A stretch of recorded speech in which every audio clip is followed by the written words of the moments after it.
Invincible at the start, Chapter 1, Cheating after 3 years. 9 Province Continent, Ghost Province, Soaring Immortal Mountain. Damn fossil, hurry back already or your prized pupil is going to starve. Qin Chang'an rested his back on a statue, rubbing his empty stomach with his right hand, as he stared forlorn into the black abyss beyond the temple's doors. It had been 3 years since he changed from a simple earthling into an apostle of the Eternity Coven on this 9-province continent. The fossil he was cursing at was the pontiff of the Eternity Coven, his master.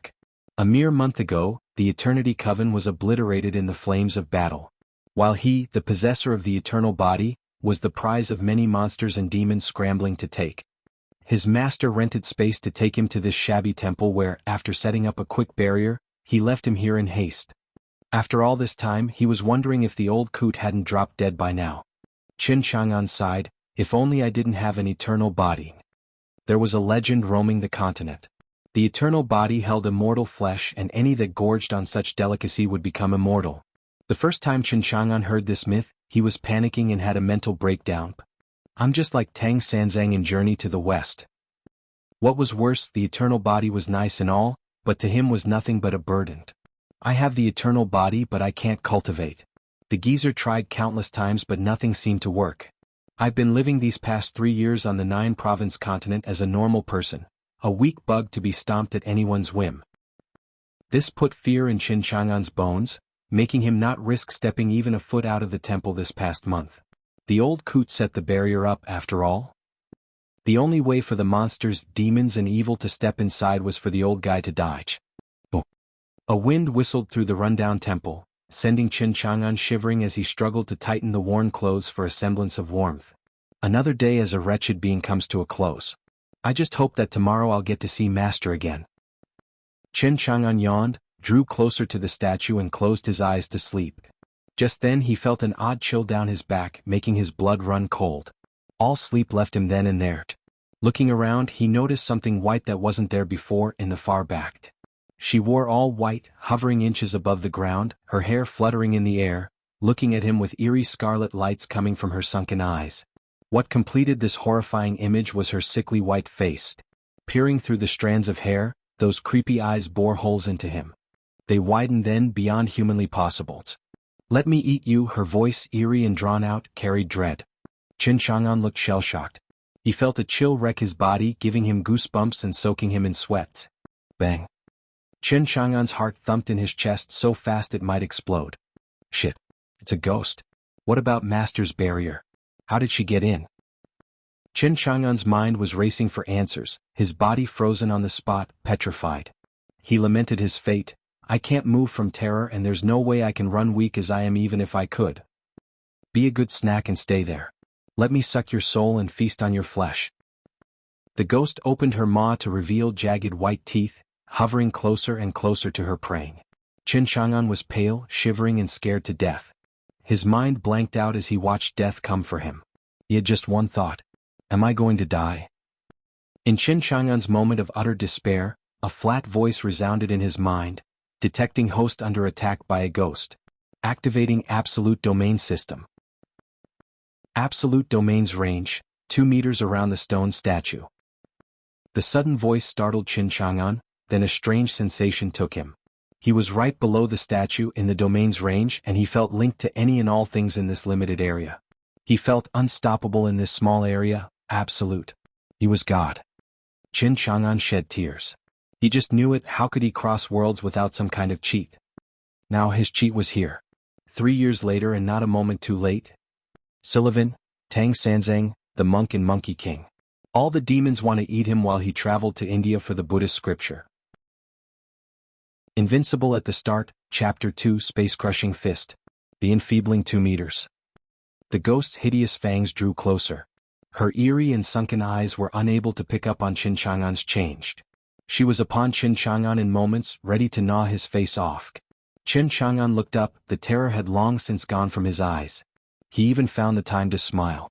The ghost froze on the spot, unable to budge. What's going on? The ghost was stunned. Move, damn it. Move. What did you do to me? The ghost demanded from Qin Chang'an in her creepy voice. By all accounts, Qin Chang'an looked like an average human in her eyes, with not a trace of spiritual power in him, yet she was certain she couldn't move because of him. Qin Chang'an grinned. Absolute domain is awesome. He clenched his right fist. Now let's give it a test run. Even with the ghost unable to even twitch, she held nothing but disdain for the weak human. A worthless human like you can't do anything to me. We'll see. Qin Chang'an used all his meager strength to strike her. It looked like a slow punch landed on the ghost. Her mocking face twisted the moment the fist touched her body. Everything that came in contact with the punch was erased out of existence. Qin Chang'an blinked, just staring at his fist. Damn, that's absolute domain for you. The punch looked absolutely average yet killed the ghost in seconds. Zooming high above the temple, a fist the size of a mountain appeared out of nowhere, releasing a power that struck fear in every being. The skies trembled under its pressure. And what was even more shocking was the gaping hole it made in the heavens. Boom. A thundering rumble shook the world and a downpour like no other began. Then a mystical immortal light spilled from the hole, bathing the heavens in its glory. Following the light, an immortal sword flew out of the hole and slashed at the huge fist. The sword unleashed an immortal power that shuddered countless expert cultivators for thousands of miles. In the myriad mountains, all the monsters and demons trembled under the immortal power, kneeling before it and bowing for mercy. In the nine-sword sect of Serene Province, a man in green focused on cultivation, the air shimmering, thick with power as energy flooded out of his body. He then snapped his eyes open and shot out of the sect's forbidden area, looking at myriad mountains with shock and awe. What fearsome immortal power! Did an immortal treasure descend? In the Ghost Skull sect of Ghost Province, thousands of meters high, the clouds were roiling like the sea. An elder in black gazed upon them with sinister eyes. For the world to tremble, an immortal treasure must have fallen. Many more experts set their gazes on myriad mountains. High above the soaring immortal mountain, an immortal sword struck the fist. The impact lit up the night, but then strange sounds echoed out. Crick. The immortal sword crumbled under the might of the fist, its light fading and losing all power as it shot down to earth. With it, the immortal pressure vanished like it never existed. The fist scattered and the heavens mended, the light receded and made way for the night to engulf the myriad mountains in silence once more. At the same time, many factions sent their strongest into myriad mountains, straight for the epicenter of the phenomenon. All had the same thought, that an immortal treasure had appeared. Their eyes shone with greed and desire for it. In the immortal temple, Qin Chang'an was oblivious. His frail punch just bore a hole into the heavens and it just ruined an immortal treasure. He was merely content in his ignorance at having killed the ghost in one punch, shedding tears of joy. 3 long years. His cheat was finally here. He just knew whatever got out there wouldn't let him down. With how dangerous the world was, he now had nothing to fear, not with absolute domain system keeping him safe. Host erased a 3rd layer chi refining heaven ghost, earning 10 domain points. What are those? Qin Chang'an asked. Each 100 domain points can expand absolute domain's range by 1 meter. The current range of absolute domain is 2 meters. Qin Chang'an lit up. His absolute domain might be savage and all-powerful, but the range was just too small.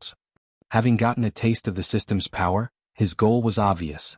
Expand the absolute domain. Grow big and strong and almighty. Invincible at the start, Chapter 3 The 12 Immortal Generals' Descent. Upper World, Black Tortoise Immortal Domain. Damn it, my immortal sword. A glittering and lavish palace rumbled from the roars of one man, sending all creatures trembling for thousands of miles. The man in golden robes raged with a twisted face, throwing his mighty immortal power around in a fit of fury, causing the very air to warp. 12 immortal generals, get over here right now. At the demand of the man in gold, 12 prismatic lights shone into the palace, fading away to reveal 12 people on one knee. Greetings, immortal lord. The man in gold snapped, Generals, heed my orders. My vital immortal sword that I've spent millennia to refine has fallen to the lower world. Find it at all costs. Kill any filth that stands in your way.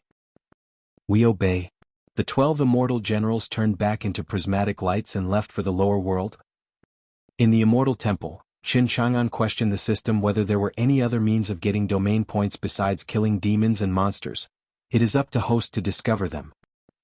With not much of an answer, Qin Chang'an shrugged, all right. He didn't let it ruin his mood. At least I know of one way to gain points. I have nothing to worry about earning them when the world is packed full with monsters and demons. Qin Chang'an finally took a look around at the silent temple. He cleared his throat and shouted, "Are there any ghosts around?" His only answer was a stifling silence. Qin Chang'an felt bad seeing there was only that little ghost in the temple, but then he worried how she came to pass the barrier. The old man clearly said there's a barrier around the temple and it shouldn't be possible for any evil being to get in, yet tonight a ghost showed up inside, if only just a qi refining. The only logical explanation was that the old man had been gone for a month now. He had a bad feeling. Did something happen to him? "Old man, don't you die on me," Qin Chang'an muttered, feeling powerless. He only had absolute domain to rely on, but once he left its range he was back to being weak. "I'll die out there." Rumble. Qin Chang'an's stomach voiced its pressing need.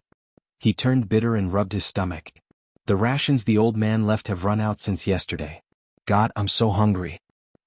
Looking outside the temple at the heavy rain and eerie darkness, he felt it was the maw of a monster waiting for him to walk inside and swallow him whole. Qin Chang'an gave up going out to look for food. He shook his head and leaned on the statue, muttering, "Never mind, let's wait for tomorrow before looking for food." Qin Chang'an closed his eyes, fighting through the hunger to gain some sleep. God, I can't take it anymore. I'm starving. He didn't make it past the hour before Qin Chang'an woke up, clutched his hair and despaired. Having not had a bite to eat for 2 days, his stomach never stopped voicing its complaints to his annoyance. I have the absolute domain, but it can't fill my stomach. Am I just going to starve to death? That'll be mortifying. Qin Chang'an crawled to his feet, walking to the edge of the absolute domain and paused. He reached out his hand outside it. A sinister and dark wind wrapped around it, sending him shivering. He snapped his hand back in. In the absolute domain, Qin Chang'an could feel nothing of the dread looming mere inches from him, embraced in warmth. The difference between the two worlds was jarring. Why is it so cold? Are there any other ghosts around the temple or not? I'll surely die if I go out now. Qin Chang'an gnashed his teeth to endure the crippling hunger. Going means death. Staying means starving to death, but at least it's slow. No, I'm staying right here. Invincible at the start, Chapter 4. If you can kill me, I'll sing on my knees. The girl stood outside the temple, watching the back of the scared man. Her big black eyes darted around, then slipped away like a cat. The scared man huffed and spiritual power flared. The girl cried out and found her frail body flying into the temple, smashed into the floor. Ugh, that hurt. Behave, Ling Baoer. Don't test my patience. I have no qualms about killing the daughter of the Nine-Sword sect leader. Go ahead. Do it. Then my dad will punch a hole through you with just his finger. Ling Baoer defied him, meeting the scarred man's stare. The man growled, about to set her straight. All that quarreling roused Qin Chang'an and started shouting, "My hot pot. God damn it." And just when Qin Chang'an was about to have his fill in his dream, he got the boot instead, jolting him awake. I didn't think there'd be someone coming to the temple. Qin Chang'an then noticed the 2 visitors. The scarred man looked mean, giving him a cold look, and had Qin Chang'an jump in fright at his cruel look. He's bad news for sure. He ran off on the spot out of reflex. Then he did some thinking after one step. Hold on, I got the absolute domain. Why am I running scared while I'm in its range? I've yet to fully wake up. Qin Chang'an shook his head, his eyes shining as he stared back at the scarred man. I wonder if he has anything to eat. I hope he does, so that I can finally feel alive again. Qin Chang'an called out, Hey you Scarface, the temple is my turf. Who told you that you can just waltz in here? More importantly, you robbed me of my hot pot. You better have something to eat on you or else. Ling Baoer blinked, giving him a look of sympathy. The beggar must have lost his mind. Poor guy messing with the scarred man. He's dead for sure now. The scarred man huffed, You must have a death wish. He didn't waste time with some random beggar and pointed at his target. Black fog came out of his finger and turned into a skull. It opened its jaw and went to swallow Qin Chang'an whole. The instant the sinister skull crossed the limit into Qin Chang'an's absolute domain, it crumbled down to nothing. Qin Chang'an reacted, boiling mad. The hell? Did you just try to kill me before I did? You think I'm the same pushover from before that you can swat me like a fly? The harsh 3 years of having the eternal body caused him to have a constant fear of death. Naturally, the bad sleep all these years had all worked to drive him over the edge. With complete confidence in the absolute domain, all fear for his life got washed away. The scarred man stood dumbstruck. He knew exactly what he was capable of and, by all accounts, that attack should have killed Qin Chang'an. It came as utter shock seeing it crumble before landing instead. He's clearly just some average person. He saw nothing that looked as defending or dodging either. Just what's going on here? Ling Baoer was still out of it. She also took Qin Chang'an for a dead man when the scarred man attacked, but here he was, alive and well. The scarred man was called Li Xiao, an elder of the evil dragon cave in Ghost Province wielding the powerful and terrifying force of a golden core cultivator. It went without saying that a mere finger ought to have struck Qin Chang'an dead. The suddenness of it all had Ling Baoer and Li Xiao just stand there out of it. Qin Chang'an cursed still, "Scarface, you don't have what it takes to kill me. I'll stay right here, so come.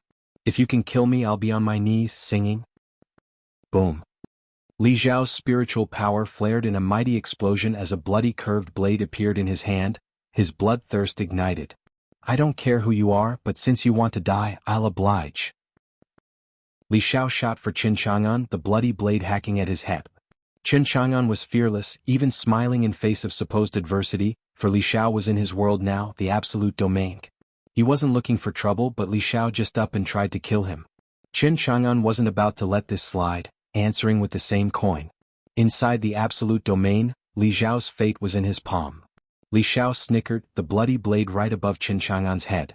The beggar's blood is going to flow and his head will roll. Qin Chang'an merely raised his right and went for the blade. What's he up to? Ling Baoer and Li Xiao were wondering the same thing. The bloody blade was a third-grade magic treasure of incredible sharpness. The beggar is a dead man if he thinks he can just grab it. Qin Chang'an, though, held the bloody blade between his thumb and middle finger. It defied all logic. It was unnatural, insane even. Heavens above. Qin Chang'an showed no sign of being a cultivator, still as average as the next guy. So how did he do it? Li Xiao's eyes bugged out. Ling Baoer was frozen stiff. She wrote Qin Chang'an off from the start, but the beggar didn't just survive, easily catching Li Xiao's blade. "You," Li Xiao began. Qin Chang'an cut him off, sounding quite nice. "Keep to yourself in the next life instead of shouting 'die' every minute. Don't you know kindness makes you prosper?" He pinched and the hard bloody blade actually snapped in two. He followed with a flick and the piece of blade between his fingers shot forth and straight through Li Xiao's brow. Host killed a third-layer golden core cultivator, earning 500 domain points. Qin Chang'an squinted. So not only ghosts but also cultivators reap me domain points. Adding up the previous kill, he found himself to have 510 points. 100 expanded the range by 1 meter, so 510 would increase it by 5 meters. Qin Chang'an did just that on the spot. "My absolute domain is almost big enough to include the immortal temple." Qin Chang'an laughed with joy. He was on top of the world. "I can get domain points by killing not just demons and monsters but cultivators too. The greater the cultivation, the bigger the harvest." Invincible at the start, Chapter 5, Disciples, the Perfect Tools. Ling Baoer's pretty eyes grew wide as saucers. Her small and tender face still frozen in a mask of disbelief. Her mind was blank, watching Li Xiao's corpse. That's the elder of Evil Dragon Den, a terrible golden core cultivator, just died like this. Qin Chang'an ignored Ling Baoer, finding it more pressing to search Li Xiao's body. He found his storage ring. "Shit, how am I supposed to use this without any cultivation?" Qin Chang'an finally turned to the frozen girl. "Since I can't do it myself, I'll have to rely on her." He now took in her looks, his eyes shining. "She's pretty cute, but she's not Scarface's daughter, right? Are you related with Scarface?" Qin Chang'an woke Ling Baoer from her shocks. She blinked. Who'd ever be related to someone as ugly as him? "He's Li Xiao, an elder of Evil Dragon Denver. I am Ling Baoer, a Nine-Sword Sect disciple. The Myriad Mountains have gone through great changes today and the sect believes an immortal treasure descended. We've come under Li Xiao's ambush on our way and only I remained out of all the Nine-Sword Sect disciples sent here. He killed the rest of them." Ling Baoers looked downcast but then she recovered, showing her respect and gratitude. "Thank you, Senior, for saving me. Without you, he would have taken me to the Evil Dragon Denver." She gave Qin Chang'an a curious glance. He had messy hair and was dirty, but Ling Baoer had witnessed him doing the impossible. That made all the difference on her impressionable mind. her image of him nothing short than that of an unimaginable expert. It was the only logical explanation for a golden core cultivator like Li Xiao to die like nothing. Ling Baoer didn't want to know his real strength either. A dreaded nascent soul existence maybe? Ling Baoer gasped. From what she heard, Serene Province had yet to have another nascent soul cultivator for centuries. Even her father, the current sect leader of the Nine Sword sect, was stuck at the peak of Golden Core, the ninth layer, for centuries and unable to make the slightest progress. To think she would find such a legend on soaring Immortal Mountain just outside the Myriad Mountains.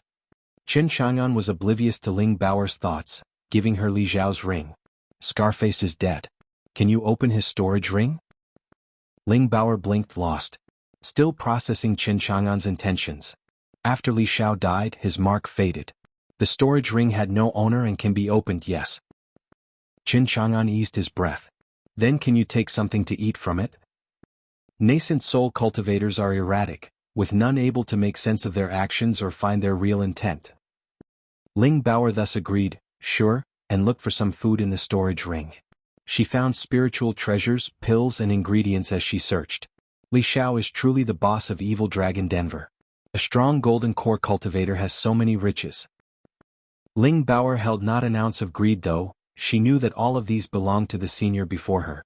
Chen Chang'an was nibbling on some rations she took out while Ling Baoer stared at him. What's with that look? Ling Baoer plopped at his feet. What are you doing? Chen Chang'an blinked at her prostrating, his interest in the food gone. Ling Baoer pleaded, Senior, saving someone is very serious. Why? It means Senior and I are destined to meet. Chen Chang'an bit on his rations, skeptical. You call this fate? Ling Baoer nodded. Absolutely. Of the many people in the world, I have found Senior and even got saved. How can it be anything but fate? Chen Chang'an looked pensive. You may be onto something there. Senior, as we're fated, might you take me on as a disciple? Make you my disciple? Chen Chang'an was dumbstruck, floored by Ling Baoer's sudden request.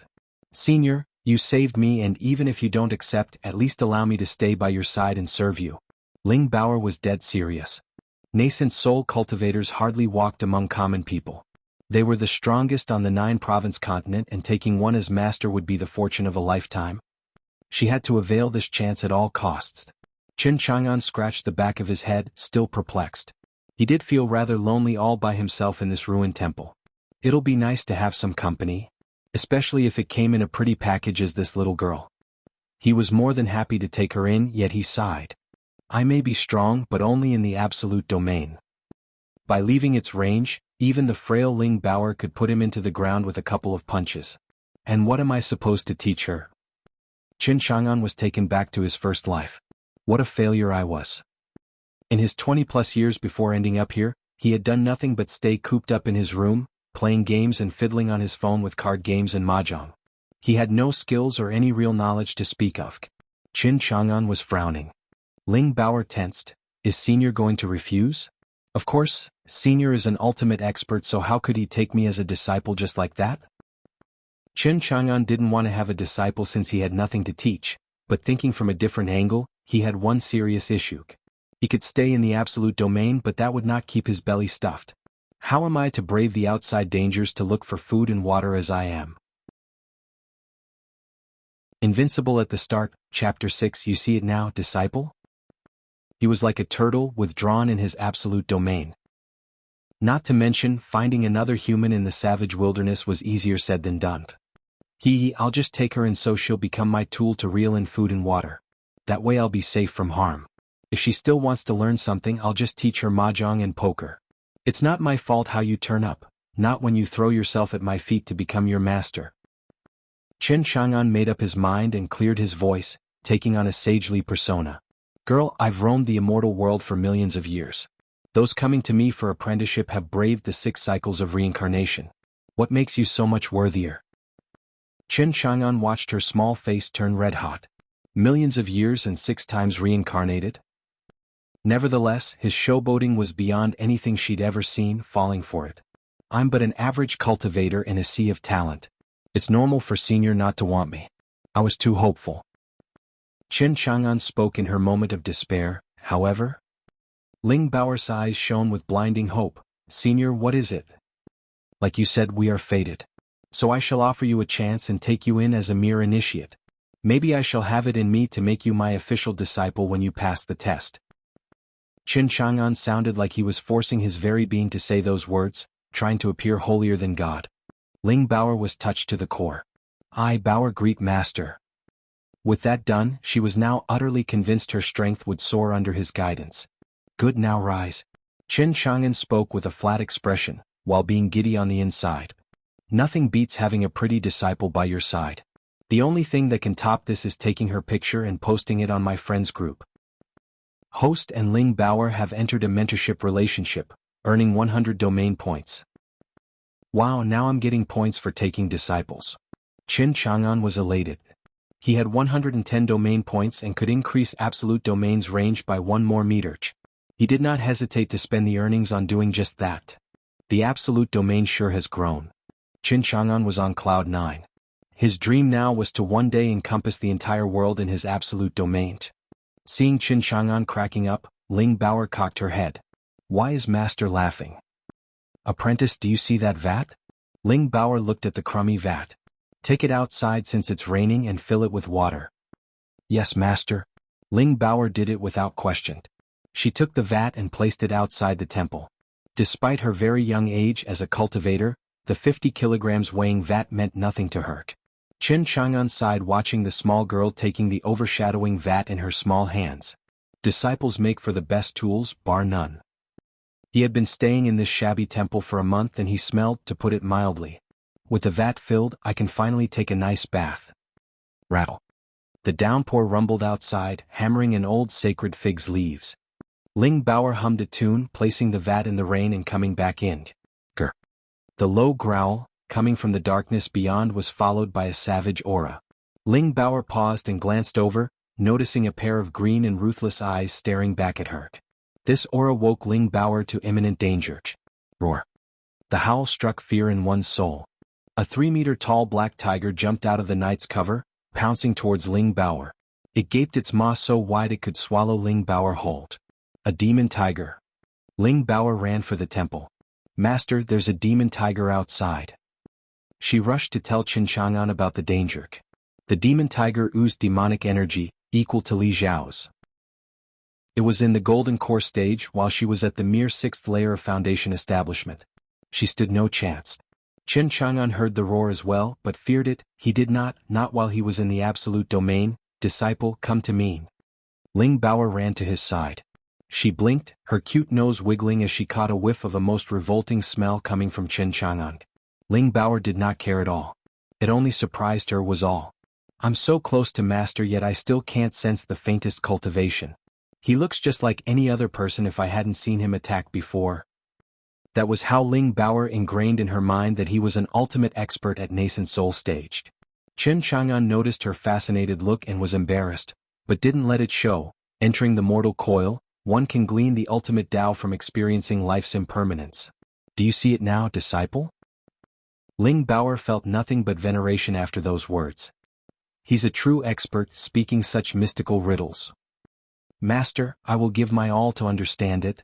Qin Chang'an nodded, good. Invincible at the start, Chapter 7, Killing a Demon Tiger, a nice boost. An eerie energy washed over the temple as a large black tiger stomped inside. Ling Baoer discovered, to her shock, there was not a trace of the black tiger's frightening aura reaching her as she stood by her master's side. Cat, aren't you intruding? Qin Chang'an spoke to the demon tiger. The tiger's wild glare landed on Qin Chang'an and Ling Baoer, determined to draw blood. He saw tonight how an immortal treasure fell and raced out of the depth of myriad mountains to find it. All his frantic search throughout this mountain had netted him not even a trace of the immortal treasure. That meant the treasure did not fall on the mountain. Beggars are bitter, while cultivator flesh is sweet and tasty. The demon tiger growled in human speech, closing in. Qin Chang'an curled his lips in disdain. Philistine fleabag, can't you see there's one with the eternal body here?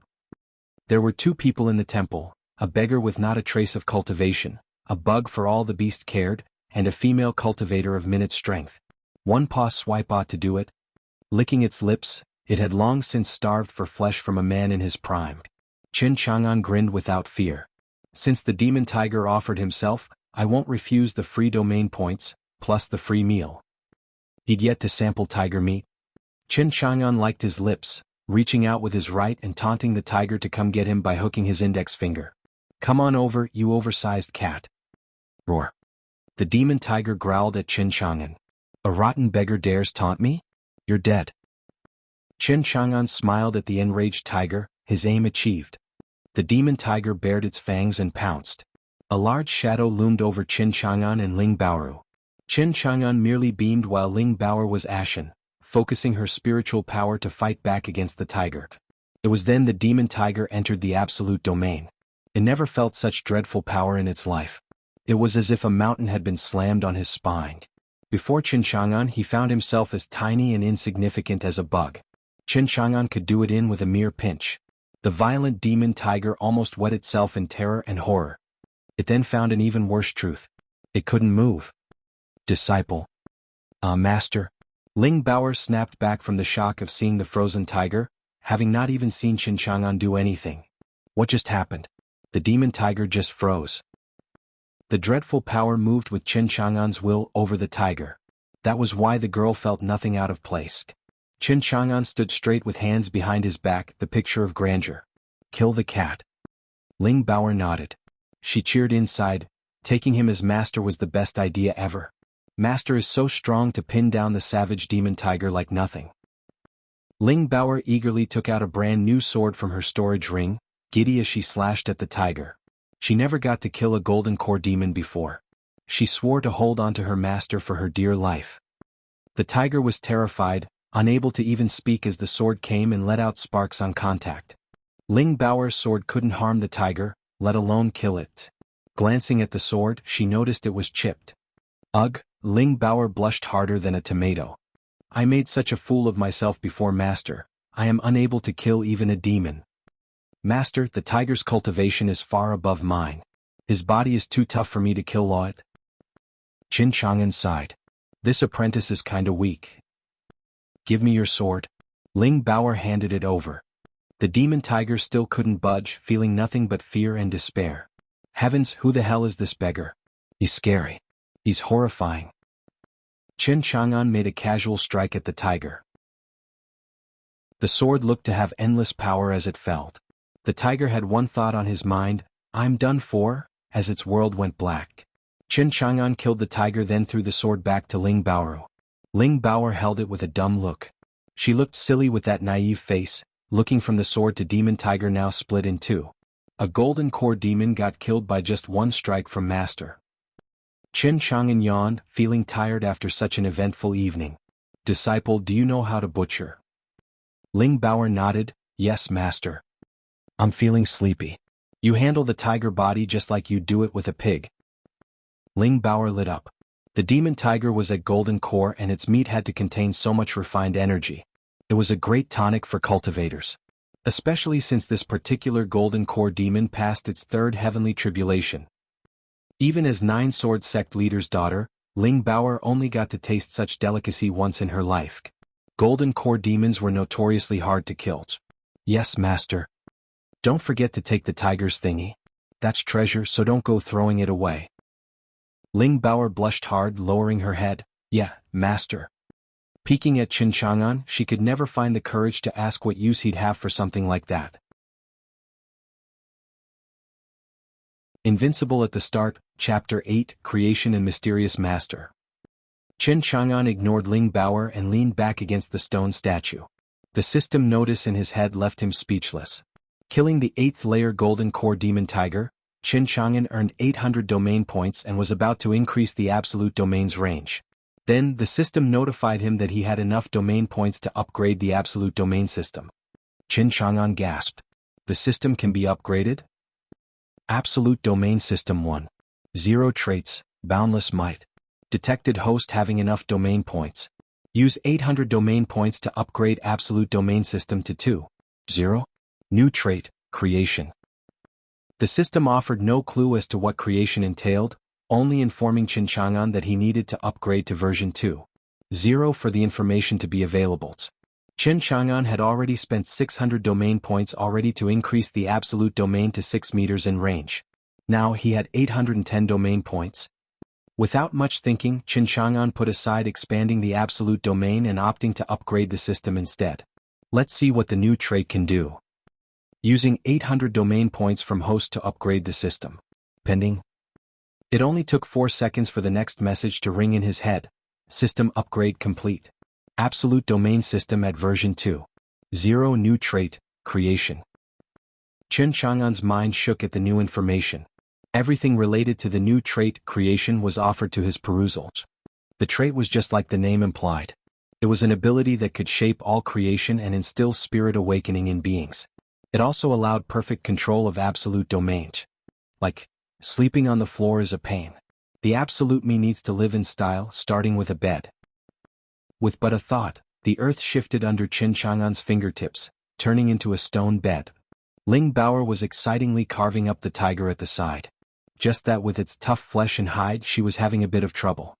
She was by no means complaining, quite the contrary.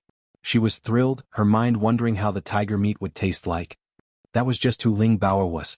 Qin Chang'an said, "Disciple." Ling Baoer held a large tiger leg as she turned to Qin Chang'an. "Yes, master? Bring me some plants?"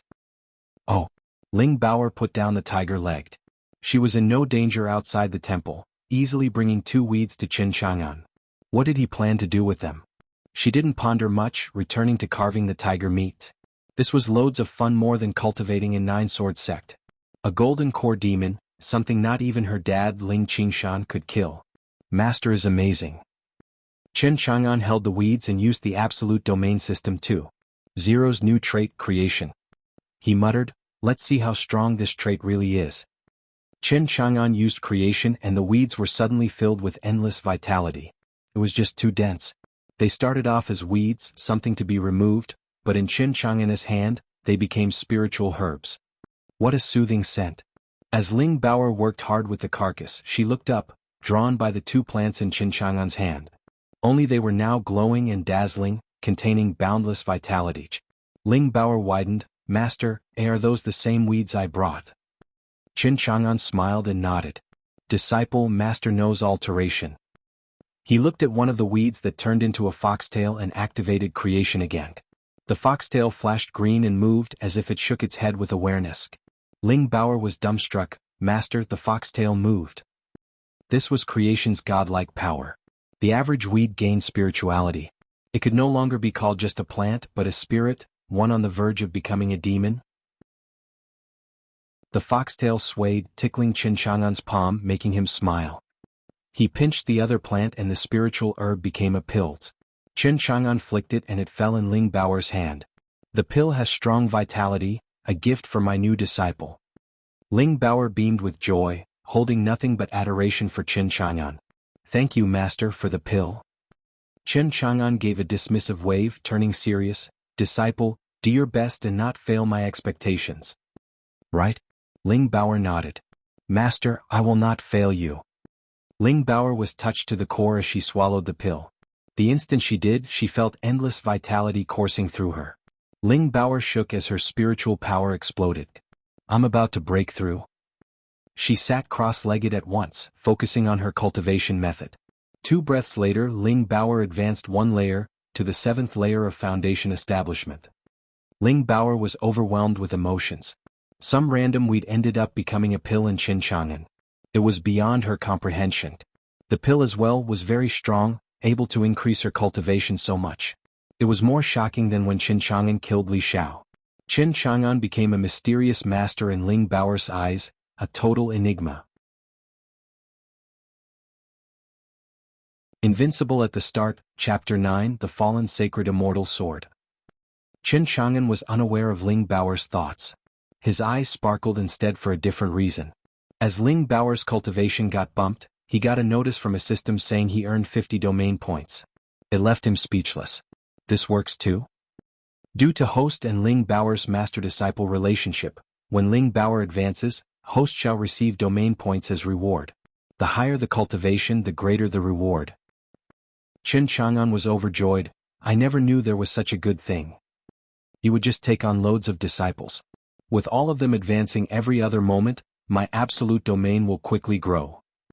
At dawn, Qin Chang'an woke up and felt refreshed. I haven't slept this well in 3 years. In the quiet temple, the tiger meat was sorted out not far away and Ling Baoer was curled to the side, sleeping under the tiger pelt. Qin Chang'an smiled. None of it was a dream. My absolute domain is real. In one night, I not only killed 2 golden core experts, but also got myself a cute disciple. Next to him, the foxtail swayed as if in greeting. It was the weed he awakened last night, dubbing it Foxage. Qin Chang'an stretched and got out of bed, though left Ling Baoer to sleep inch. With his absolute domain having gotten from 2 meters to 6 meters and the immortal temple being only 5 meters wide, it meant that his absolute domain extended 3 meters outside. He went out of the temple, right at the edge of the domain, and took in his surroundings.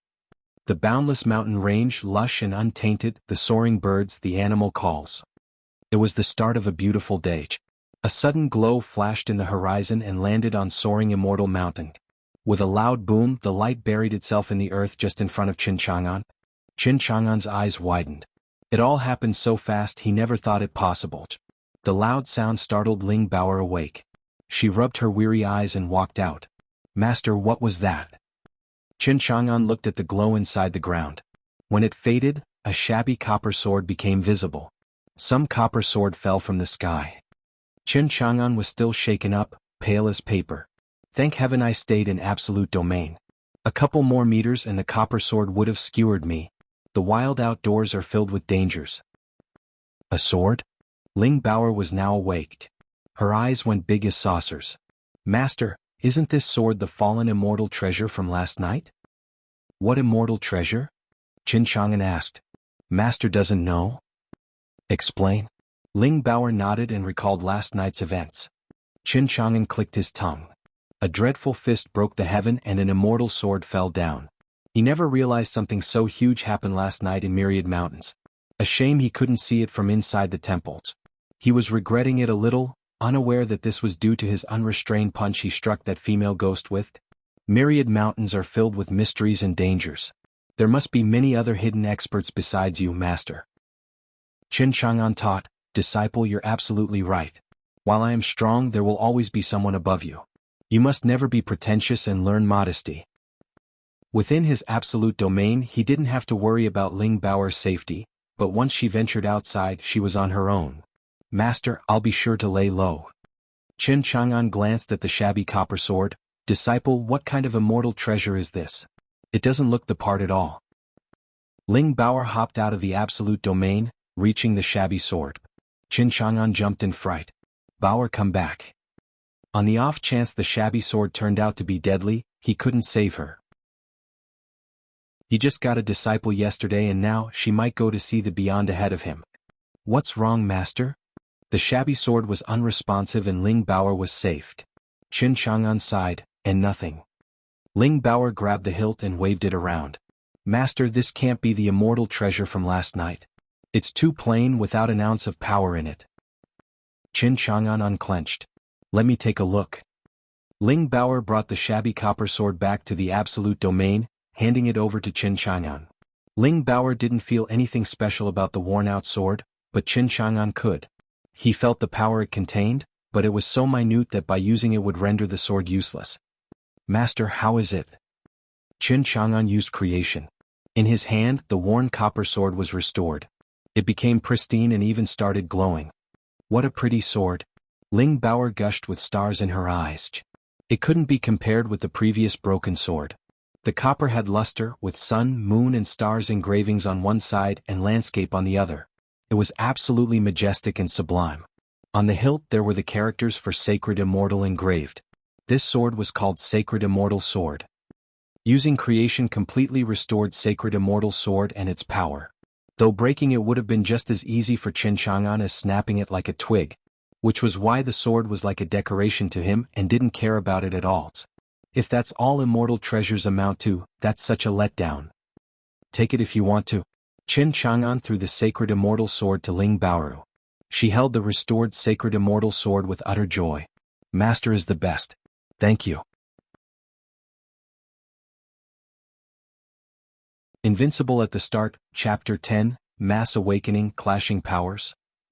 Ling Baoer was overwhelmed as she held the restored Sacred Immortal Sword. What an incredible power. It's nowhere as average as Master says. Master, this is definitely the immortal treasure that fell last night. Qin Chang'an shook his head. How can something so weak be an immortal treasure? Ling Baoer was in direct contact with Sacred Immortal Sword's majestic power and was stumped. This is weak. Qin Chang'an waved her off. The vat outside the temple is filled with water. Place it inside, then tend to breakfast. Ling Baoer put away the Sacred Immortal Sword without overthinking things. Since Master says so, then it can't be an immortal treasure. Master, what would you like for breakfast? Qin Chang'an's eyes lit up. Use the demon tiger. Stew a leg, and let's not forget the most important part, his thingy. And Master, you want that in as well? Ling Baoer whispered. Of course, I've been overworking myself of late and need to get my strength back. Qin Chang'an smacked Ling Baoer over the head, seeing her red face. Oh Master, why did you hit me? Ling Baoer rubbed her head with a sad look. Don't just daydream and get breakfast ready. Oh? Ling Baoer jumped into action, running inside the temple. Qin Chang'an shook his head, unable to relate to the girl. She was around 10, not to mention flat as a washboard. Sure, she had her charm, being so adorable and cute, but she wasn't in his strike zone. He, top-heavy and flaring rear, the pinnacle of humanity, was what he wanted to enjoy the most. Qin Chang'an shook his head of those wandering thoughts and looked around. Outside the temple, the vegetation grew unchecked among the debris. In front, the temple also had an old and withering sacred figure. This just would not do for someone of Qin Chang'an's pedigree.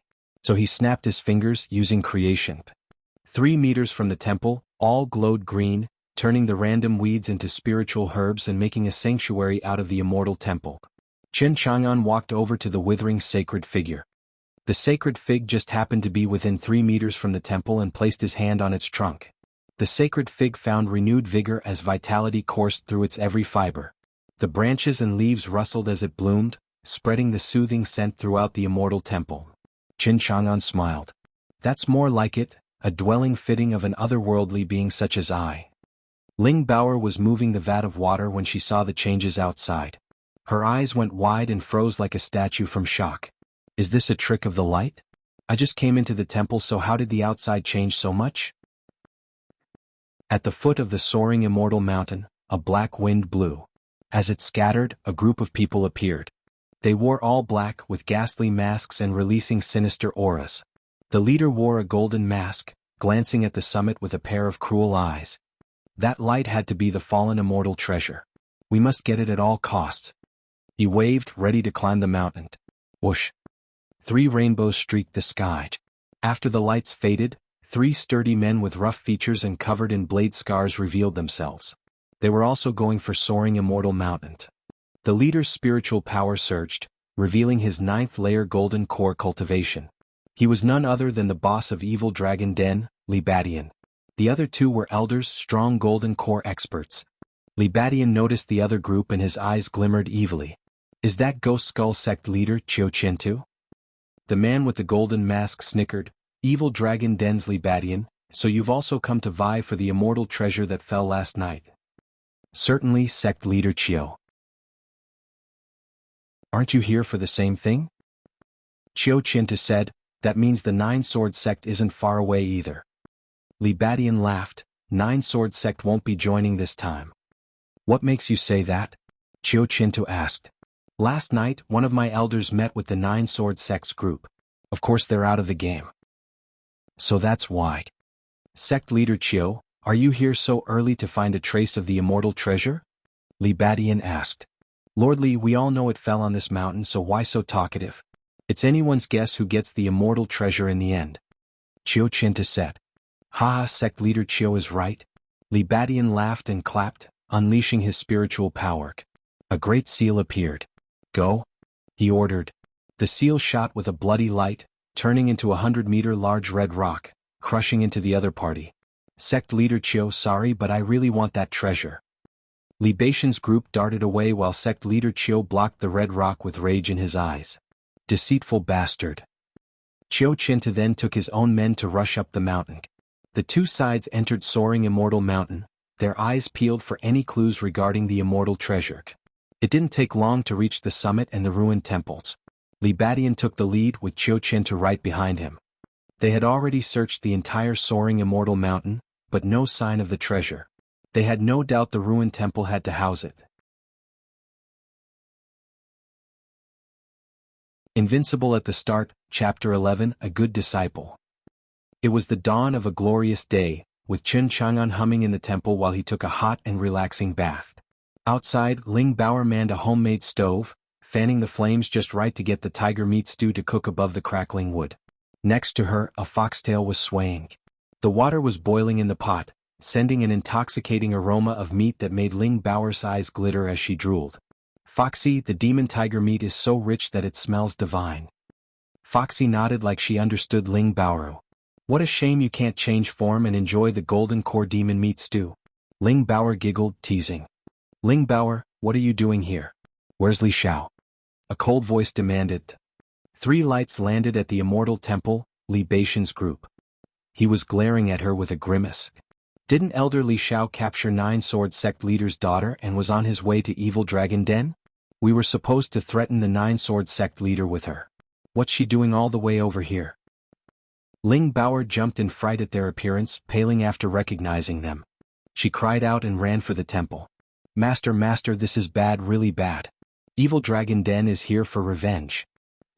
Ling Baoer's panicked cries echoed in the temple, then ran out soon after while covering her eyes. She tripped on the doorframe and fell flat on her back. *bang. Star. Li Baishan's group. "Ow, that hurt." Ling Baoer stood up and whined, but the image inside the temple was ingrained in her mind and went beet red. "Ling Baoer, have Li Xiao inside the temple come out now?" Li Badian growled. There was no way Ling Baoer had the strength to escape from Li Xiao. He must have brought her here. Li Badian dared to believe Li Xiao tried making off with the immortal treasure. Ling Baoer did not reply. She knew Li Badian, the boss of Evil Dragon Den, was in the same cultivation realm as her father. No matter how tough, he can't beat Master. "Master, are you there? Evil Dragon Den is here for revenge." Ling Baoer shouted. Li Badian frowned. Does that mean Li Xiao isn't the one inside the temple? He brought his 2 elders closer. Ling Baoer grew restless. "Master, come out. Evil Dragon Den is about to attack." She had no way of dealing with them, they were out of her league. As they approached, she grew more and more frantic.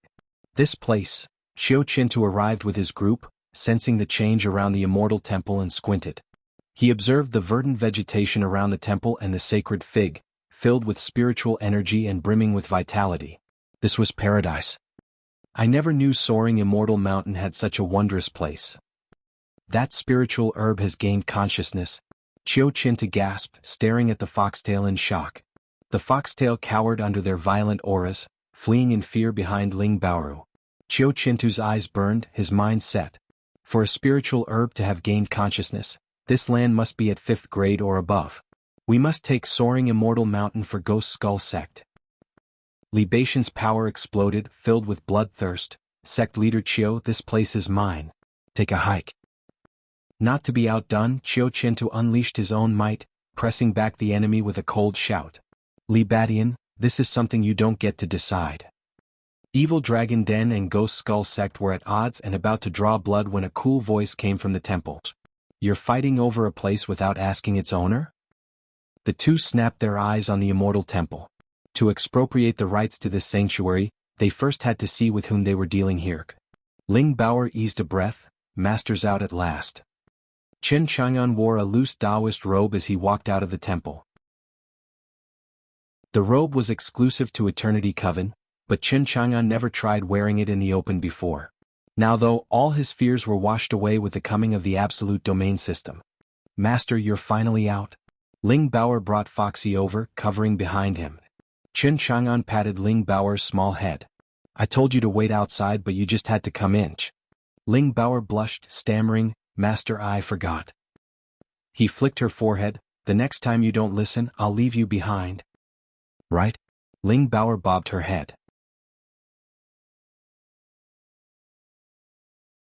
Invincible at the start, Chapter 12, Suppressing Cultivation, Dumbstruck. Here I was expecting some big shot, but it's just a puny mortal. Li Badian snickered. Xiao Qintu eyed him, a mortal through and through. Ling Baoer complained, Humph, Master is no mortal. He even killed Li Xiao, so get lost while you have the chance. Qin Chang'an smacked her again for that remark. Ow, why did you hit me again, master? Qin Chang'an glared, stay quiet. No one would think that you are mute if you just stay silent. Oh. Those are my walking and breathing domain points. What will I do once you scare them off? Qiu Qintu frowned, focusing on Qin Chang'an. He's completely average no matter how you look at it. I don't believe it. He couldn't have killed Li Xiao, who has already developed his golden core. Qin Chang'an smiled, big guy, you're right, there's no way I could have done that. This kid only knows to run her mouth. Ling Baoer pouted, I'm not a kid. Master, you're just lying through your teeth. Ling Baoer, where's Li Xiao? Does he have the immortal treasure? Li Batian disdained Qin Chang'an and asked Ling Baoer. She blinked in reply. Qin Chang'an was the one to speak. Li Xiao is resting in the temple. The immortal treasure is with him as well. Ling Baoer grinned. You're so shrewd, master. Li Xiao is dead and is doing a great job as fertilizer for the plants. Li Batian laughed. He didn't believe Qin Chang'an would dare lie to him. Li Xiao did a good job. Qiu Qintu's face fell. Damn it. I'm too late. Sect leader Qiu, better scram back to your ghost skull sect. Haha, let's go inside the temple. Li Batian waved his two elders with him. Qin Chang'an was watching Qiu Qintu's group a few meters out of absolute domain's range. Didn't you come for the immortal treasure? Qiu Qintu scowled in silence. He didn't know Evil Dragon Den sent Li Xiao ahead. That meant he was dealing with 4 golden core cultivators. His side only had 3, with the rest being in Foundation establishment. It would take a miracle to pry the immortal treasure from Li Batian now. Even with all that, Qiu Qintu was still not ready to call it quits. The immortal treasure was within reach. Taking it once it got to the Evil Dragon Den was impossible. Am I just going to give up? Qin Chang'an thought, shame, with the Ghost Skull Sect's team not entering the absolute domain, I can't reach them. Qiu Qintu shouted, get the immortal treasure at all costs. Spiritual power exploded and formed a dark wind as Qiu Qintu led his men inside the temple. Qin Chang'an grinned, fell for it hook, line and sinker. Master, what hook? Them aren't they hooked? The saying went right over Ling Baoer's head. Li Batian and Qiu Qintu entered the absolute domain and Qin Chang'an could now rest easy. He walked over to the stove, smelled the meat stew and gulped. Baoer, you're a natural cook. Ling Baoer giggled, acting spoiled as she hugged his hand. Master, of course I am, and I'll be sure to let you enjoy my cooking every day. Qin Chang'an found it cloyingly sappy, staring back at her. Where are you getting at with the cute act? Master, you're so amazing, so I was thinking if maybe you could get your dear disciple revenge. Yesterday, Ling Baoer and her fellow 9-sword sect disciples came in search of the immortal treasure, but only she survived, with Li Xiao killing the rest of them. Li Xiao was dead, but it turned out that Li Batian gave the orders. Ling Baoer wanted to kill his group and avenge her fellow disciples, but with her minute strength, the only possibility of making that a reality was through Qin Chang'an. Revenge is something you have to get yourself. Ah, Ling Baoer flinched. Master, those are golden core experts. Who knows how many years it would take me to take revenge as I am. Li Batian and Qiu Qintu had just entered the temple in the meantime. They grimaced as bloodthirst leaked from their every pore. They searched the immortal temple, but there was no sign of Li Xiao, not to mention the immortal treasure. They knew Qin Chang'an fooled them. Damn it. A mortal dares to make a fool of us? I am going to snap his neck. Qiu Qintu eased his breathing. With the immortal treasure not with Li Batian, he still had a chance of getting it.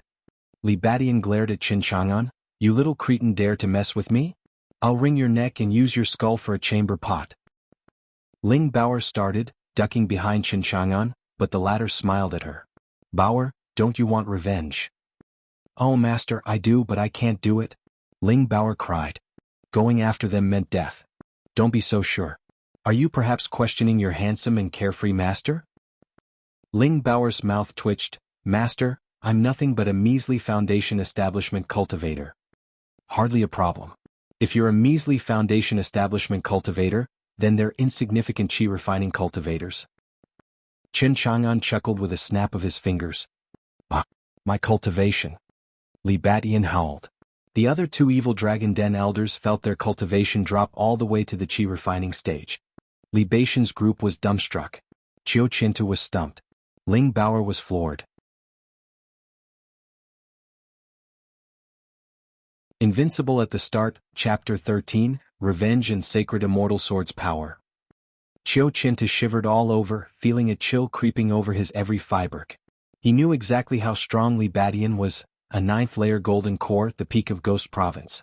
With no nascent soul around, Li Badian's cultivation allowed him to run amok throughout the province. Yet after a mere blink, Li Badian's cultivation was now down to qi refining. He watched the laughing Qin Chang'an with horror. This guy is as plain as it gets, without any cultivation whatsoever. Unless... Qiu Qinta grimaced and gasped as he staggered back. Sect leader, what's wrong? A ghost skull sect elder supported him, only to find Qiu Qinta shivering. Impossible, Qiu Qinta muttered, sweat pouring down like rain. If this youth isn't mortal, then only one person can suppress Li Badian's cultivation so much.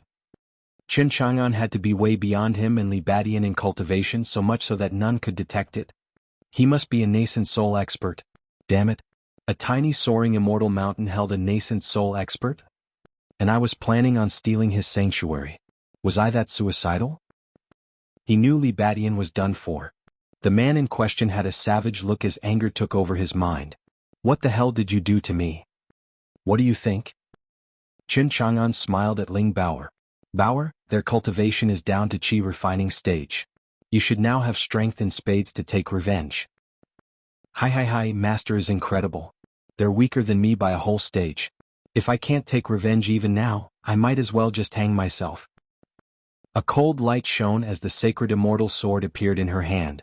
Ling Baoer pointed it at Li Badian.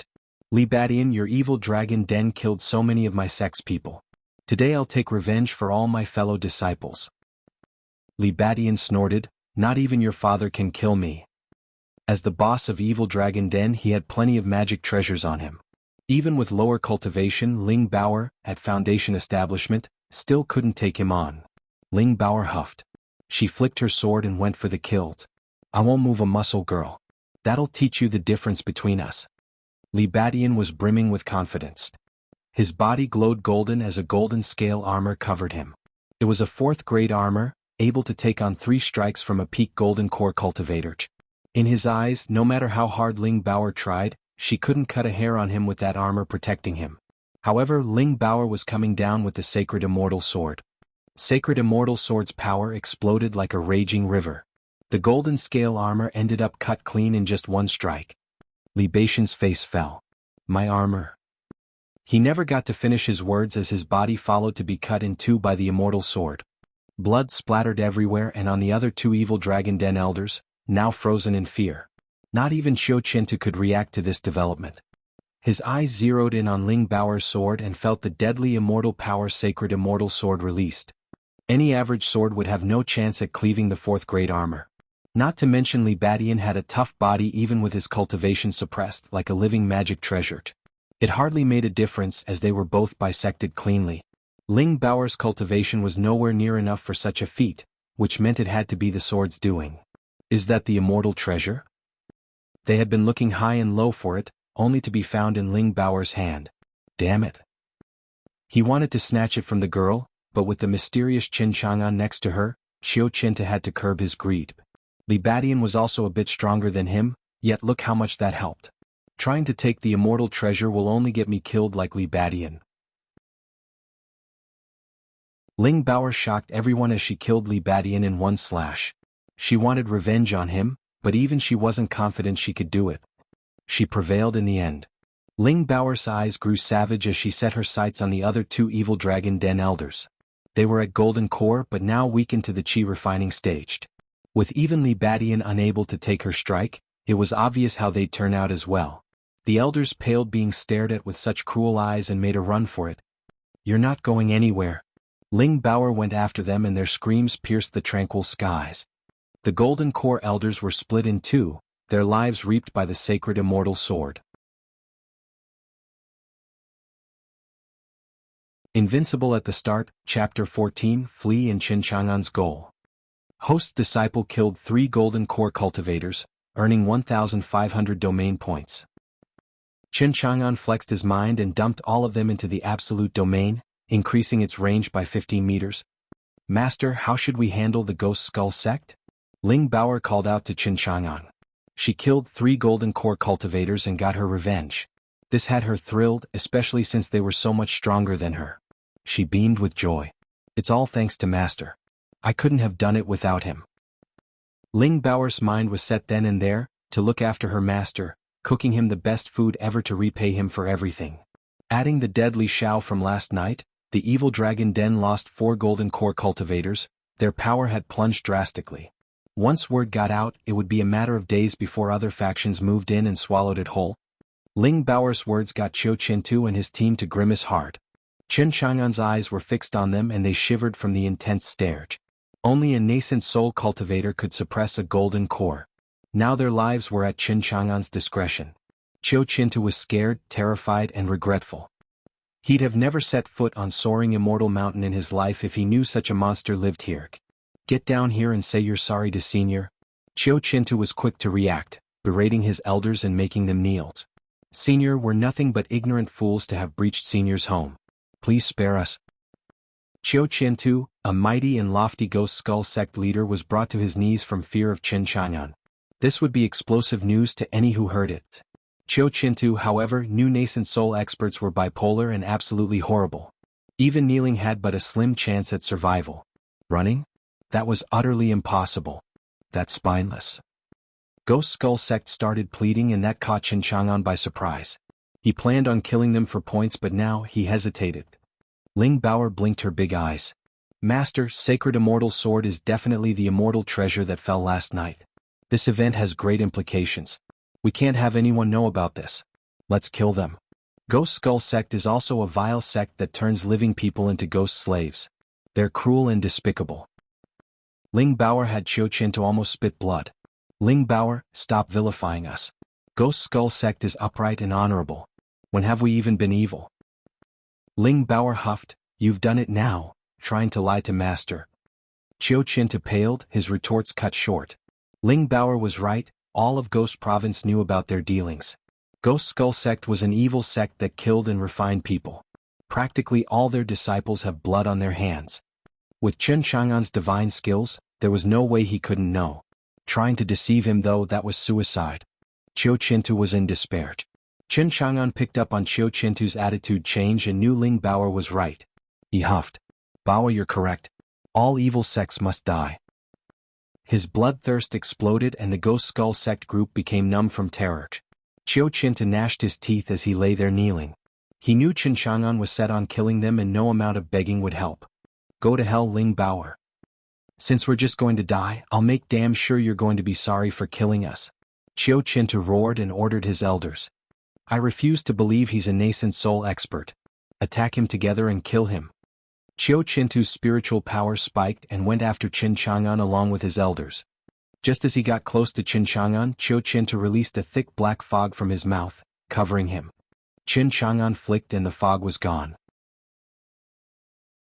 Qiu Qintu, however, was nowhere in sight, with only the elders remaining. Where's sect leader? Qin Chang'an said, he left you all here to die. The Ghost Skull sect disciples fell in despair. They had lost all the will to fight Qin Chang'an and only wanted to escape alive. Qin Chang'an wasn't kind enough to let them. With a thought, the spiritual herbs on the ground glowed with spiritual energy and the sacred fig swayed. Its branches whipped about, pulverizing the Ghost Skull sect disciples into a puff of blood mist on every strike. The spiritual herbs grew and joined to form a huge python, swallowing more disciples. Of all that had stepped foot inside the absolute domain, Qiu Qintu was the only survivor, and that only by fleeing. The Ghost Skull sect group was soon dead, which netted him 450 domain points. Ling Baoer clutched her dress with worry. Master, the sect leader escaped. What do we do? Qin Chang'an smiled. What else other than let him go? Ling Baoer sighed, staring at the sacred immortal sword. Master, it won't matter much if he did escape, but it will be serious trouble if news of the immortal treasure leaks out. He'll be sure to tell others of it so they will attack us. Who knows how many would come to steal the sword? That's what worries me. Yeah, it had better be a flood of people coming for the sword. Qin Chang'an said without fear or worry but expectation. Ling Baoer's big eyes widened. Did Master let Qiu Qintu go on purpose? Master? Qin Chang'an stopped her by patting her head. Stop making wild guesses, I'm hungry. Where's my tiger stew?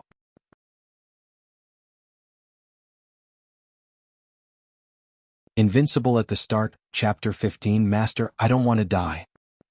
Beyond soaring immortal mountain, a black mist scattered to reveal a pale and terrified Chiochinta gasping for air.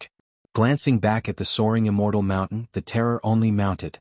It felt a dream to Chiochinta that he actually made it out alive from an encounter with a nascent soul expert. He figured the rest of his team had to be mincemeat by now. To think an average place like soaring immortal mountain housed a nascent soul cultivator. But that still isn't enough to make me put the immortal treasure matter to rest. His eyes held nothing but hatred, entering another black mist and running away. Qin Chang'an enjoyed his tiger stew, with Ling Bao'er giving him a back rub with her small, adorable hands. Master, how is it? Not bad, though it's a little thin. It just needs a bit of salt. I'll be sure to remember.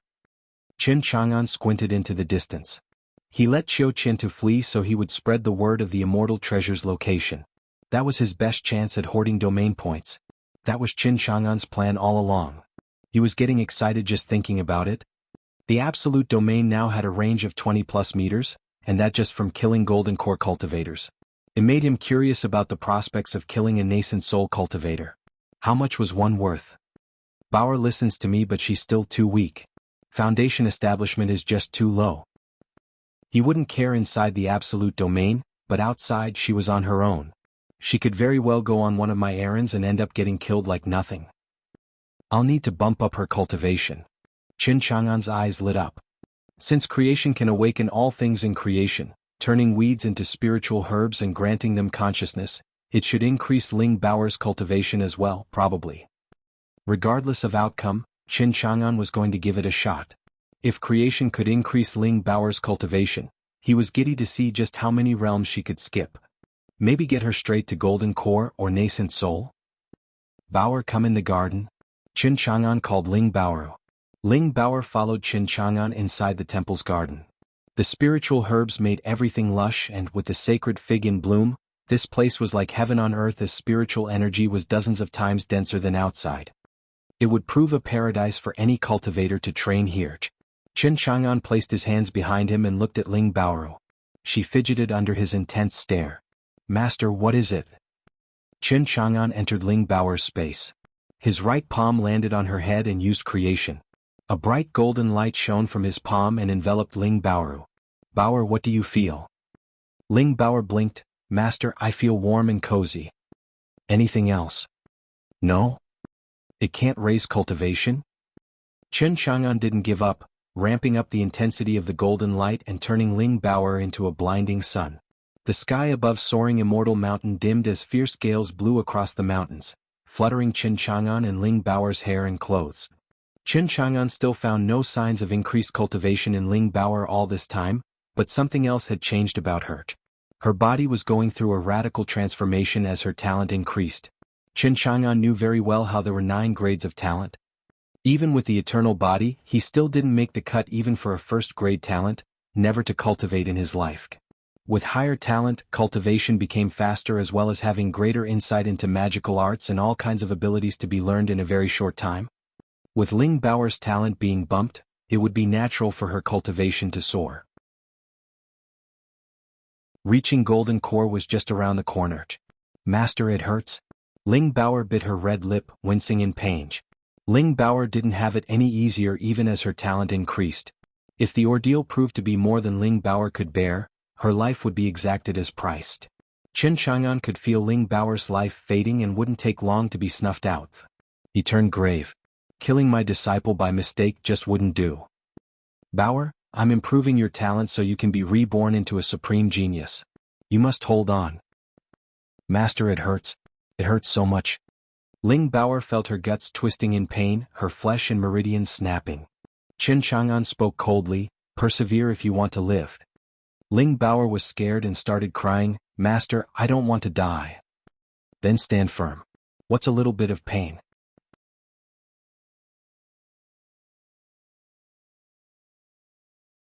Invincible at the start, Chapter 16, 3 Demon Kings, Lightning Tribulation Refinement.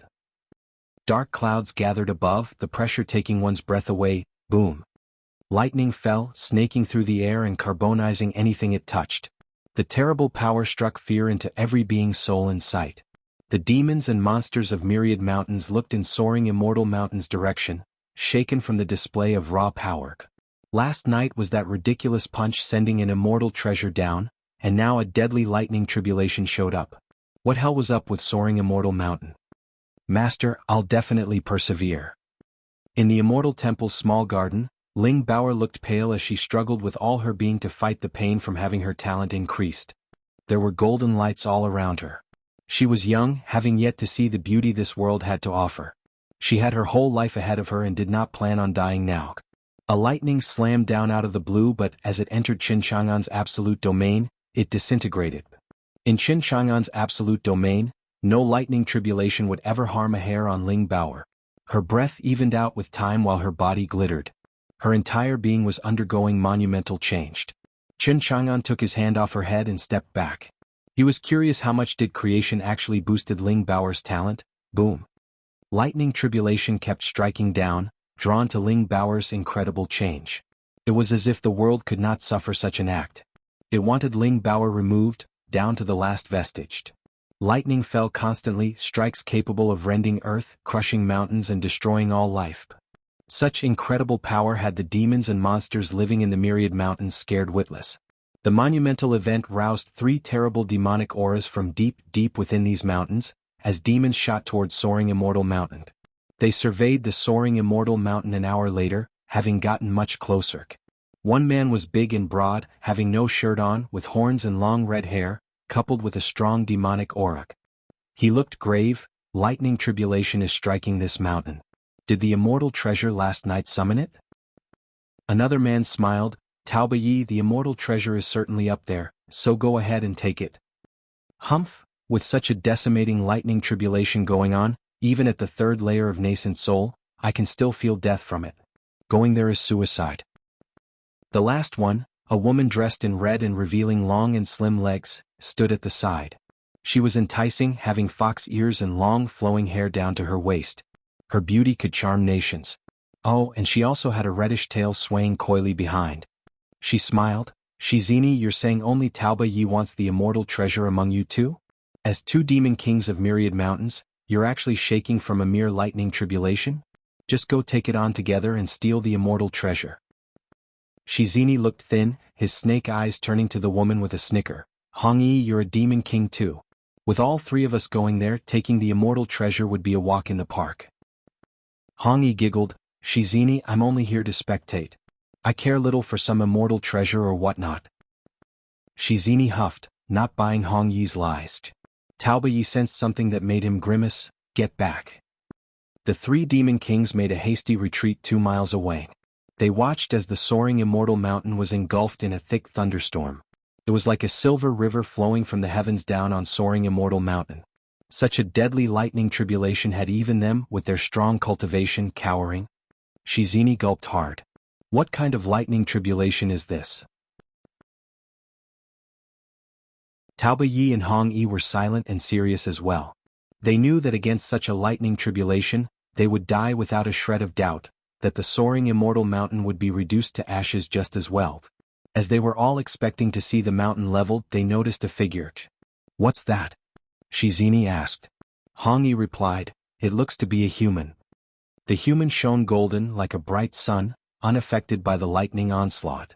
The endless lightning strikes felt like the gentlest and warmest breeze on the person, non-destructive and peaceful as it refined the body. Soaring immortal mountain wasn't affected by the lightning shower either, still standing strong. After some time, the lightning tribulation settled down and the black clouds receded like it didn't just try to pulverize an entire mountain. It's a girl? Taoba Yi's eyes shone as he stared at the human with shock and amazement. He never imagined a little girl could withstand such a deadly lightning tribulation. Was the girl the immortal treasure in human form? The lightning tribulation is gone. Come on, let's go check it out. The 3 demons turned into lights and entered soaring immortal mountain.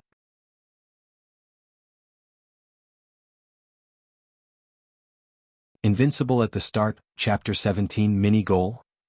Qin Chang'an took a large bite out of the tiger leg, giving Ling Bauer an odd look. After the lightning tribulation tempering, Ling Bao shone like a gem, her body remade, and the flow of spiritual power surged like a flood through her meridians.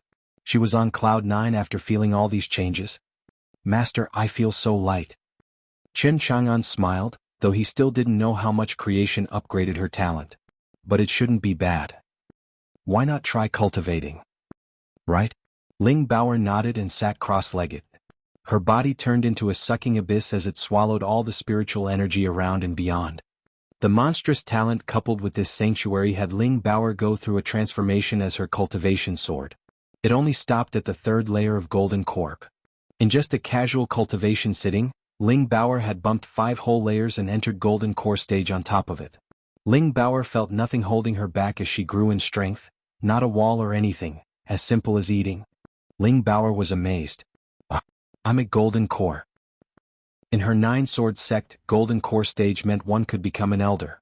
Her father, Ling Qingshan, was at peak golden core. And I am but 6 layers away from catching up, if not outright surpassing father. Ling Bao was overjoyed, gushing, Master is just amazing, able to improve my talent to such an insane level. Cultivation feels so much easier now. Is this the power of a nascent soul expert?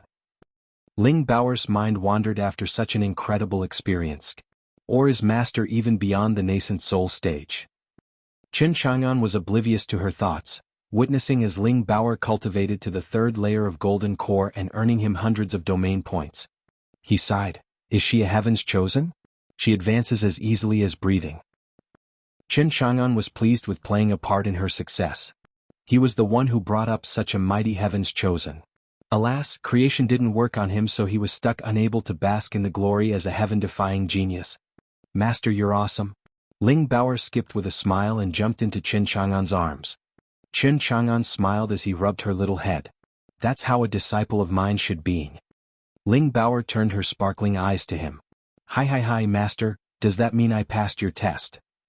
Chen Chang'an shrugged, why else would I be improving your talent? Bao, what's your talent's grade? Ling Bao shook her head, Master, I had a 4th grade talent and can't tell how high it got now. I just feel so free and light as compared to before. She was sure her talent was at 9th grade or at least 8th.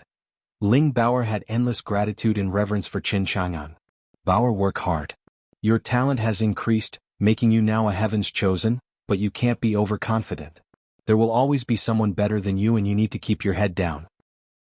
Master, I won't forget it. Good, now keep cultivating and try to aim for the nascent soul stage. Chen Chang'an threw Li Xiao and the other storage rings to Ling Bao. The items inside should help your cultivation. Take them. Master, they're all for me? Ling Bao felt spoiled.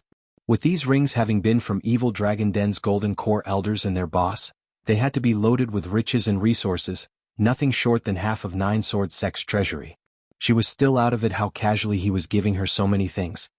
Chen Chang'an waved his hand, I had no use for them anyway. I can't cultivate and can only stay in the absolute domain. There he was God absolute. He could have mountains of resources and spirit stones by his side, yet it wouldn't be of any help at all. It was better to give them to Ling Bao and use them for all they're worth. He was looking forward to seeing Ling Bao enter nascent soul stage, and the tons of points she would be earning him. Chen Chang'an set a mini goal for himself. Extending absolute domain's reach over the whole 9-province continent is out of the question for now, but I can at least get it to encompass the soaring immortal mountain.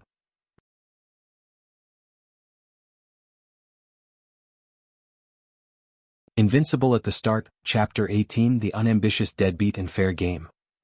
Chen Chang'an went inside the temple to resume nibbling at the tiger leg. The meat was damn succulent, tender and aromatic, juicy yet not fat, so chewy and it didn't stick between the teeth, a gourmet ingredient. The foxtail was looking down as it leaned on the walls. Chen Chang'an noticed, chuckling, Foxy, what's wrong? A plant yearns for meat? Foxy swayed, then pointed at Ling Bao as if to say, Boss, I want talent too. Chen Chang'an chuckled. Last night it had gained consciousness and now it wants talent. The kid sure has ambition. The foxtail had been an average weed just yesterday. It would have taken it centuries if not eons to awaken by herself without Chen Chang'an's intervention. Chen Chang'an pointed and a golden light fell on the foxtail. He was keen on knowing if raising the foxtail's aptitude and getting it to cultivate would earn him domain points as well. He wouldn't mind giving the same treatment to all herbs in the garden, even the sacred figure. With the golden light seeping over the foxtail, it wrapped around it like a cocoon, making it fall asleep as it improved its nature. Chen Chang'an let Foxy do its thing while he returned to more important matters, eating. As for Ling Baoer, she was cultivating inside the garden. Chen Chang'an had another mini-goal, while Ling Baoer was fully committed to reach nascent soul stage. Master wants me to get to nascent soul. I can't let him down. While Chen Chang'an was enjoying his meal, he suddenly raised an eyebrow. He felt Ling Baoer's aura changing. Her cultivation grew another layer, and with it came the system's notice and 100 more domain points. He smiled. Taking disciples was the best way to enlarge the absolute domain. If one disciple earns me so much, then what about 100? Better yet, 100,000. How many domain points would he get from just one round of advancements? Chen Chang'an could hardly imagine it, but he curbed his ramping enthusiasm soon after. I got an absolute domain on me, making me invincible, so why the hell am I going hungry? Taking disciples is only allowed once the candidates pass strict conditions. Chen Chang'an was in no rush, not aiming for anything big. He was going to take his time to slowly and steadily expand absolute domain across the whole 9-province continent. He was just an unambitious deadbeat. At the same time, the 3 demon kings appeared just outside the immortal temple. They hid their auras and spied from the shadows. The sight had them all gasping. There are spiritual herbs everywhere, like a natural sanctuary. There's actually such an amazing place on soaring immortal mountain. That's the little girl who underwent the lightning tribulation, Taoba Yi said. Is she maybe the fallen immortal treasure? Shizini asked. Hong Yi's sharp eyes glinted, peering at the little girl's secrets. The reddish tail swayed as she frowned. She doesn't give the aura of an immortal treasure, but looks to be made of flesh and blood. And from her spiritual power, she ought to be a human in the golden core realm. Ling Baoer's keen senses picked up on the hidden 3 demon kings. She's so sharp she actually found us? Hong Yi panicked and winced, darting her eyes elsewhere. Ling Baoer shook her head. I had the strange feeling someone was spying on me. Was I just feeling things? She's no immortal treasure. I peered through her nature and she's not just at golden core stage, but of incredible talent, a heaven's chosen of humankind. Hong Yi's eyes were ablaze. I won't fight over the immortal treasure, but the girl, I have to have her. Taoba Yi huffed. The girl is reserved and her body unsullied. For her to live through that horrible lightning tribulation, she has to be a top chosen even among serene and ghost provinces. How could she just be yours? I want her as well. You take the immortal treasure. Hong Yi sneered. And what's a boorish ox demon supposed to teach her to flex? The heavenly fox cultivation method is the only one suited for her. Shizini decided to take action instead of arguing with them, shooting inside the immortal temple's garden. Shizini, you rotten bastard. Hong Yi and Taoba Yi raged, thinking Shizini wanted to make his first move on the girl. Such a godlike heaven's chosen would definitely become a power to be reckoned with, after a careful upbringing of course. She was way more important than some immortal treasure. They couldn't let Shizini steal her. Taoba Yi and Hong Yi cut him off before he could reach the temple. Shizini, you got some nerve? Hong Yi growled. Shizini snickered, his snake tongue flicking. And no amount of honor matters if I get the girl. Taoba Yi's voice rumbled. I refuse to believe she would take a snake as master. Taoba Yi, I am a python, not a snake. And aren't you just a bull and Hong Yi a fox? Hong Yi rolled her eyes at the 2 demon kings' crude language. Taoba Yi's voice was grave. Hong Yi, Shizini, we haven't fought for centuries. Let's have a fair game. The strongest shall take her as a disciple. What do you guys say? It's on. Yeah, good idea. Hong Yi and Shizini agreed.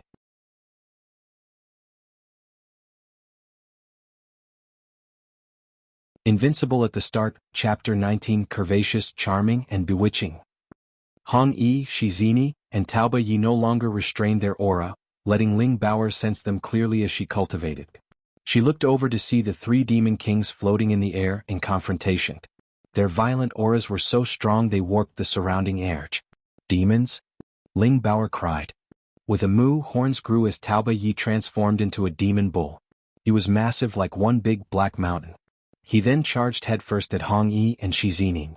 The two showed no fear as they shone golden, and Shizini turned into a long golden python. Hong Yi's coquettish eyes flared scarlet, turning into a nine-tailed fox. The three demon kings were in the nascent soul stage, exercising incredible power so much that the entire mountain was shaking. In the immortal temple, Qin Chang'an was still focused on enjoying the succulent tiger leg. He thought an earthquake came and scrambled outside only to find three huge creatures waging battle. Holy crap! Those three are demons. A demon bull, a demon python, and a demon fox walked into a temple as big as houses. Qin Chang'an had never seen such a large demon in his short life, taking him by complete surprise. Master, three demons showed up out of nowhere on the mountain. Ling Baoer ran to Qin Chang'an's side. Even as a golden core cultivator, she still cowered just from the waves of power the three large demons released as they battled. She knew perfectly well that even now she was no match for them. Qin Chang'an restrained his shock and talked with a straight face. No need to panic, they're but three insignificant demons. Right? Even with their incredible power on display, Master still calls them insignificant. Ling Baoer's respect for her master just increased once again. In her mind, Qin Chang'an's image became an utterly unstoppable and invincible existence, no less than a god. She felt completely safe next to him, all fear draining from her features. Ling Baoer noticed Qin Chang'an just came out from enjoying the tiger leg and still had grease on his mouth. She reached out to dab it clean, but she was so small that she had to stand on her toes to barely reach. Qin Chang'an felt awkward. My image. Though that wasn't to say he didn't appreciate Ling Baoer's gesture. Baoer is so young yet so thoughtful. She can cook and is attentive, the best disciple one could have. Master, what are they doing? Qin Chang'an looked disinterested. Who knows, as long as they don't drag us into it, it has nothing to do with us. And if they do? Snake soup, beef hot pot, and roasted fox are next on the menu? Qin Chang'an licked his lips. Master, I know how to make snake soup and roasted fox, but what's beef hot pot?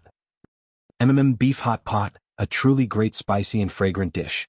One day I'll personally mind the stove and make some for you. Qin Chang'an smiled. Ling Baoer's eyes shone like stars.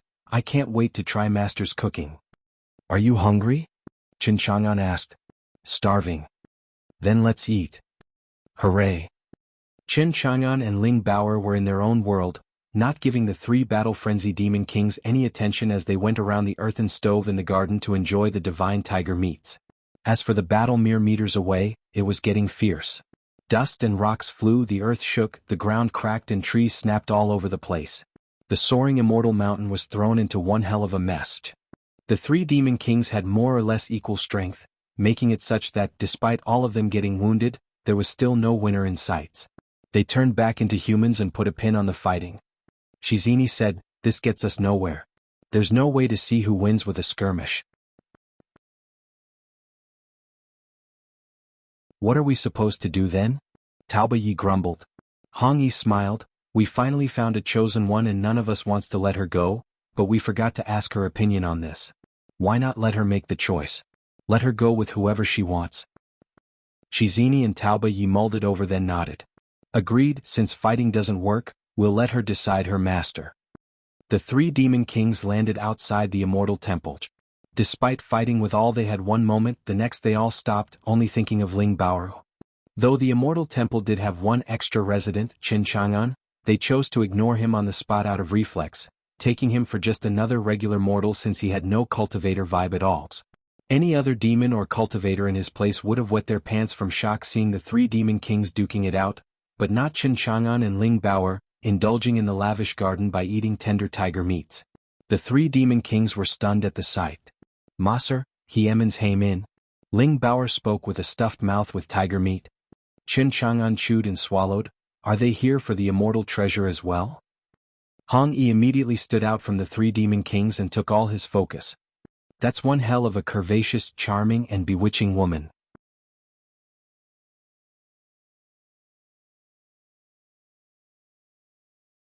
Invincible at the start, Chapter 20. No thanks, I already got a master. The three demon kings were just outside the immortal temple, frowning at Ling Baoer and Qin Chang'an enjoying a hearty meal. Are these people not at all afraid of demon kings? Hong Yi grinned. What intriguing fellows.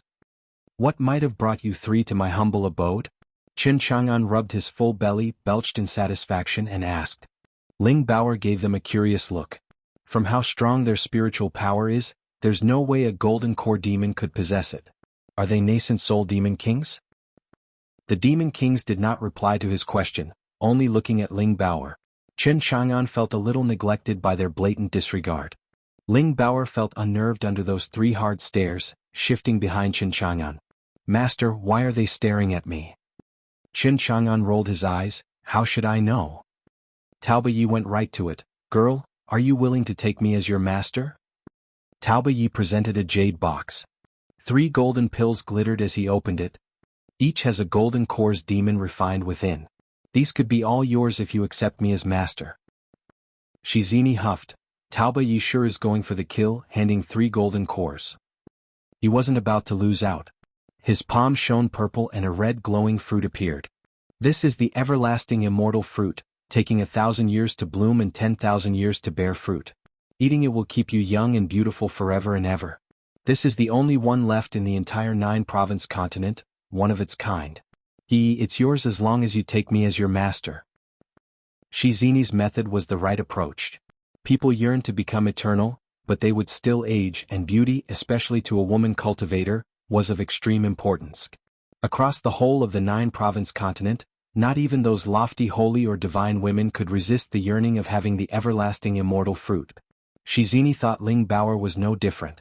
Hong Yi rolled her eyes. Shizini, you're so sly, hiding a precious everlasting immortal fruit in your sleeve. Shizini smiled. Hong Yi, I planned on giving it to you, but since we found such an incredible heavens chosen, this everlasting immortal fruit is no longer written in the stars for you. Hong Yi shook her head. Exchanging the everlasting immortal fruit for a chosen disciple couldn't be a better deal. Hong Yi smiled at Ling Baoer. While I don't have an impressive gift, all I can give you is a promise. Take me as master and the heavenly fox race will do all in its power to train you. With your talent, becoming an immortal will no longer be a dream. Shizini and Taoba Yi gasped, shaken up. The heavenly fox race had been around for tens of thousands of years, having amassed fortunes as well as training many ascending demons. To think she was willing to go so far as to give everything to this human girl. It was beyond what Shizini and Taoba Yi offered combined. Hong Yi's promise was out of the two's expectations. Take me as master and you might become immortal. What do you think? Hong Yi smiled. Qin Chang'an and Ling Baoer stared blankly at them. It took Qin Chang'an by surprise how the demon kings weren't here for the immortal treasure, but Ling Baoer. What really got on his nerves, however, was how they were so open to poach his disciple in his presence. Don't they know Ling Baoer is my disciple? Ling Baoer was struck dumb. The demons wanted her and even showered her with gifts. 3 demon cores, everlasting immortal fruit, and the promise of immortality were all stuff Ling Baoer couldn't even dream of. Not even the 9-sword sect could offer such great things. Shizini and Taoba Yi winced at Hong Yi's promise. The promise of immortality was far beyond what any of their gifts offered. Ling Baoer had to know that taking Hong Yi was the best choice. Hong Yi smiled, her beauty breathtaking as she glowed with confidence. In the face of such incredible and enticing gifts, Ling Baoer actually refused. No thanks, I already got a master. Qin Chang'an smiled, his anger deflated. That's my disciple, well done. No poaching will work on you. Qin Chang'an was sure there was hardly anyone else that could refuse the promise of immortality.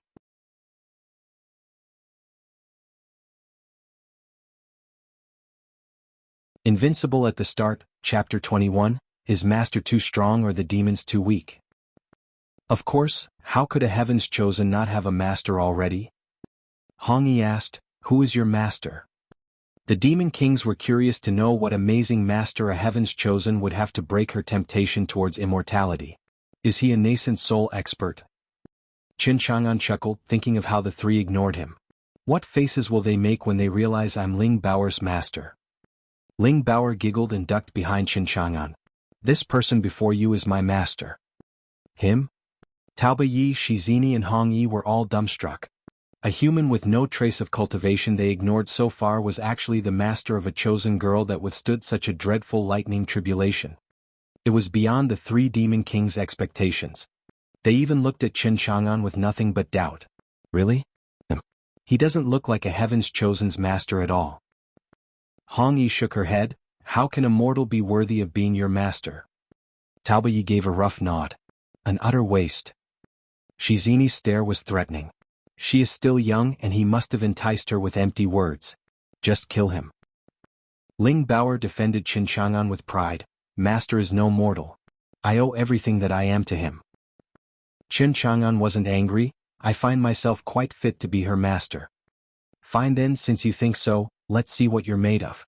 I'll flatten you. Taoba Ye's spiritual power surged, like an angry river let loose into the world. Flatten me?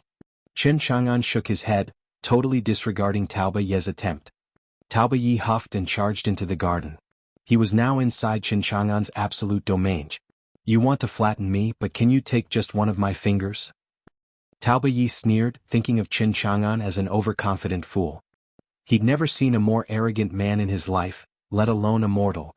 Hong Yi and Shizini spectated from the side, finding Qin Chang'an equally conceited. Though they were also curious, why would a mortal dare challenge Taoba Yi with just a finger? They also noticed he showed no panic, fear, or anxiety. He was calm and unfazed, like he didn't even care Taoba Yi was raging over to squash him. It was completely absurd. Taoba Yi was a nascent soul demon king ruling many mountains, yet Qin Chang'an could handle him. That's just not possible. Taoba Yi reached Qin Chang'an and roared, his right coming down hard. The palm held incredible power, and Taoba Yi was supremely confident Qin Chang'an would turn to mush. A golden core expert couldn't take a nascent soul on, let alone some average human. Taoba Yi didn't much care Qin Chang'an would bite the dust either. Since he was so cocky as to take the chosen girl for himself, he had to pay the price. Taoba Yi expected Qin Chang'an to become a gooey puddle of blood under his palm, but reality proved to be disappointing and shocking, all at the same time. Qin Chang'an was more than just fine, as the palm couldn't even scratch him. For all intents and purposes, the palm looked like a love tap. Taoba Yi widened his eyes. That's not possible. Qin Chang'an eyed him. Did you have breakfast? That was far too light. Taoba Yi didn't have the luxury to reply as a light flick came his way. It was absolutely ridiculous seeing how a measly flick contained power like no other. Taoba Yi's chest sported an extra-large bloody hole, flung dozens of meters into the air as he cried miserably, though some strange power stopped him hard before he got out of the absolute domain. Since the Demon King was kind enough to give himself over by entering his range, he wouldn't just let him leave with just a hole in his chest. Taoba Yi slumped to the ground, wheezing and on his last leg. Shizini and Hong Yi were bug-eyed, petrified from the insane event. They had no words to describe what happened. Ling Baoer blinked her big, pure eyes, giving the mortally wounded Taoba Yi an inquisitive look. Is Master too strong or are the demons too weak? The silence was deafening. Qin Chang'an grinned, turning to the terrified Shizini and Hong Yi. He couldn't even take my finger. Maybe you'll fare better? The two demon kings paled. They were around the same level, the three of them, but Taoba Yi had the tougher body. It didn't help him against Qin Chang'an's casual flick though. They feared taking that on would kill them then and there. Under Qin Chang'an they felt their blood run cold, terror gripping their hearts. What misfortune plagued us to mess with this overlord? What do you think? Am I worthy of being her master?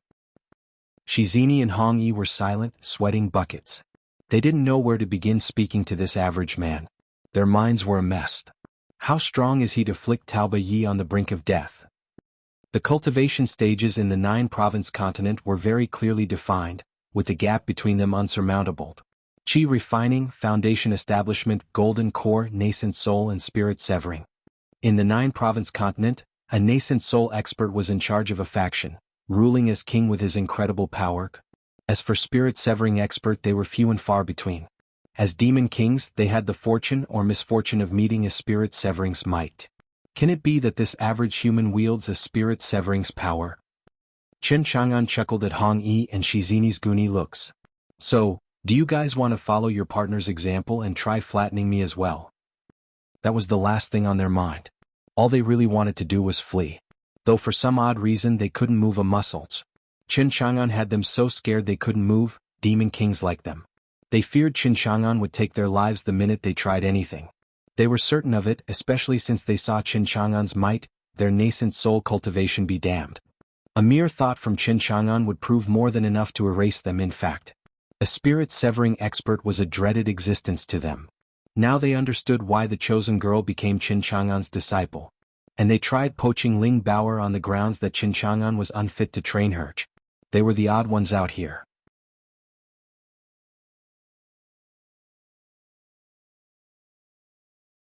Invincible at the start, Chapter 22, Planting an Immortal Tree. Hong Yi and Shizini were terrified, unaware Qin Chang'an could do nothing to them outside the absolute domain where he was God. Qin Chang'an thought, I need to get these demons inside my range somehow. The everlasting immortal fruit Shizini had caught Qin Chang'an's attention, all the more reason he wanted to bait them closer. Hong Yi is a fine beauty, charming and coy. She'll make for a good bed warmer. Ahem, just what am I thinking? How obscene. Hey, why so silent? Did cat got your tongue? Shizini and Hong Yi snapped back to reality. They got flustered and didn't know how to reply. Qin Chang'an rubbed Ling Baoer's small head. Do you still want her as your disciple? Shizini and Hong Yi shook their heads till dizzy. No, never. It is her greatest honor to be Senior's disciple. We could never match your greatness to teach her. Shizini gave a bright smile. Hong Yi was tense, fearing of saying the wrong thing as she painstakingly calculated her words first before irking Qin Chang'an. Haha, now you realize it? Qin Chang'an said to Shizini. Do you want to die? Shizini's smile froze, his heart sinking in horror. Since you're not talking, you must want to write? Shizini shook like a leaf from fear. As Senior, I don't want to die. Oh, and here I thought you did. Ling Baoer giggled from the side. This demon king was so tough before, but now look at him like a scared kitty before master. He's so funny. Shizini paled white, bending his waist while his head sweating buckets. Hong Yi didn't smile. Once Qin Chang'an eliminated Shizini, she would be next. She might be enchanting, but she didn't believe he would go easy on a flower. Better play it safe. Then hand over the everlasting immortal fruit. Qin Chang'an spoke. Here's Senior. Shizini offered the precious fruit on the spot. Qin Chang'an looked it over in his hand, finding it glossy and deep red in color.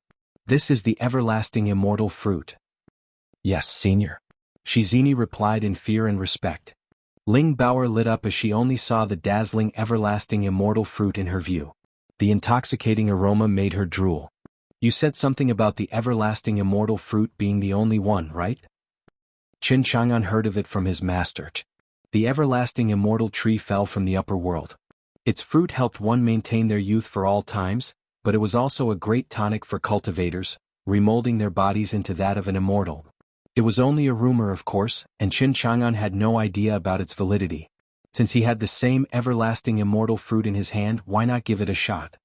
It would definitely be a wondrous boon to have an immortal body just by eating some fruit. Senior, the ancestor of the golden python race I belong to, found this everlasting immortal fruit 3,000 years ago on Bronze Mountain. Immortals descended from the upper world and took the tree, leaving us with the only everlasting immortal fruit. Qin Chang'an was startled. He knew Bronze Mountain was in Wind Province since Eternity Coven was from there as well. But that area was forbidden because of the deadly danger that could even take a nascent soul cultivator's life at any moment. To think Shizini's ancestor braved it and survived it as well. That meant the golden python ancestor had to be stronger than a nascent soul, maybe its spirit severing. Shizini had a reason for divulging this information. Don't get cocky being at spirit severing stage, since my race also has that power. Qin Chang'an wouldn't have cared even if he heard him. He heard Ling Baoer's loud gulp and noticed her unflinching stare on the everlasting immortal fruit. Qin Chang'an chuckled. You want it? Master, can I eat it? Ling Baoer gulped again. Sure, just leave me the stone. The everlasting immortal fruit was some prime stuff, and he wanted to try creation on its seed to grow its tree. Then he wouldn't have just one everlasting immortal fruit. All the ladies on the 9-province continent would go crazy trying to get their hands on my everlasting immortal fruits. He didn't mind letting Ling Baoer eat it, not when he gets bushels of it. The girl was oblivious, simply touched by his kindness as she beamed. Hi, Master is the best. Won't Master eat as well? Qin Chang'an shook his head. No.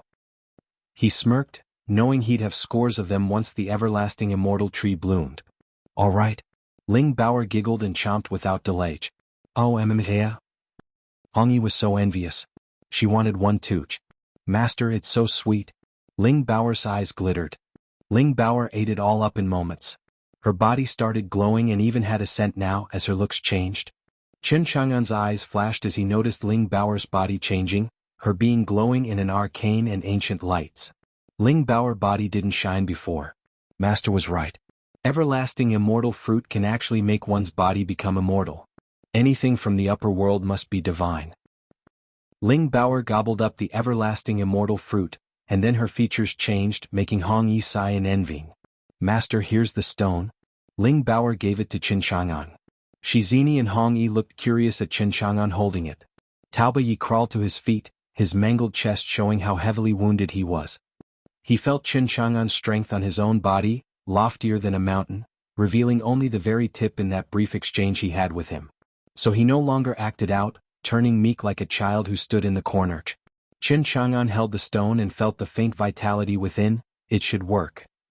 He used Absolute Domain System's second trait, Creation. With a flash of a green light, mystical power poured into the stone.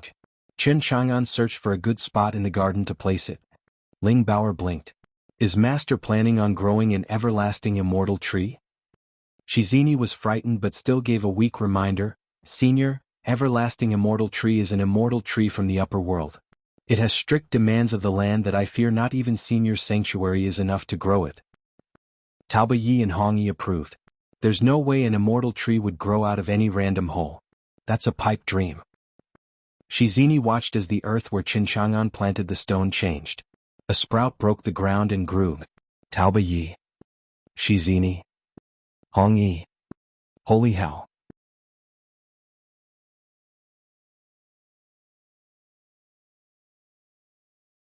Invincible at the start, Chapter 23, Growing the Everlasting Immortal Tree. Senior, we're wrong. None here believed Qin Chang'an could actually grow the everlasting immortal tree and were gawking. It was absolutely preposterous and absurd. They felt like someone slapped them over the face. Ling Bao was clueless of the impossible task of getting the everlasting immortal tree to grow. It was why she only had a curious look at how quick the everlasting immortal tree grew.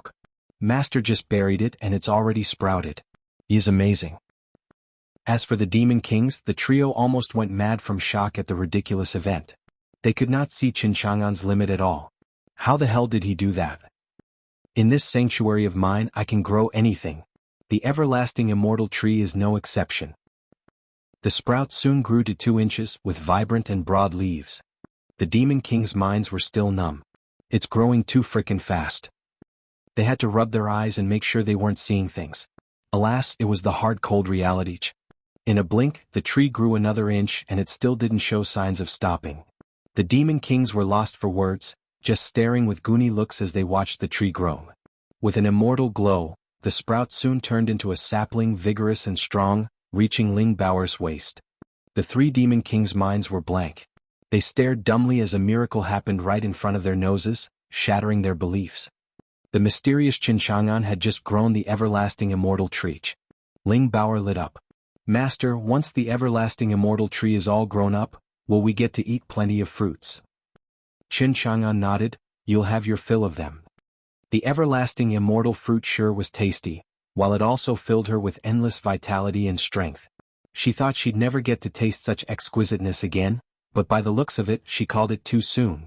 Everyone watched with rapt attention as the sapling reached 3.5 meters, lush with leaves and glowing otherworldly. There were mysterious immortal lines tracing the leaves, branches and the trunk. At the tip of the branches, flowers budded. Shizini's mouth twitched. Didn't ancestors say the everlasting immortal tree blooms every 1,000 years and bears fruit every 10,000? It was already hard enough for the everlasting immortal tree in the forbidden area to grow, something that shouldn't be able to on the entire 9-province continent. So how was it that another one up and bloomed in an instant here and now? It was so majestic and grand, even ready to bore fruits. Hong Yi's eyes sparkled. Is the everlasting immortal tree blooming? She cared a lot if it ended up bearing fruits now, holding on a meager hope that she might taste one as well. Qin Chang'an merely watched it like any other plant. I knew it wouldn't fail me. Creation caused the stone to turn into an everlasting immortal tree. With the tree close to blooming, it was only a matter of time before the fruits would form. Taking them for himself was obvious. How did you do it? Shizini mumbled, stunned, shocked, overwhelmed. Qin Chang'an confirmed everlasting immortal tree situation and now turned to the three demon kings. His flat gaze turned in their minds into a sharp divine weapon, ready to peel their lives. An ox, a python and a fox. Qin Chang'an smirked, having planned on erasing them for points, of course. That was his initial intent, however, finding it a shame to just kill three mighty nascent soul demon kings like mowing grass. The demon kings racked with anxiety, wishing they could crawl in a crack or hole, but there was none around. They just shook like leaves. The youth showed no sign of having any cultivation yet oozed greatness. They had met with a spirit-severing expert before, but even that one couldn't instill such dread into them. A horror that came from one's core, down to the soul of their very existence. Qin Chang'an found it hilarious watching these mighty beings scared witless. If it were yesterday, it would have been him shaking from fear before them. This is the power of the absolute domain system. Qin Chang'an sighed. You've trespassed on my land, your fight made a mess of soaring immortal mountain. What do you think I should do with you? Shizini opened his mouth, full of respect and worry. Senior, we were wrong, having not realized this was Senior's home. We are ready to take on Senior's punishment. We won't object even if Sir wants to kill us. Though I still wish to beseech Senior in pardoning us. Taoba Yi and Hong Yi flinched, not expecting for Shizini to say that. After all, what if Qin Chang'an really killed them? What do you two think? Qin Chang'an turned to the two. Taoba Yi and Hong Yi's souls shuddered, yet didn't refute Shizini's words. Senior, we plead for your generosity. Senior, please give us a chance to make amends. Qin Chang'an nodded. Since you're so sincere, I shall spare you for the chance to make it up to me. The demon king's heart sank like rocks. They feared Qin Chang'an would have just wiped them out then and there. Hong Yi tested, Senior, if I may, what would that entail? Ling Baoer was curious as well. These three were peak beings in the 9-province continent, regardless of cultivation or status. Her father wasn't even at their level. I must have had the luck of 3 lifetimes to become master's disciple. Maybe more? Ling Baoer thought. Qin Chang'an did not answer Hong Yi's question, merely walking over to Taoba Yi. Taoba Yi panicked inside. As senior? He feared Qin Chang'an's finger would pluck his life this time.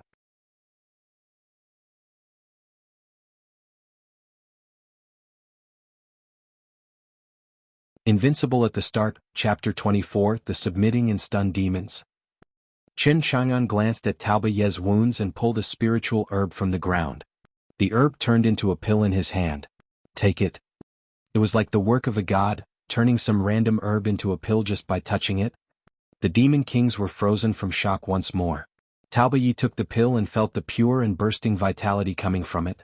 He swallowed it without a doubt since Qin Chang'an could have killed him with a flick. Why bother using convoluted schemes? Why would the senior give this to me? He understood once he swallowed it. The pill turned into a flood of vitality, soaking and mending his grave wound, healing under the naked eye. The savage flick left a bloody and mangled gap in his chest, but it was now replaced by flawless skin. It was like he hadn't been hurt in the first place. On top of it all, his aura increased as well. The remaining vitality of the pill soaked the rest of his body, making Taoba Yi shudder from the incredible energy. He just advanced. Taoba Yi had been stuck at the 3rd layer of nascent soul for over 3 centuries now, yet he just raised his cultivation just like that. This should have taken him 3 centuries more. It was outside his understanding how taking Senior's healing pill healed and advanced his cultivation. It had to be an immortal pill. Hong Yi and Shizini felt Taoba Yi's change as well. These 3 demons had the same cultivation for ages since the higher stage one reached, the harder it got. Even a small increase took years. They understood more than anyone just how hard it was for Taoba Yi to go from peak 3rd layer to 4th. I can't thank you enough for the immortal pill, Senior. Taoba Yi cupped his hands, touched to the cork. Qin Chang'an said, I'm offering you a chance to make amends. Submit. His gaze was flat, hiding the restlessness in his heart. To get 3 nascent soul demon kings under him, he had to fake it like a champ. They could prove to be a great help outside absolute domains. His master's fate never left his mind. He's been gone for a month now. Something must have happened to him for the barrier to drop. Sending the 3 demon kings to scout for his master was a good plan, and finding out his fate. Qin Chang'an looked at all three of them in turn. Taobai replied on the spot, "I wholly submit my humble services, senior." He had lived for 2,000 years already, yet never had he encountered a spirit-severing expert capable of making pills on the spot and not only healing but advancing his cultivation as well. Qin Chang'an's skills were beyond them. His instinct told him that this man before him could make him go beyond his demonic condition. Taobai grasped this chance on the spot. He was a descendant of the chaos demons, having pride and self-respect, hardly holding anyone worthy. Hong Yi and Shizini gasped at how easily he gave in like that. He just submitted over a pill? One submitted, what about you too? Qin Chang'an asked. Agreeing meant life. Refusing meant death. Having no use for him meant their only outcome would be domain points left to be harvested. Hong Yi glanced at the budding everlasting immortal tree and said, "Senior, I submit. Senior, I leave my life in Sir's capable and wise hands." Shizini was the only one left and agreed as well, but not forgetting to butter him up at the end. Shizini and Hong Yi entered Qin Chang'an's domain at long last as his capable followers. Getting 3 nascent soul demon kings was an unexpected surprise. "Since you're working for me now, just call me young master instead." Young master. These lofty demon kings actually bowed their heads to someone. They still needed time to adjust to the idea and get into their new roles. Qin Chang'an knew it as well. The demon kings had submitted, yes, but it was more apt to say that his power won them over. Qin Chang'an didn't want to get them through fear, for they could just leave him hanging and alone at any time. The best way was to win their hearts. The real question was how. Qin Chang'an had an idea. "As you've come to my side, I will be sure to look after you." Qin Chang'an used creation on the 3. Learning from Ling Bao's experiment, he wanted to give the demon kings a minute bump in talent. Each person, monster, demon, or creature had their talent set at birth, never to change again. The demon kings were damn strong, but their talent kept them stuck at the nascent soul stage. Increasing that meant ease of cultivation. It was precisely the same reason why they all went crazy in getting Ling Bao as a disciple. They all saw her incredible talent, a chosen no less, one capable of endless potential. She was at golden core stage at the tender age of 11 for heaven's sake. Nascent soul was going to be a breeze. Even spirit severing wasn't a stretch. The demon kings, however, had meager talents by comparison, with but a non-zero chance of reaching spirit severing. After using creation, the 3 demon kings clearly felt their bodies transform. They felt their talent growing. The feeling brought them close to tears. This can't be. How could a fixed talent ever be increased? This defies all logic.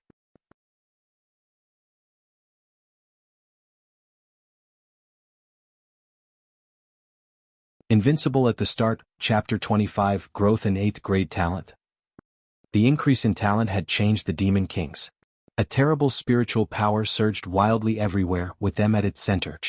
Hong Yi and Shizini were at peak 3rd layer of nascent soul, having consolidated their foundation and waited years upon years to advance. With the increase in talent, their cultivation limit was lifted. Their demonic energy flooded the world. Hong Yi and Shizini entered the 4th layer at the same time. It was also the moment when black clouds gathered and the wind picked up, with thunder heralding a fierce lightning storm. The demon kings increased their talents and had to go through a lightning tribulation like Ling Bao. Since there were 3 of them, the added lightning tribulation had multiplied danger. Lightning flashed all over the sky with the power to sunder the earth and tear anything apart. Under the deadly lightning tribulation, destroying soaring immortal mountain was nothing, not when it could level the entire myriad mountains area. Fortunately, it only targeted the 3 demons. Not like they could withstand it anyway. In fact, not even a spirit severing could.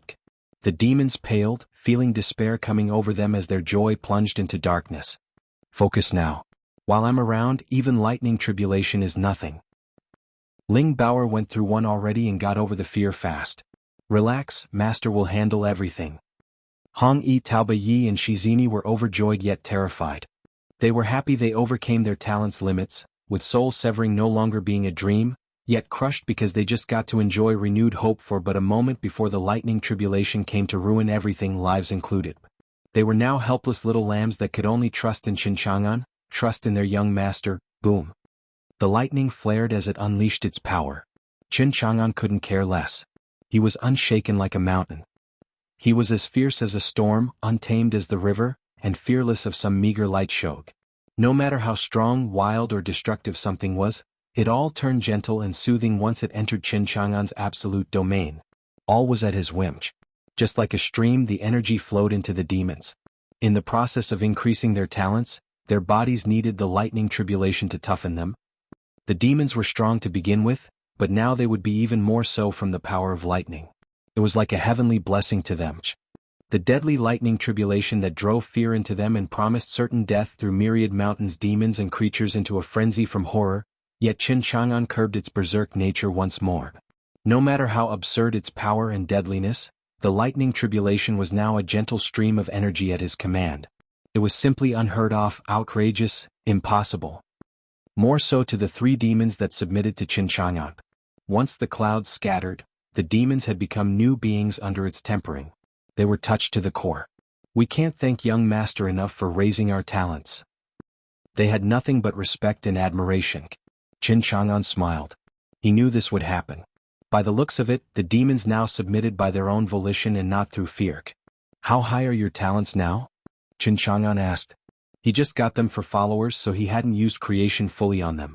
I wonder if they know their current grade. Shizini took out a stone, clear and shining. Talent stone. Ling Baoer lit up.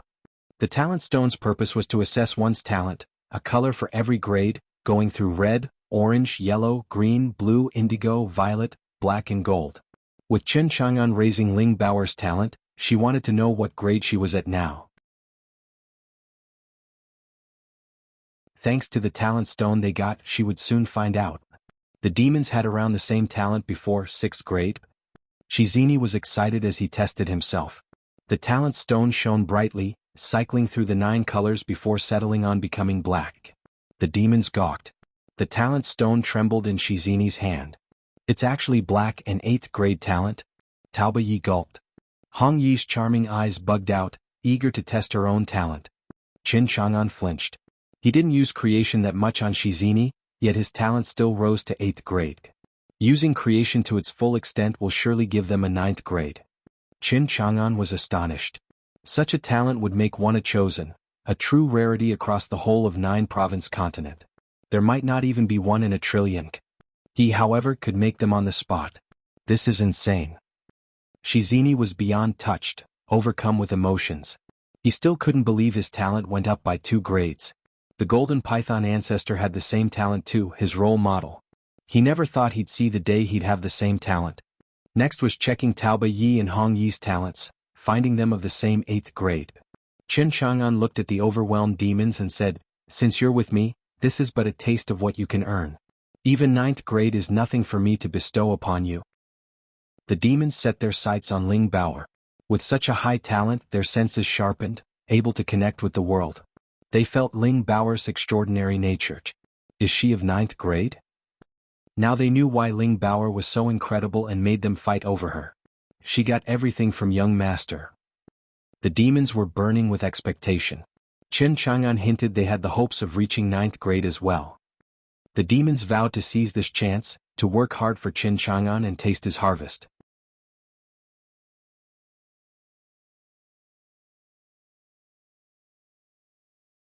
Invincible at the start, Chapter 26, Generosity to One's People. Master, they raised their talents to 8th grade. I wonder how high mine got. Ling Baoer was impatient to test her talent. Will it be 8th grade as well? She'd be a genius. Hong Yi handed the talent stone to her right away. The trio was also curious about how good she was. Qin Chang'an was as well, since he didn't hold back creation when he used it on her. Since the demons got 8th grade, then Ling Baoer had to be 9th for sure. The talent stone shone in Ling Baoer's hand. It went through all the colors, with all believing it would settle on gold, the 9th grade. However, the talent stone soon went inert, showing no color whatsoever. The demons were stumped. Ling Baoer blanked. Qin Chang'an blinked. The script is off here. Where's the gold? Master, what happened? Ling Baoer stared at the talent stone with a blank look. The demons awaited his response. The talent stone worked since the demons used it already, but why didn't it show any change in Ling Baoer's hand? It was a mystery that Qin Chang'an was sure to unravel. Qin Chang'an thought, why is the talent stone unresponsive? Does Baoer have no talent? Qin Chang'an refuted that theory. He clearly felt Ling Baoer changing as he raised her talent. Since there's no clear explanation, making one up is the way to go.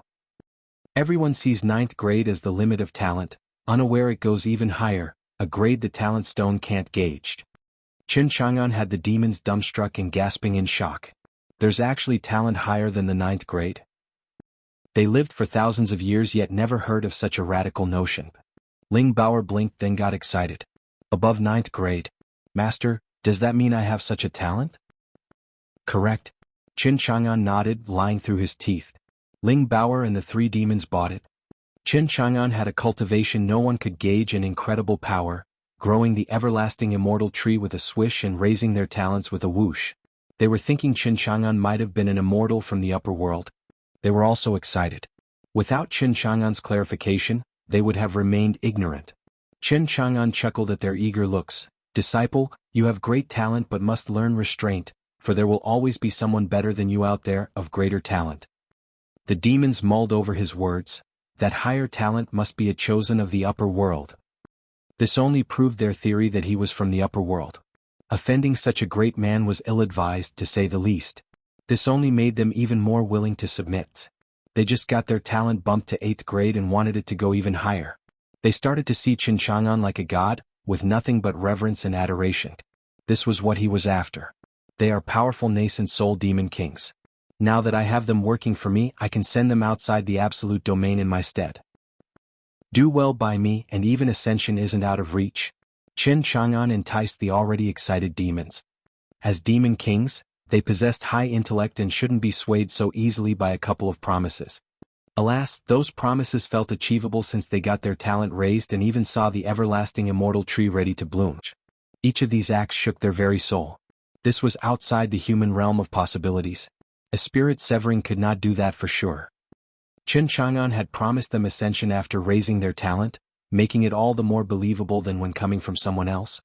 It felt like his words were law to them. Immortal. Even young Ling Baoer knew how important ascending to immortality was. It was the wish of all beings on the 9-province continent, be it humans, demons, or any other creature. Who among them, however, had the confidence to declare it a certainty? Not even Qin Chang'an knew if absolute domain system could pull it off either. He did it just to get the 3 nascent soul demon kings to work for him. The hope of becoming immortal ought to get them riled up. He no longer had to worry about them. Shizini, Hong-yi and Taoba-yi looked around the garden, at the lush herbs and the mystical vibe this sanctuary was giving, instilling peace and tranquility.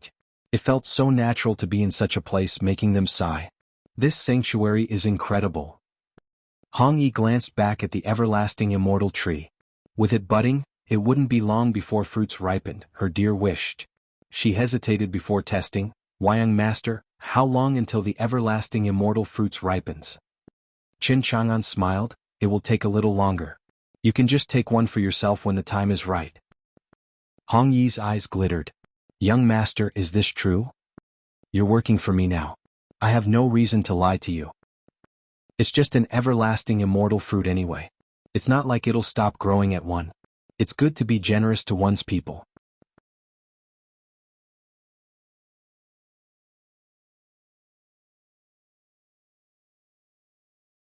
Invincible at the start, Chapter 27, Draconic Foul King, Evil Dragon Den's Nascent Soul. A cool breeze drifted beneath the sacred fig, where a square stone table was set. Qin Chang'an and the demons were around it, the table holding jade pieces and 4 neat lines. Mahjong. Taoba-yi held a tile with a frown, plagued with indecision. Hong-yi held her chin with a lazy look, whining, "What's taking you so long to consider every time, you slow ox? You're making young master wait forever. Are you playing or not?" "No rush, just let me think." Shizini knocked the table. "Hurry it up. I'll be pushing up daisies with you around." Taoba-yi grumbled and slammed a tile. "You 2 rookies are always in a rush." "There. A full suit, sorry but I win." Qin Chang'an laid out his tiles. Taoba-yi whined, "See? You rushed me and young master won again. I was this close to making a bamboo suit too." "Don't blame us for your stupidity. I certainly wouldn't have put down the chicken if I were you." Hong-yi rolled her eyes. Qin Chang'an chuckled at the demons arguing. It's so refreshing to dominate. The three found Mahjong a novelty, having never seen it before or played it. What was more, Mahjong wasn't there just to pass the time, it was actually helping the demons get a clearer sense of the world and its nature. It was beyond their comprehension. If they kept playing with Qin Chang'an, they felt the fifth layer of nascent soul would be just around the corner. Young master, again? Qin Chang'an looked at the time. It's noon already. Let's take a break and continue after lunch. Bauer should be coming back by now. Draconic Fowl King lives on Cutlet Mountain. Miss Bauer is more than enough to bring one back. Young master, there's no need to worry about her. I guess. Qin Chang'an nodded. The demons told him of this Cutlet Mountain being a few thousand miles off of Soaring Immortal Mountain, though it had no dangerous demons around. Even that Draconic Fowl King was a golden core at best. Shizini said the fowl had a trace of an immortal beast bloodline, making its meat a delicacy. Qin Chang'an was about to send the demons after one for a barbecue, but Ling Bauer volunteered, so he let her go instead. Around a dozen miles away, Ling Bauer was on her sword, carrying a chicken even larger than her as she flew home. It's almost noon. Master must be hungry. I better step on it. She used her spiritual power to go faster. As she flew towards Soaring Immortal Mountain, she saw a red streak on the horizon coming right for her. The red light vanished and the sudden appearance of a man startled her. He was an old man with decrepit features and a bald head. His bloodthirsty eyes landed on Ling Bauer. Girl, I sense Badian on you. Did you kill him? Ling Bauer felt pain from his icy tone and the deadly aura he released. She knew she was in danger. Damn it, he's from Evil Dragon Den. Master only sent me out for some game and I happened to stumble on someone from the Evil Dragon Den. Ling Bauer was at the Golden Core stage, but the old codger had an even stronger aura. The pressure she felt was the same one the three demons gave off. That meant he could only be a nascent soul expert. That's why Evil Dragon Den has been rampant over the years. They have a nascent soul.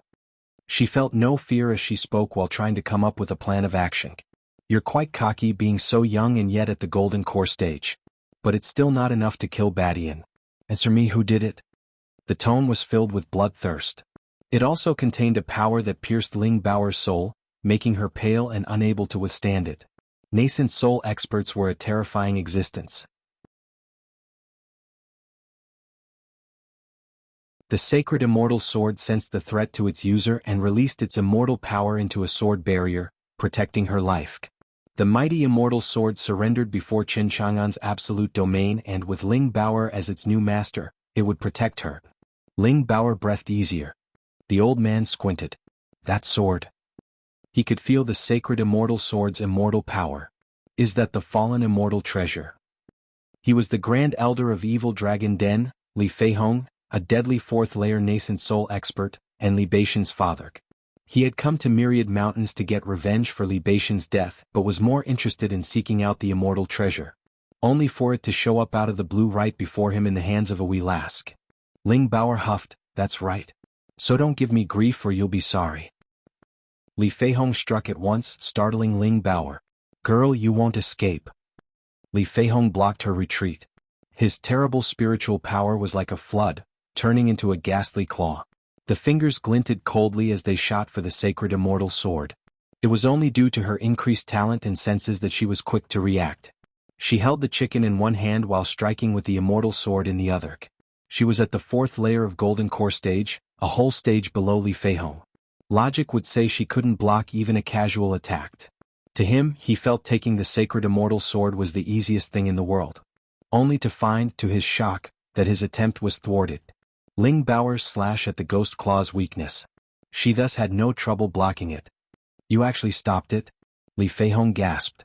She isn't strong, but with the immortal item helping her, she struck the ghost claw's weakness. Was it a fluke or intentional? Li Feihong muttered as his eyes shone sinisterly. It would be another matter if Ling Bauer actually found out the attack's weakness. To find it in such a short time, the girl must be of 7th grade talent or higher. Ling Bauer paled and gasped. She did block the attack, but it took everything she had to do it. The immortal sword was mighty, but it took a heavy toll on one's spiritual power, not to mention it protected her as well. I need to save the sacred immortal sword as a last resort. A nascent soul is too strong. Master increased my talent, bolstering my strength, but I'm still just in the Golden Core stage. The gap between us isn't enough for talent to cover. Even with the sacred immortal sword, it uses way too much spiritual power. I have so little of it to use it as I want. I must flee to soaring immortal mountain. She was no match for Li Feihong, but she just had to get to her master's side, and a finger from him would kill this old geezer. Girl, didn't your dad ever tell you to never get distracted in a fight?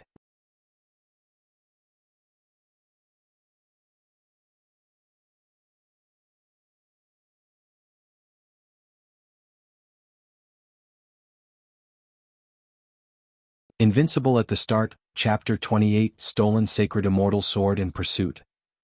Asterisk boom. Star. Ling Bauer shot out of the mountain. She was a mess but still had Sacred Immortal Sword's shield that spared her from the worst damage, leaving only some scratches. Li Feihong's eye twitched, coming for another attack. Ling Bauer was focused now, concentrating her strength on the fight, while also looking for an escape route. She blocked a few more attacks, shocking Li Feihong further. That was no fluke. It was unbelievable how a nascent soul like him couldn't deal with one lousy golden core cultivator. His only saving grace was that she was only in the golden core stage, for he would have died in a fight against another in the nascent soul stage. The girl has such skill despite being so young. She must be 8th, no 9th grade in talent. She can't be allowed to live. Li Feihong was set on killing her. Ling Bauer felt his thirst for her life, and her heart sank. The geezer wants to kill me. I have to escape right now. It was an impossible task with a nascent soul right in front of her, but Ling Bauer found her chance. She roared, "Rotten geezer, I won't give you sacred immortal sword even if I die." Ling Bauer's spiritual power burst into the sacred immortal sword. The sword released a blinding light but did not attack him. It turned into a ray of light and shot in the opposite direction, and the sacred immortal sword was gone in a flash. Li Feihong panicked. He wanted the girl dead, but the sword took priority. An upper world immortal item wasn't easy to come by. Once I get the immortal sword, you're dead. Li Feihong gave up on Ling Bauer and chased the sacred immortal sword. She sighed in relief. This was the only way for her to survive, by giving up the immortal sword. She used this chance to rush back to soaring immortal mountain. At least the mountain was close. Ling Bauer hardly had the strength to move fast. It was why Li Feihong gave up on killing her first. Her talent was amazing, of endless potential, but she was still a nobody to him. Even after all this time, Ling Bauer still held onto the draconic Foul King in her other hand. She had to take it to her master. I must finish master's request. She relied on a sliver of strength to flee towards soaring immortal mountain. Li Feihong caught up to sacred immortal sword with ease. His eyes burned at the sight of it, grasping its hilt. The sword saw Ling Bauer as its only master, and it could showcase its true power only in her hands. This made the sacred immortal sword weak when not wielded and couldn't stop Li Feihong from grasping itself. Even so, he still had to work on seizing the weapon. As he touched the hilt, he felt the terrible power it contained. This is the power that helped the girl into blocking my attacks. Li Feihong had a feeling that by making the sword accept him, he would dominate all cultivators in the same cultivation realm as him, and even fighting spirit-severing experts would be a possibility. With the sacred immortal sword in hand, Li Feihong returned to his first objective, killing Ling Bauer. The sacred immortal sword was so important that many strong experts would be drawn in like flies. He had to kill Ling Bauer so no one would know he wielded it. Li Feihong shot back. Ling Bauer was pale. She managed to fly, wobbling due to exhaustion and her wounds, but she now saw her home just up ahead. Almost there. In the immortal temple, the three demons sensed Ling Bauer's precarious state. They turned grave at her feeble energy, with Shizini's hand stopping just as he was about to show his suit of tiles. Ling Bauer was their young master's disciple and went to Cutlet Mountain for some chicken because of them. If she was hurt, they would suffer for it. Just who dares to harm young master's disciple? The demons were boiling mad inside, but were also worried that Chinchongan would blame them for it. Shizini, did you figure out what tiles to set? The demon's worry only grew at Chinchongan's smile. Young master must have surely found out what's happening. Ling Bauer is weak and hurt, yet young master doesn't care? Is he waiting for us to admit our fault? Shizini gave the other two a look. Young master, it's all our fault young miss got hurt. We ask that you give us the chance to make amends. We'll make whoever did this pay. Chinchongan blinked. Bauer's in trouble? He was oblivious to the world outside the absolute domain. The demon's words had him grimace. They must have sensed Ling Bao's energy.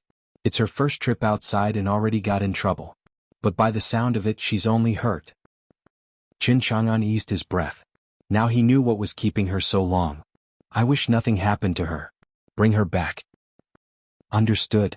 The demons flashed out of soaring immortal mountain. They got to Ling Bao in a blink. Young miss, are you all right? Hong Yi winced at her weary and awful state. Sister Hong Yi, evil dragon Den is after me. Ling Bao's heart relaxed at last, just as the last trace of spiritual power was used and she collapsed. Hong Yi flashed over to carry her. Let's return. Taoba Yi and Shizini were grave. Curses! How dare he harm young miss? Shizini's eyes spewed fire. Once I get my hands on him. The demons left with Ling Bao. Li Feihong followed Ling Bao's energy after getting the sacred immortal sword.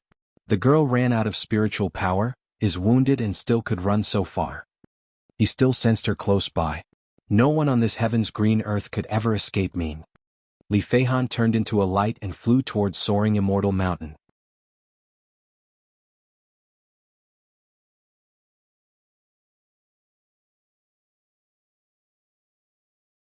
Invincible at the start, Chapter 29, dumbstruck and clobbered.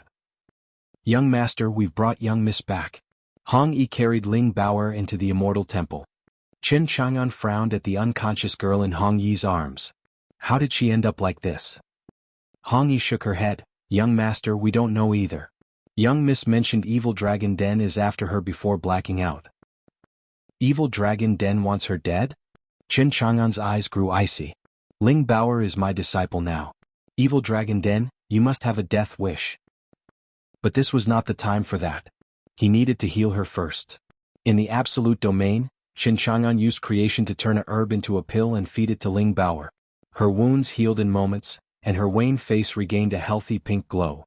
She soon woke up. A red light flew above soaring immortal mountain. Li Feihong appeared out of it, coming here to take Ling Bao's life. He gave the mountain a cold look. Humph, her signature is around here somewhere. Does she think I won't find her? He soon reached the immortal temple at the peak of the mountain. Ling Bao's energy came from within. Li Feihong sneered, feeding his rampant spiritual power into his shout. Girl, get out of the temple right now. Qin Chang'an and the demons heard him. Ling Bao heard him and gnashed her teeth. Master, that geezer wants to kill me. Qin Chang'an rubbed her head. Let us see just who has the nerve to go after my disciple. Qin Chang'an walked out with a recovered Ling Bao next to him, looking furious. By her master's side, she knew not such a thing as fear. The demons came behind, looking ready to draw blood. Anyone who touches young master's disciple deserves death. Li Feihong waited for Ling Bao to come out, but due to absolute domain's cover, he didn't notice the three demons and Qin Chang'an inside. His plan was to get rid of Ling Bao so he could go home and refine the sacred immortal sword. He believed he would become the head of Ghost Province once he made the sacred immortal sword listen to him. Qin Chang'an's arrival woke him from his dreams, then he noticing the three demon kings. So she fled to this shabby temple because she has help here. Li Feihong sneered. He only spared the cultivationless Qin Chang'an a glance before forgetting about him. When he focused on the demon kings, however, his sneer froze. Their aura, might, and disposition clearly pointed out they were in nascent soul stage. Not one but all of them. Three demon kings? Li Feihong was dumbstruck. The thought of killing Ling Bao vanished, now only thinking of getting out alive. He was conceited but aware of his level as well. He might be able to duke it out with one demon king, but three? He was a goner. For crying out loud, how the hell did this girl get three demon kings on her side? Li Feihong was scared to death. He had a sacred immortal sword, but before he could wield it, it was nothing but decoration. Humph, you won't get away by harming young miss that easily. Shizini glared, figuring out the situation and signaling the other two to stop him from running away.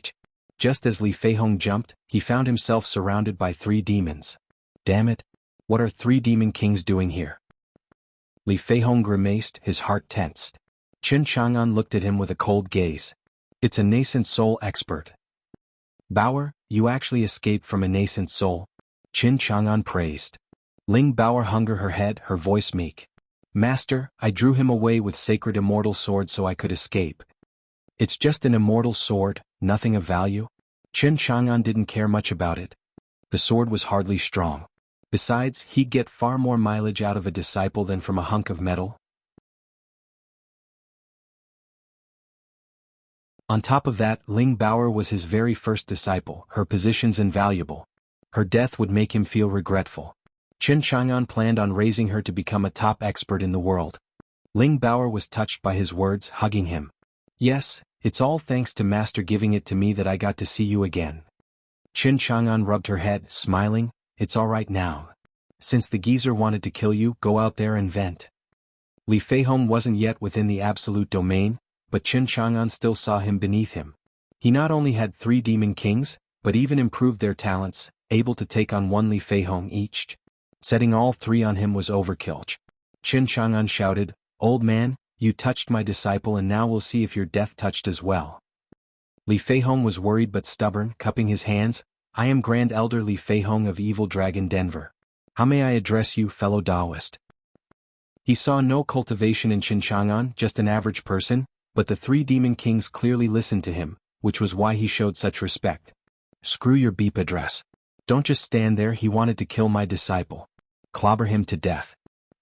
Chen Chang'an ordered the demons and they immediately executed.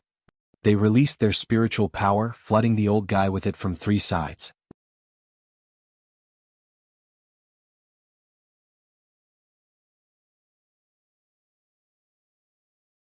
Invincible at the start, Chapter 30. Quite brave there, rotten geezer. Boom. The explosive spiritual power from the 3 demons as they went all out signaled the beginning of Li Feihong turning into a punching bag. Now that the demons had 8th grade talent as well, their power was far more refined. Every punch and strike had Li Feihong cry in misery and pain, but more from astonishment at finding out Ling Bao'er had such strong demon kings behind her. He would have stayed clear if he knew. A battle at the nascent soul stage was devastating, with spiritual power surging all over the place and erasing everything, the ground quaking, the stones crumbling, even the mountains were close to collapsing. Odd how all that power became a cool breeze as it reached the immortal temples. Ling Bao'er watched her hunter getting the beating of his life, and she threw her little fists out. "Rotten geezer, that's what you get for picking on me." Li Feihong's wounds mounted with every attack from the demons. Their assault was like a relentless storm, giving him no chance to retaliate. He could only take out defensive items just to be broken moments later from the attacks. He cried once more in pain as one punch from Taoba Yi flattened him. It contained so much power that he was now laying in a deep hole.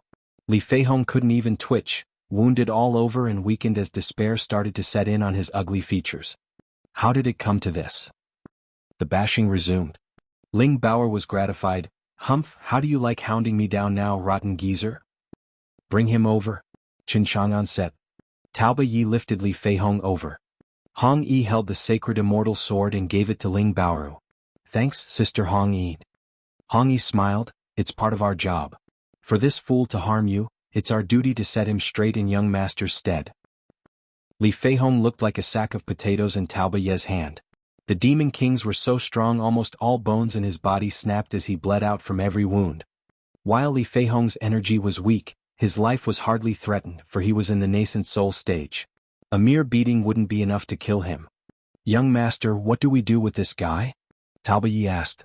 Li Feihong's heart seized with dread, his eyes unable to open fully from the savage beating he took. He looked at Chen Chang'an through the haze, still unable to feel his cultivation. It was a clear sign he was a mere human, but would Li Feihong believe that? No human would have 3 demon kings listening to his every word for nothing. Is he some legacy disciple of some ancient power? It doesn't look like it. This was not the time for random thoughts since his life was on the line. It's impossible to escape the demon kings, but they can't kill me instantly either.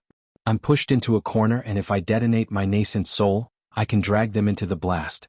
But that's a last resort. My chance lies with this kid.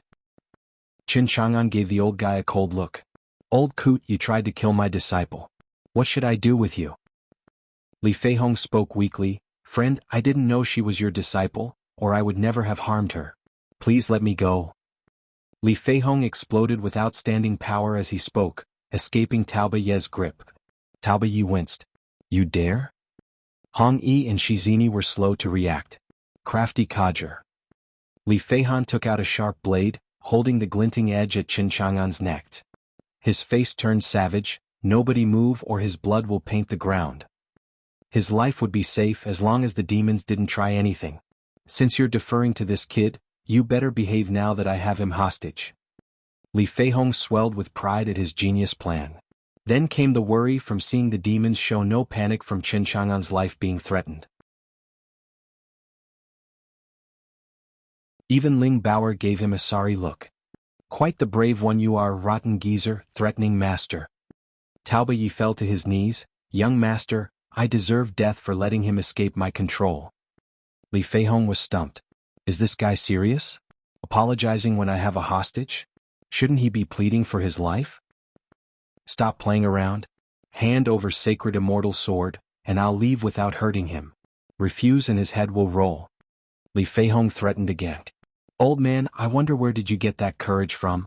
Qin Chang'an looked back. You're not scared of death? Li Feihong gave him a dumb look. I have his life in my hands yet he's not scared at all. Of course I am, but you're nowhere near taking my life. Qin Chang'an reached out with his right and snapped the blade in two. Li Feihong's eyes bugged out. Impossible. This blade was his vital magic treasure, tough enough to resist even against a peak nascent soul strength. How could Qin Chang'an snap it like a twig? Li Feihong shuddered from shock and rage. You ruined my vital magic treasure. He aimed his fingers at Qin Chang'an's head to wring his neck. Qin Chang'an merely slapped, with a force enough to break the world. Li Feihong had no time to wail and turned into a bloody mist on the spot. Ling Baoer and the demons were dumbstruck. Just how powerful was that palm to reduce a taut nascent soul to nothing? The bloody mist scattered as a deathly stillness descended on the immortal temple. Qin Chang'an brushed his arms, feeling down. He wanted to toy with Li Feihong for longer. But he didn't even last a slap. How pathetic. You killed a fourth-layer nascent soul cultivator, earning 1,200 domain points. Qin Chang'an perked up at the system's notice. When he killed the 3 golden core elders from Evil Dragon Den, he got 1,500. Now he killed Li Feihong and got 1,200 domain points. Won't killing the 3 demons net me close to 4,000? Qin Chang'an glanced at them.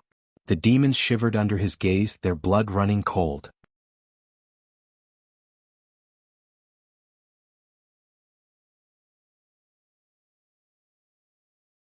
Invincible at the start, Chapter 31. So jealous. A bonfire was started in the garden, with Qin Chang'an focused on roasting the draconic fowl king. The chicken had an intoxicating aroma, especially with how enticing it looked with that golden brown exterior. Even the demons and Ling Baoer were drooling over it. Qin Chang'an got to roast the chicken directly after killing Li Feihong. After calculating, a couple of thousand points were not enough to move him toward killing the demons. Killing them now would do more harm than good. Master, it smells so good. Ling Baoer was amazed at Qin Chang'an's cooking, which made her drool just by having it roasted.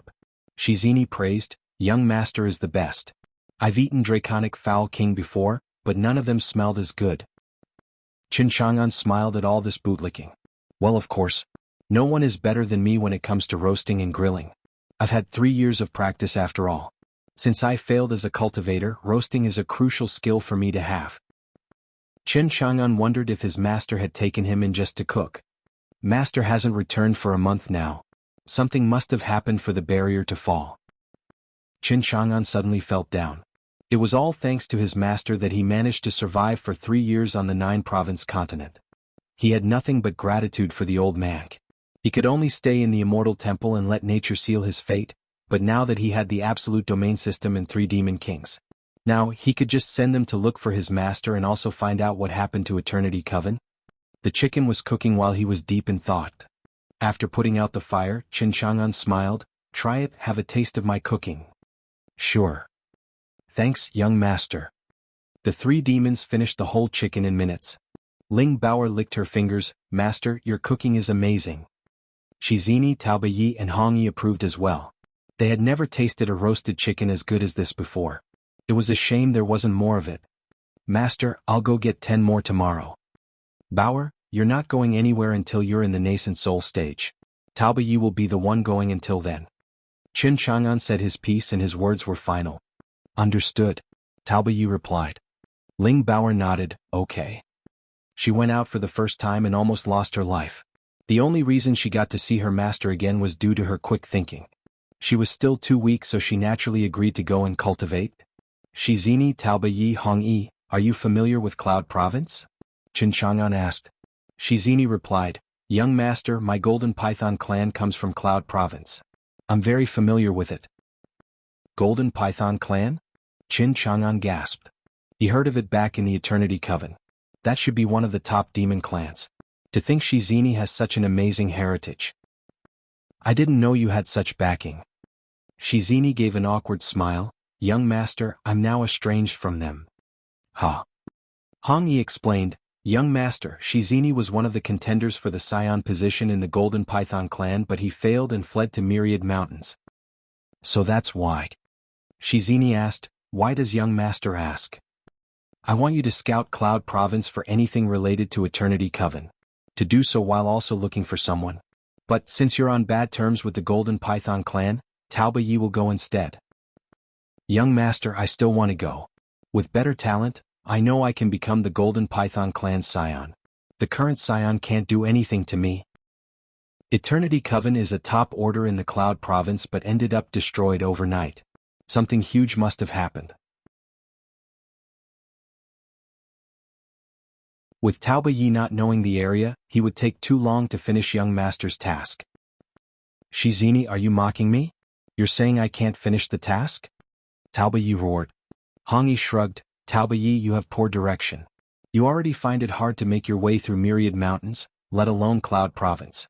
Young master, leave this task to Shizini. Taobayi blushed, unable to retort. Then Shizini, go to Cloud Province and find out who destroyed Eternity Coven. You are to also look for Feng Qiyun. Feng Qiyun? He is the leader of the Eternity Coven. Return the instant you have any information on him. If he is in danger, spare nothing to protect him. Understood. Qin Chang'an grabbed a bunch of herbs and used creation to make 10 pills. Take this. Shizini was overjoyed. Thank you so much, young master. Hong Yi and Taobayi looked on in envy. They knew exactly how strong those pills were. Taobayi himself ate one and it not only healed him but also bumped his cultivation by a layer, at nascent soul stage at that. Each layer was a grueling task to pass. The higher the stage one attained, almost as hard as an entire earlier stage even. This advance could be made so much easier with those special pills. They have to be immortal pills to do that. Young master just gifted Shizini 10 of them too. Of course Hong Yi and Taobayi gave long looks. Ah, so jealous. Shizini, fulfill this task and you will be rewarded. To add even more incentive for Shizini to go above and beyond, Qin Chang'an offered. Shizini's blood boiled, wanting to get to Cloud Province right this instant. I won't let you down, young master. There's not a moment to lose. Go. Shizini shot away from soaring Immortal Mountain at once. Qin Chang'an sighed. Master, I sent someone for you, just don't die. He then turned to the other two. Hong Yi, Taobayi, I got something for you as well. Hong Yi and Taobayi lit up. At your service, young master. The Immortal Temple is in ruins. Your task is to repair it, and since Shizini went to Cloud Province, remember to catch some Draconic Foul Kings too. Hong Yi. Taobayi.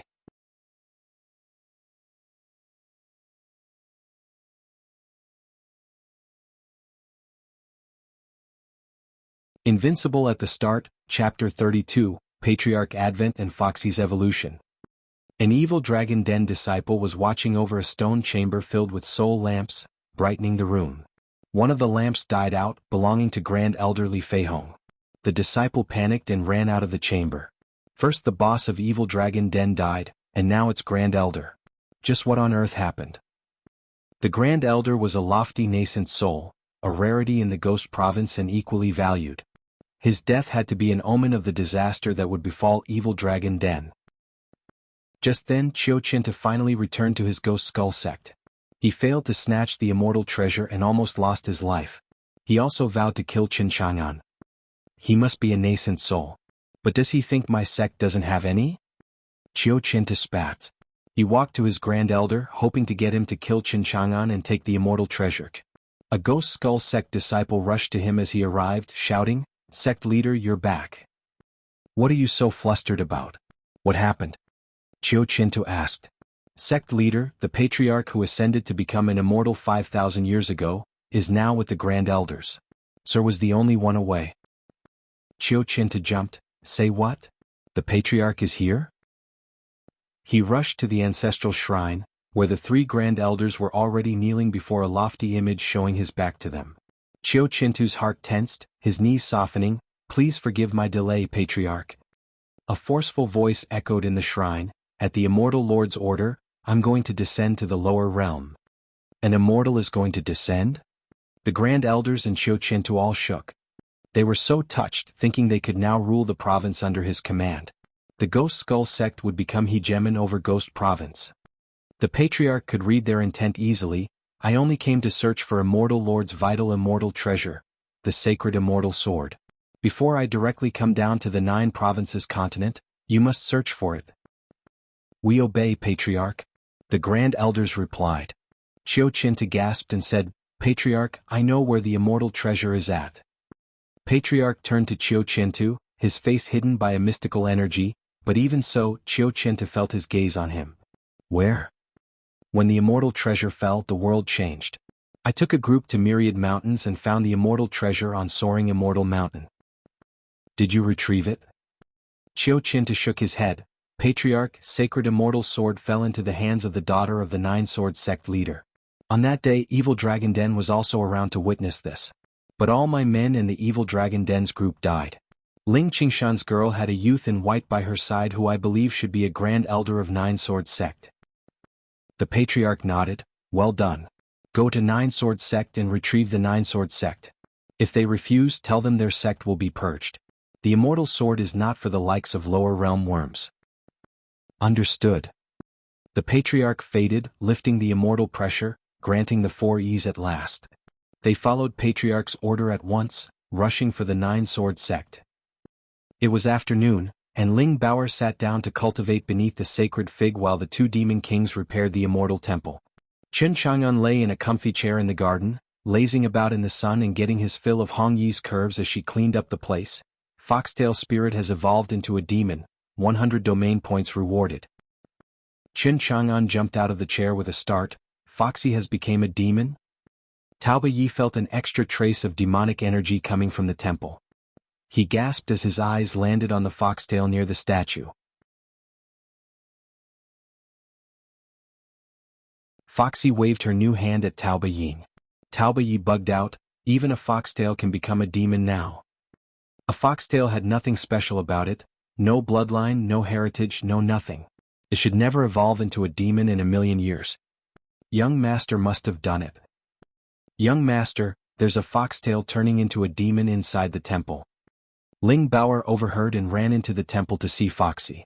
Wow, Foxy, you're a demon now. Ling Baoer looked at Foxy with big and sparkling eyes. Yay. Foxy's voice wasn't clear.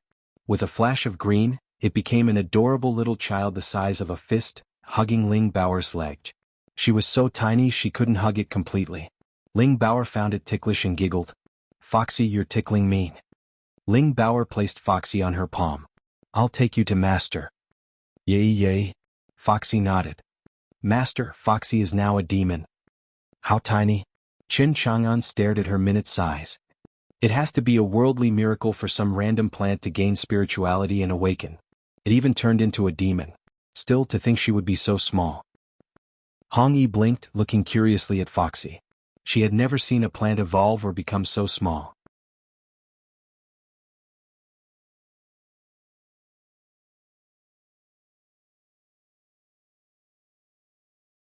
Invincible at the start, Chapter 33, Making a Cultivation Technique for Demons. Foxy's hands danced around, and while she had transformed, she was still too young. Chen Chang'an gave Foxy to Hong Yi to teach. Hong Yi was a nascent soul demon king. It made her the best choice in training Foxy, a fellow demon. The real issue was that Chen Chang'an had no clue how to cultivate at all, so he couldn't help Foxy.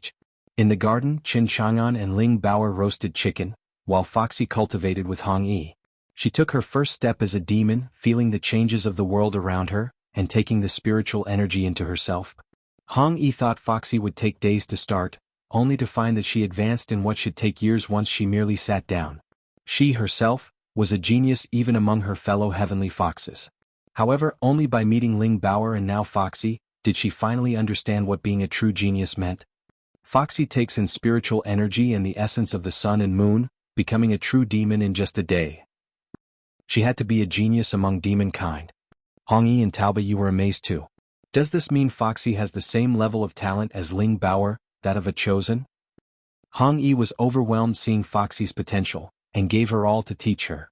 Meanwhile, Foxy obediently listened to Hong Yi, making the latter happy. Bauer, say, why is it that after all this time, that Ghost Skull sect leader still hasn't sent anyone for the sacred immortal sword here? Qin Chang'an asked while roasting. Ling Bauer turned the meat over and giggled, Master, Ghost Skull sect must be scared of you.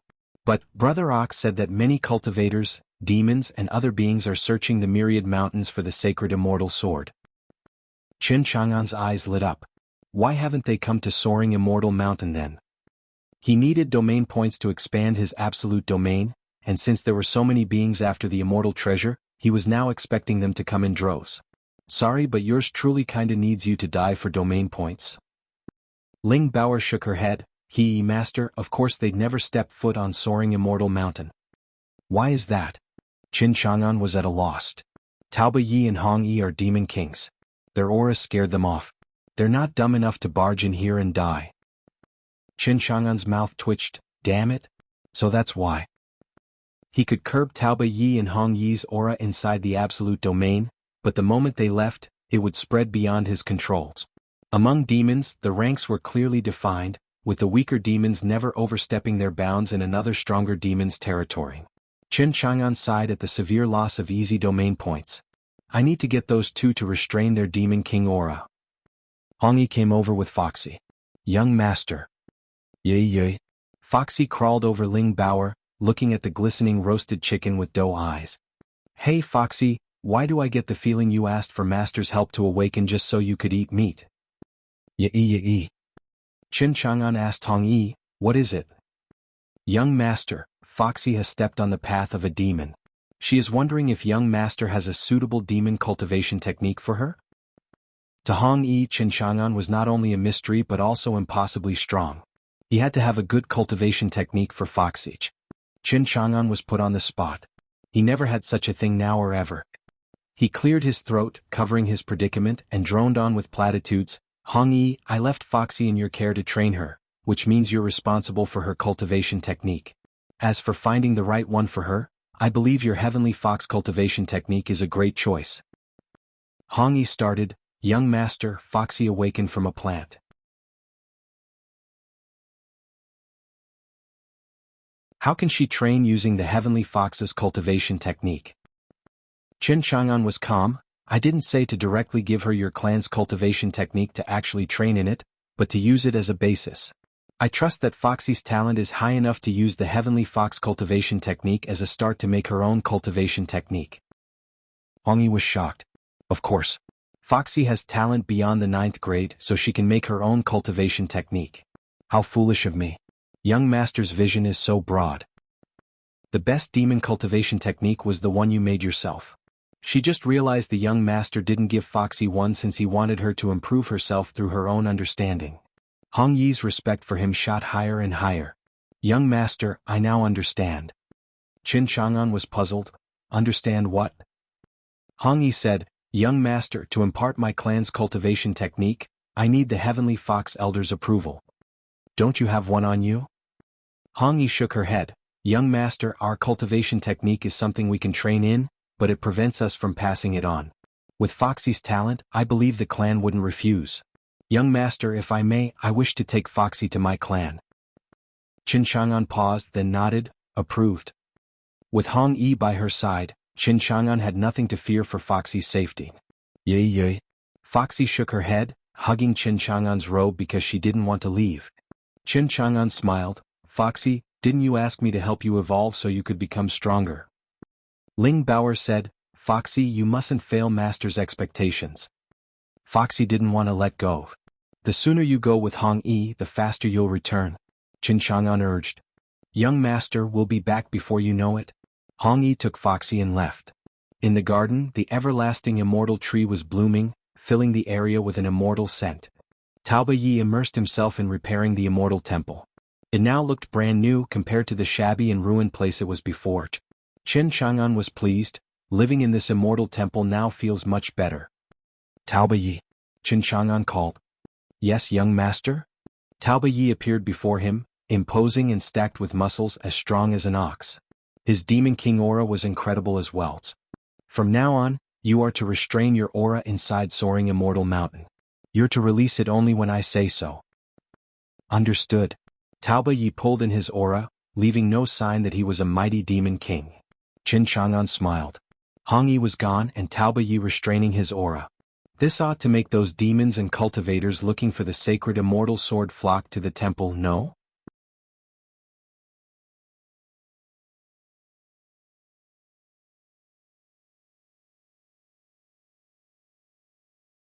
Invincible at the start, Chapter 34, Task and for my love. You killed a 5th layer golden core cultivator, earned 280 domain points. You killed an awakened sacred fig, earned 100 domain points. You killed. With Taoba Yi laying low, demons and spirits started creeping in to get the sacred immortal sword, only to feel its blade as the last thing in their lives as Ling Baoer ran it through them. Qin Chang'an was the one to reap the domain points from all the slaughter. In just a couple of days he got to 2,200 domain points and also extended absolute domain's range to 50 meters. He did not rush to dump the rest into the domain however, but chose to save them instead. He was looking over the system screen in his mind. Absolute Domain System V2. 5,000 domain points are needed to unlock the next trait, Immortal Solution. That was all the information Qin Chang'an got from the trait, only a name. By the sound of it, it had to be freaking dope, maybe better than creation. That was why Qin Chang'an was hoarding his points, to upgrade his system. All that was left was to get a measly 2,800 domain points to do it. He could barely wait. Why aren't any nascent souls coming for the sacred immortal sword? Qin Chang'an whined. Taoba Yi said, Young master, there are few nascent souls around, with most in seclusion to reach immortality sooner. They must have not sensed the immortal treasure's descent. Qin Chang'an shook his head. That ghost skull sect leader is nothing but a lily-livered rat, running away and hiding in a hole somewhere. Doesn't he want the sacred immortal sword? Qiu Qinta must be scared for his life. Taoba Yi, are there any other nascent soul demon kings on Myriad Mountains? Taoba Yi started. Does young master plan on killing them? Don't drift away, answer mean. Taoba Yi nodded. Myriad Mountains is beyond vast, with many demons and creatures having reached the nascent soul stage, but even fewer are those that show themselves. Besides, with me, Hong Yi and Shizini having our territories here, the others won't barge in. So that's why. It explained why Qin Chang'an only saw golden core demons as the strongest to show up. Are the other nascent soul demons just going to give up on the sacred immortal sword now that's in your territory? Qin Chang'an asked. Taoba Yi shook his head. Young master, that's not it at all. As there are 3 of us, they're deterred even more, but I'm sensing that the Myriad Mountains nascent soul demons have banded together, aiming to take the sacred immortal sword. Qin Chang'an lit up. That's great news. He just had to wait for those walking domain points to come to him. Taoba Yi noticed Qin Chang'an's glee and sent a silent prayer to those poor Myriad Mountains nascent soul demons.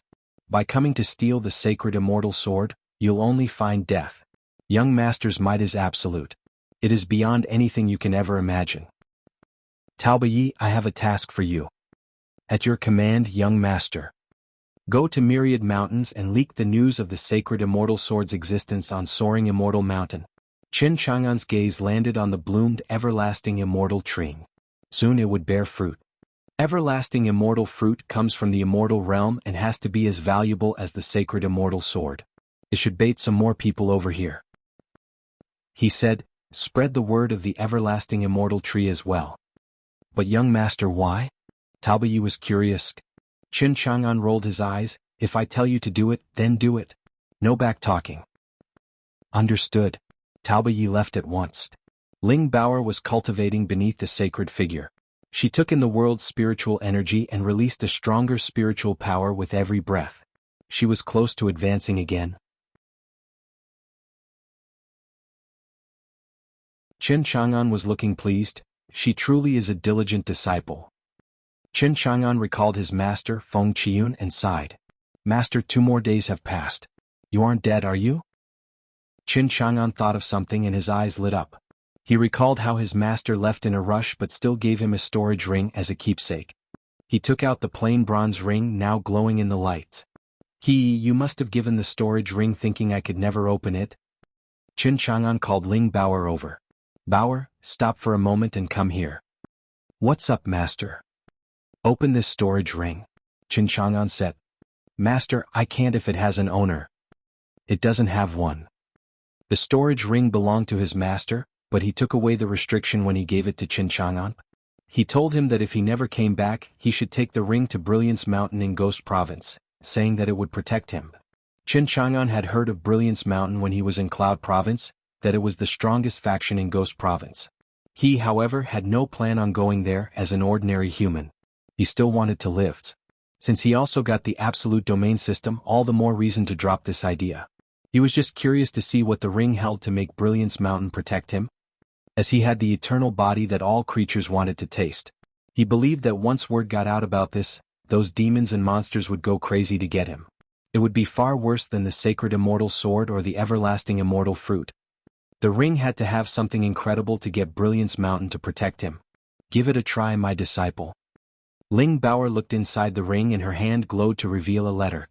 Ling Baoer said, Master, this is everything. Nothing else. Nothing. Qin Chang'an was taken by surprise that his master would leave only this behind. He still thought the old coot would have left something useful. Ling Baoer gave the letter to Qin Chang'an. On the letter were words written by his master, their meaning stunning him. For my love. Damn it. That old geezer said he has been alone all his life, so what the hell is this?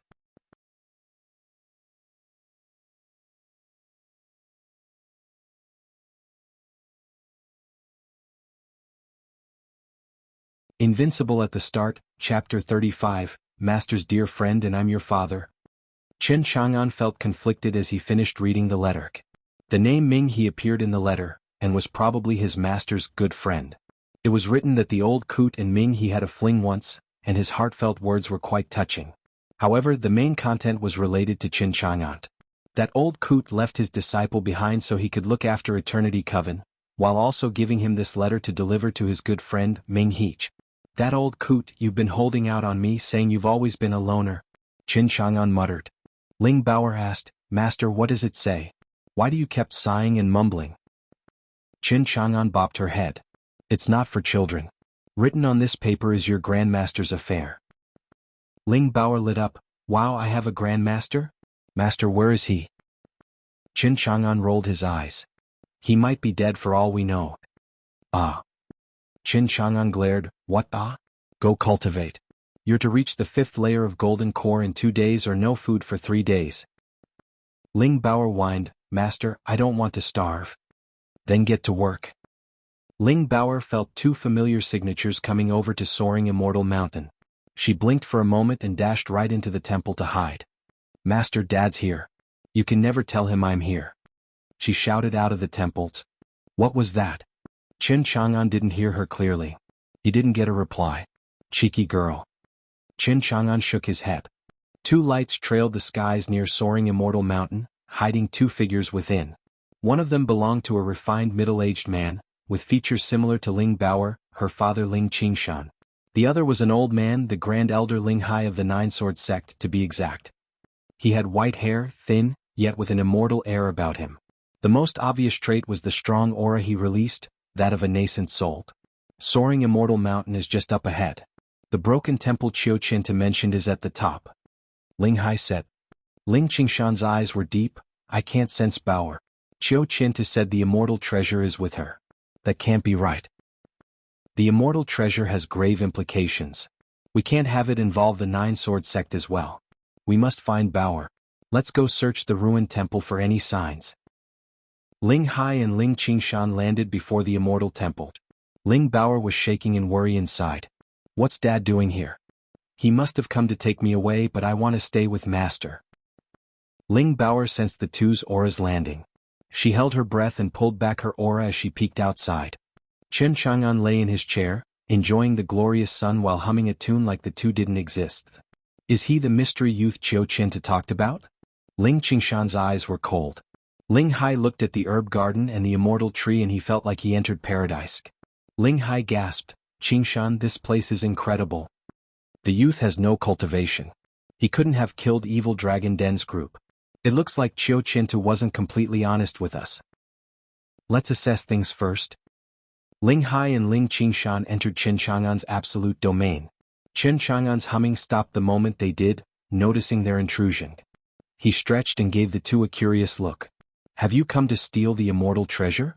Oh, you look somewhat similar to my disciple Bauer. Ling Qingshan huffed, I'm her father. Ling Bauer held her face inside the temple. Master, I told you not to tell Dad I'm here, but you just told him I'm your disciple. Oh, my disciple's father. Qin Chang'an sighed. Whoever you are, bring out my daughter or else. Ling Qingshan threatened. He didn't sense Ling Bauer around but he believed she was here. Ling Hai was scrutinizing Qin Chang'an. He looks the picture of average. Qiu Qintu was lying through his teeth. Qin Chang'an glanced at Ling Qingshan. Why so fierce? No wonder she'd hide knowing you came. Ling Qingshan threatened again, Humph, if I find out you touched one hair on my daughter, I'll turn you inside out. In the immortal temple, Ling Bauer held her face in shame. Daddy, you're a peak golden core expert. Master even slapped a nascent soul to his death. Are you trying to get yourself killed? Don't test Master or you'll die. Qin Chang'an shrugged with a smile, I've done way more than that, so what are you gonna do about it? Bastard! Ling Qingshan exploded in rage and power. Ling Bauer knew things were going from bad to worse and her dad might end up dying from her master's slap. Dad, cut it out. Master didn't do anything to me. Ling Bauer pouted while running out of the temple behind Qin Chang'an. Ling Hai was stunned. He had scanned the immortal temple but found no trace of Ling Bauer. He thought she wasn't there, yet it turned out she hid from his senses. Is there actually a nascent soul like me inside? Bauer, you are to return with me to Nine Swords Sect. Ling Qingshan relaxed at seeing his daughter and shouted. Ling Bauer hid behind Qin Chang'an, having always been scared of her strict father. Master, I want to stay with you. Qin Chang'an smiled and rubbed her head. No worries. You're my disciple. No one can take you away from me. Right? Ling Bauer perked up. Ling Qingshan gave a hard stare as they saw the two so close. He was her father but Ling Bauer never got so close with him ever. Jealousy reared its ugly head. Bauer, I'm your father. Hayes, and I'm Bauer's caring master.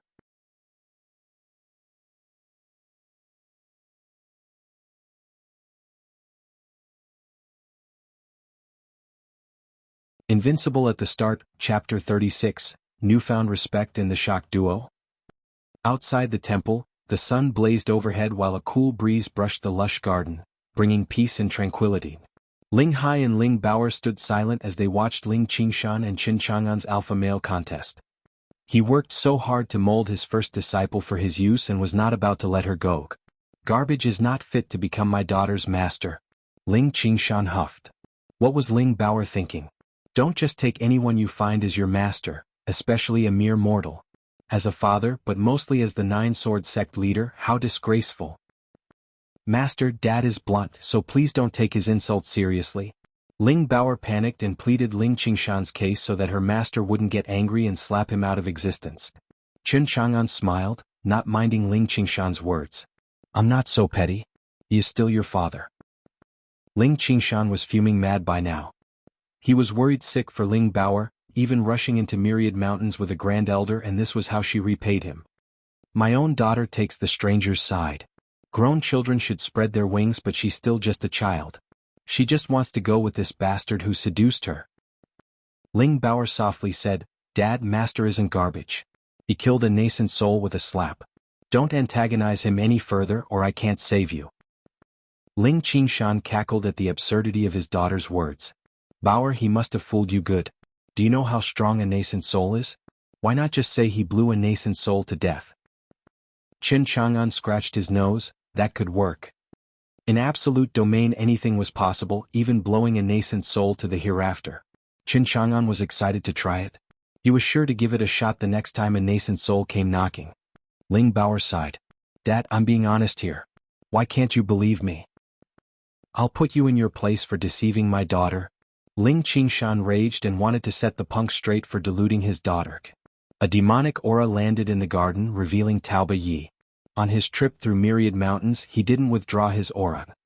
His Demon King aura surged like a tide, making Ling Hai and Ling Qingshan understand that a great enemy was upon them. A nascent soul Demon King. What's he doing here? Wait, the immortal treasure. That must be what drew him here. Ling Hai's expression was grave as a fourth-layer nascent soul cultivator. He found the Demon King to match his cultivation. Nevertheless, he still felt great danger coming from the Demon King. Although Ling Hai was confident in his strength even with their equal cultivation, a Demon King was still stronger. Myriad mountains are, as the rumors paint them to be, filled with hidden monsters and dangers. He was even thinking of just grabbing Ling Baoer and fleeing. Friend, we came to look for someone and are not here for the immortal treasure. Ling Hai cupped his hands. There was no arguing with demons and monsters, especially a Demon King. Best state their intentions from the start so he wouldn't go blind with rage and kill them. Ling Qingshan did the same. Senior, I'm Nine Sword Sect leader Ling Qingshan, and this is my grand elder Ling Hai. His mind was occupied with thoughts of keeping his daughter safe. The mortal boy could die for all he cared. My daughter matters most. Now that we presented ourselves, the Demon King shouldn't come after us, I hope. The Demon King's voice rumbled. Young master, these two are definitely here for the sacred immortal sword. Want me to handle them? Qin Chang'an smiled. Won't the nascent soul cause you trouble? Young master, we are in the same realm, but my talent is better. It's only a matter of time before I beat him. Taoba Yi spoke with confidence. Ling Baoer tensed. Brother Ox, they're my father and grandfather. Don't hurt them. Taoba Yi blinked. Looking closer at Ling Qingshan, he finally saw the resemblance. He scratched his horn, bashful. Young miss, here I was thinking they came for the sword. Sorry, my mistake. Ling Baoer rolled her eyes. Young master, what now? Taoba Yi deferred to Qin Chang'an. Qin Chang'an waved. It has nothing to do with you. Now, have you done what I asked? Taoba Yi slammed his chest. Young master, rest assured it is done. Ling Qingshan and Ling Hai looked dumbstruck. What did the Demon King say? He called Ling Baoer young miss and that bastard young master? And to speak in such a humble tone? Am I hearing things? This was a Demon King they were talking about, not some puny demon. Ling Hai and Ling Qingshan were shocked to the core, words leaving them. They were even cautious not to offend, when in fact the Demon King turned out to be respectful to Qin Chang'an and Ling Baoer. Qin Chang'an smiled at the two. Now, where were we? Ling Baoer giggled. Master, Dad wanted to set you straight. Ling Qingshan glared at her. Ling Baoer stuck out her tongue. Humph, that's what you get for looking down on my master. Isn't he amazing? The two knew the kid was anything but normal. The Demon King's respect proved Qin Chang'an was at least above him. Ling Qingshan was put on the spot. Setting Qin Chang'an straight would soon turn into the Demon King setting him straight. How can this stubborn girl say that? It would be interesting to watch their reaction if they knew Qin Chang'an had 3 Demon Kings under him, not just one. Ling Hai spoke up with much more respect due to Taoba Ye's appearance. Friend, I don't know why Baoer chose you, but we have to take her. I ask that you let us. Qin Chang'an was silent. Ling Baoer said, Grandpa, I don't want to leave. Master has been good to me. I'm having the time of my life here and Master also raised my talent. Soon I'll catch up to you, Dad. She thought the two wouldn't believe her, so she released her aura. Ling Qingshan and Ling Hai went bug-eyed in disbelief. 4th layer of golden core. This can't be. Ling Baoer shone like a 24-karat diamond.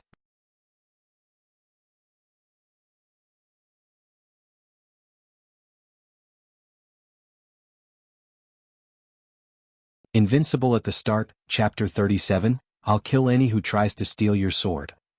Baoer, when I saw you leave the sect a few days ago, you were only in the 6th layer of Foundation establishment. How did you reach Golden Core so fast? Ling Qingshan gasped, his worldview shaken. Ling Hai was even more overwhelmed. Getting so many layers in a few days is unheard of. He knew it was true though, as he sensed Ling Baoer's strong cultivation. That can't be faked. Ling Baoer was smug, watching their confused expressions. I told you Master is amazing, but you just wouldn't believe me. Taoba Yi said, Young Master is absolute. He is the strongest, and has helped young Miss increase her cultivation with little effort. I have also received young master's blessing and reached the 4th layer of nascent soul. Taoba Yi was a demon king, making his words more believable and shocking to the two. They just couldn't react, stuck with the same funny look on their faces. Chen Chang'an said, "As you can see, Bauer has been well by my side. I'm happy to let her go with you if that is her wish, but she wants to stay with me. I ask that you do not insist." Ling Bauer giggled. With Master's support she would never go back. "Dad, Grandpa, I want to stay with Master." Ling Hai and Ling Qingshan shared a glance. Qiu Qintu wasn't telling lies after all. They were the ones misunderstanding Chen Chang'an. Ling Qingshan sighed, "Friend, for the safety of my daughter, she has to come with us." Chen Chang'an frowned, "Why do you say that?" Ghost Skull Sect leader came to Nine Sword Sect searching for the immortal treasure. "I'm guessing it must be with you." Ling Hai said. "Grandpa, you mean the sacred immortal sword?" Ling Bauer took out her sword. The sacred immortal sword shone with immortal might, making the two gasp. "That's what Qiu Qintu wants." Ling Bauer nodded, "Yes, Master gave it to me. I even used it to fight a nascent soul from Evil Dragon Denver." Chen Chang'an rolled his eyes, wanting to ruin her blustering. "Sure, you fought a nascent soul, but you had to throw it away to flee for your life." Evil Dragon Den's nascent soul. Ling Hai and Ling Qingshan frowned. The immortal treasure was so important that it even drew the attention of a nascent soul from Evil Dragon Denver. "Dad, what danger are you talking about?" Ling Bauer asked. Ling Qingshan glanced at Chen Chang'an. His attitude did a 180. Any expert would want to have the immortal treasure, yet he doesn't? He really cares for Bauer. He thus began explaining his reason for being here. "Qiu Qintu came to Nine Sword Sect because we have the immortal treasure. He even threatened that Nine Sword Sect will be destroyed 3 days later if we don't hand it over." Ling Hai was grave. "This is serious." Qiu Qintu came together with his 3 grand elders. "On Ghost Province, our 2 sects are equal in power, meaning that Ghost Skull Sect could never destroy us." But he sounded utterly convinced when he said it. "I had others look into Ghost Skull Sect and found that their immortal is going to return to the lower realm, just for the immortal treasure. This is why we rushed to Myriad Mountains, because Qiu Qintu knew that the immortal treasure is here. It's just, I never imagined it would be with you." Ling Hai and Ling Qingshan sighed. It was great Ling Bauer had the immortal treasure, but now an immortal came from above to take it. They had to give it up, lest they wanted their sect in ruins. The immortal treasure was a sensitive issue, with no one wanting to have anything to do with it. An immortal is descending? Chen Chang'an was startled, now finding it reasonable why they wanted to take Ling Bauer back. Taoba Yi was grave. "Young master, what are we going to do now?"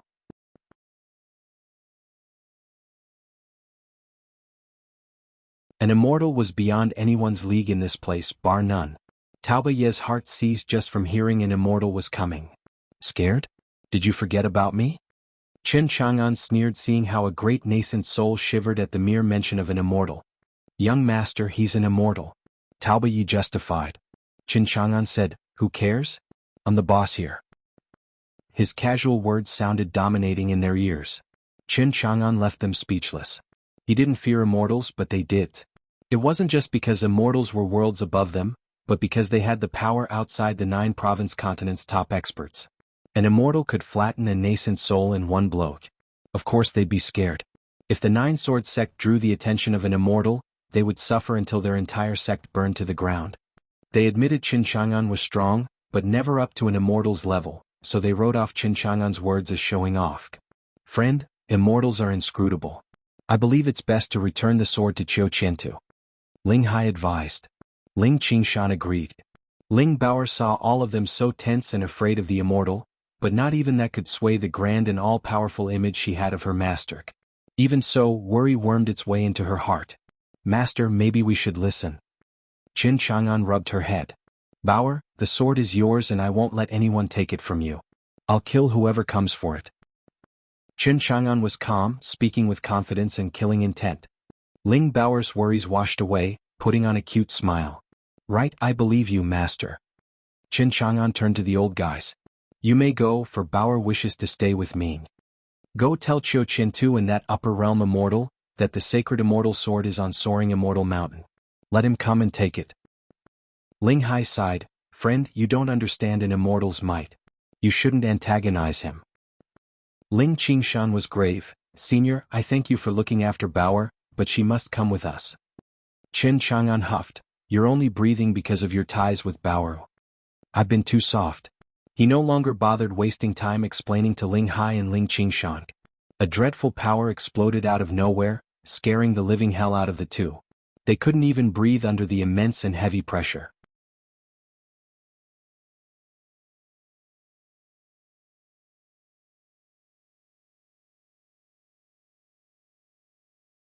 Invincible at the start, Chapter 38, Compromise and 10 Demons Encirclement. What kind of existence could unleash such dreadful power? Their bodies and souls felt a terror like no other. Ling Hai was a nascent soul, amplifying the fear for it came from someone without any cultivation. Qin Chang'an was a total mystery, but now he believed Ling Bao when she said he slapped a nascent soul dead. This is no Taoist but a senior. Is he its spirit severing? Maybe even stronger? Ling Hai didn't know or understand but felt Qin Chang'an's words were warranted. He might truly be able to fight in immortals. The incredible power and pressure left as soon as it came. Ling Hai and Ling Qingshan paled and gasped. They were soaked in sweat, feeling all strength leaving them. Dad, Grandpa, what's wrong? Ling Bao asked. Taoba Yi knew the young master had something to do with their change. Young master is incredible. I didn't sense anything. Ling Hai, a nascent soul like him, looked at Qin Chang'an in fear. Gone was the curiosity of before. Qin Chang'an smiled. They're fine, they must have gotten an upset stomach from their travels. I believe they won't take you now. Ling Hai and Ling Qingshan said nothing. This boy is no mortal but an indomitable expert. It's Bao's fortune to have him as her master. They had no objections now. Ling Bao giggled. Dad, is this true? Ling Qingshan nodded, especially after feeling Qin Chang'an's power. Senior has such incredible cultivation and might be able to handle an immortal. He must have his ways. Senior is also nice to my daughter, raising her to a golden core in a few days. Ling Qingshan was now convinced. Bao, we won't take you. It's a divine fortune to have Senior as your master. Make sure to seize it. Ling Hai cupped his hands. Senior, we were wrong in how we treated you. I ask for Senior's leniency. Qin Chang'an waved him off. I'm not that petty. I just used absolute domain strength to shake them up a bit. It goes to show that in this slice of the world, I reign supreme. He would have done that from the start if he knew, sparing him the headache of convincing them. Ling Bao was over the moon she could stay. That I will. I'll be sure to cultivate by master's side. Good. Ling Qingshan spoke. Senior, Bao is in your care. We shall now take our leave. Qin Chang'an smiled. Safe travels. Remember to tell Qiu Qin to my warning. Let them come to Soaring Immortal Mountain for the sacred immortal sword. Definitely, Senior. Ling Hai and Ling Qingshan were about to leave when they sensed 10 demonic auras surrounding Soaring Immortal Mountain. What's happening? Why are there so many demon kings here? Hi, I heard the immortal treasure is around here on this mountain. That's old news, Qi Yan. I heard there's an immortal tree as well. Yeah, I heard that too. Humph, regardless, we can't give such precious things to Taoba Yi, Shizini and Hong Yi. 10 demon kings had come knocking. They had Soaring Immortal Mountain surrounded, greedy to have the immortal treasure and immortal tree. As 3 demon kings ruled these parts, a couple more wouldn't assure success in stealing such valuables. That was why 10 demon kings joined hands to take the 3 out.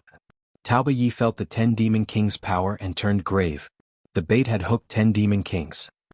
It's a good thing young master is here. Not even all 3 demon kings could fight them off and protect the immortal treasure and everlasting immortal treat. Young master, 10 demon kings are here. Taoba Yi informed. Qin Chang'an lit up, giving him a thumbs up. You've done great to bring so many. It's my duty. Ling Hai and Ling Qingshan were unable to leave Soaring Immortal Mountain under the encirclement.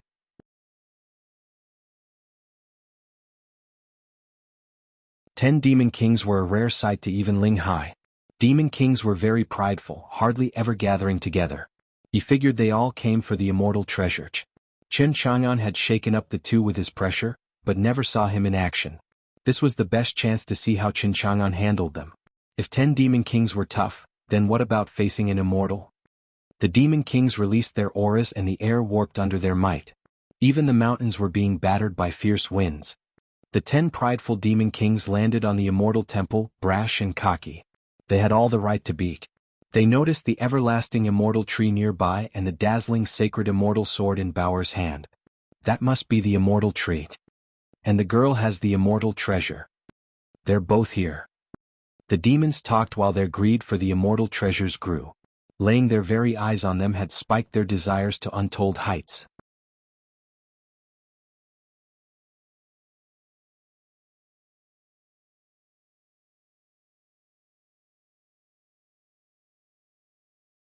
Invincible at the start, Chapter 39, Godlike blood pill and just come at me together.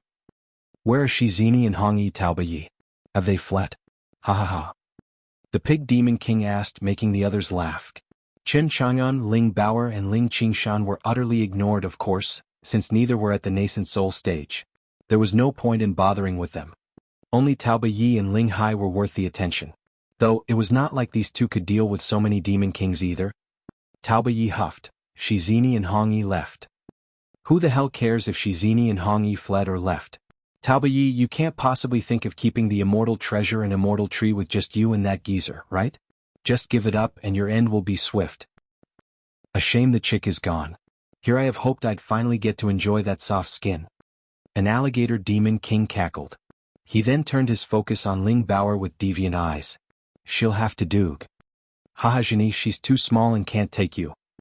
Ling Qingshan and Ling Hai were furious at their naked insults to their relative. Chen Chang'an's smile fell, turning cold as he glared at the demon kings. It's not your place to talk about my disciple. That only worked to get them laughing.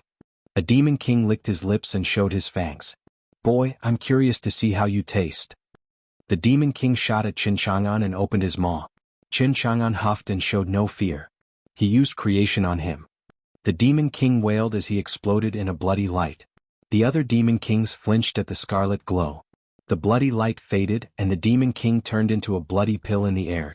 The 9 demon kings were shell-shocked. What the hell was that? Why did he turn into a blood pill?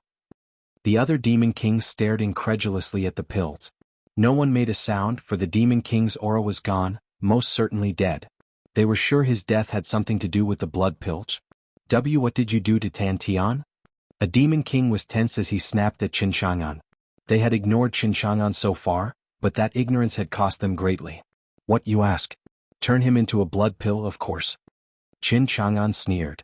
He hooked his finger and the pill flew to him. It's quite precious, this blood pill, containing the very essence of a demon king. What a great tonic. Taobayi here. Chen Chang'an threw it to Taobayi. Taobayi was startled. First there was some random spiritual herb turned into a pill, and now there was a blood pill made of a demon king far stronger. Thank you, young master. Taobayi swallowed it, filling him with boundless power. The increase is incredible, especially since it came from a refined demon king. Taobayi was overjoyed. His aura exploded as his cultivation increased. Before the 9 demon kings, Ling Qingshan and Ling Hai, Taobayi's power surged higher and higher.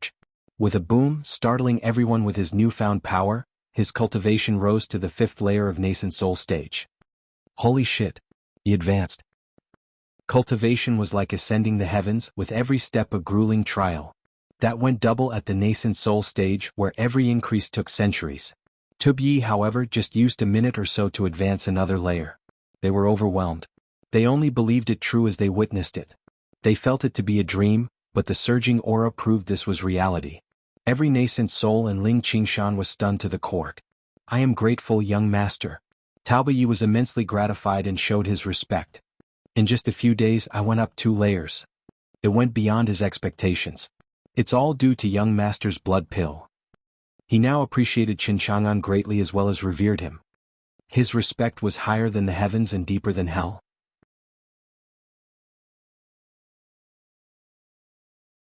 Chen Chang'an gave a careless wave. He was still staring at the 9 demon kings.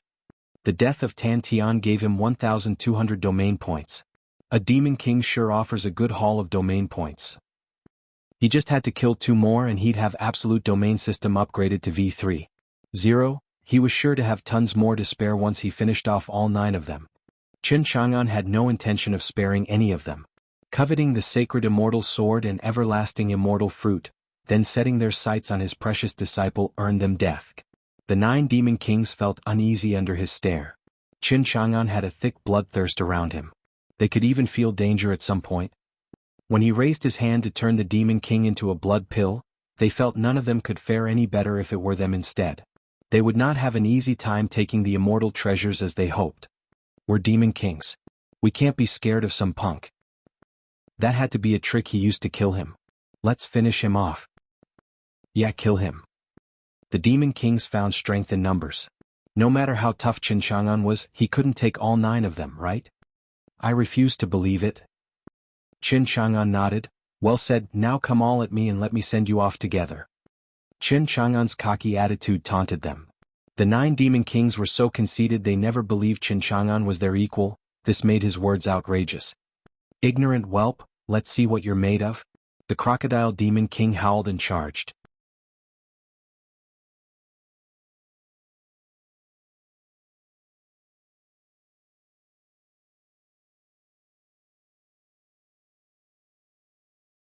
Invincible at the start, Chapter 40, Empty Immortal Stage and 8 Demons Begging. Qin Chang'an exuded an infuriating air of arrogance that incited the wrath of the 9 Demon Kings. The spiritual power of the 9 nascent souls surged like an unstoppable flood.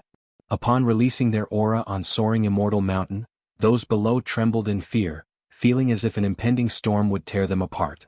However, Qin Chang'an remained nonchalant in the face of this formidable assault. Ling Hai and Ling Qingshan were gripped with worry. They witnessed the immense pressure he was under, yet they had not seen him strike even once. Could he truly contend with all 9 Demon Kings? If not, their lives were hanging by a thread. Stop your incessant chatter. Qin Chang'an grew impatient, seeing them hesitate for so long. You're as annoying as prissy girls. The Crocodile Demon King made the first move, but Qin Chang'an's reaction was swift. With a resounding slap, the Demon King's head exploded like a ripe melon, leaving behind a headless corpse. Remarkably, Qin Chang'an had held back in that strike, yet it proved fatal. My slap is still too strong. To dispatch a Demon King with just a slap, Qin Chang'an mused as he inspected his hand with a sigh. The remaining 8 Demon Kings gaped in astonishment. Earlier, when he had transformed a Demon King into a blood pill using his creation ability, he had already displayed his incomprehensible might. Now, by casually slapping off a Demon King's head, he had further shattered their expectations. A tense silence lingered as the Demon King struggled to process what they had just witnessed. So powerful, Ling Qingshan muttered, his brow drenched in sweat. He had previously taunted and insulted Qin Chang'an, but now he realized the dire consequences had Qin Chang'an taken offense. Ling Hai was equally overwhelmed. All the Demon Kings were formidable opponents, and he knew he couldn't defeat even one of them. Yet Qin Chang'an had dispatched them with apparent ease, without displaying any hint of his true strength. It was becoming clear that Qin Chang'an was an unparalleled expert in their world. The fact that Qin Chang'an had slain a nascent soul with a single slap indicated that his true power was beyond their comprehension. Qingshan, your daughter is truly fortunate to have such a remarkable master. Ling Qingshan nodded in agreement. It's a great blessing for her, Ling Hai concurred. Qin Chang'an has no reason to fear an upper realm immortal. It's not just empty boasting, it's a fact. Old Hai, can you even fathom his strength? Ling Hai shook his head in bewilderment. I can't. I've never heard of a spirit-severing cultivator capable of slaying a nascent soul with a slap, although it should be possible. Perhaps Qin Chang'an is a spirit-severing cultivator. Above spirit-severing lies the empty immortal stage, where one unravels the mysteries of immortality, Ling Qingshan explained. Those individuals are known as half-immortals. By cultivating emptiness through 9 layers, they can encompass all creation, radiating boundless power. Their bodies bear the weight of immortal might as they ascend to the upper realm. It was the first time Ling Qingshan had heard of the realms beyond spirit severing, and it surpassed his understanding. A half-immortal on 9 province continent was a rare and enigmatic expert, no longer concerned with mortal affairs and dedicated to seeking immortality and ascending to the upper realm. Returning to the present, Qin Chang'an squinted at the 8 Demon Kings after eliminating the Crocodile Demon King. I told you to come at me all at once, but only one of you dared to show up. Do you underestimate me that much? The terrified Demon Kings quivered in response. Damn it. He killed a Demon King with a slap. Who the hell is this guy?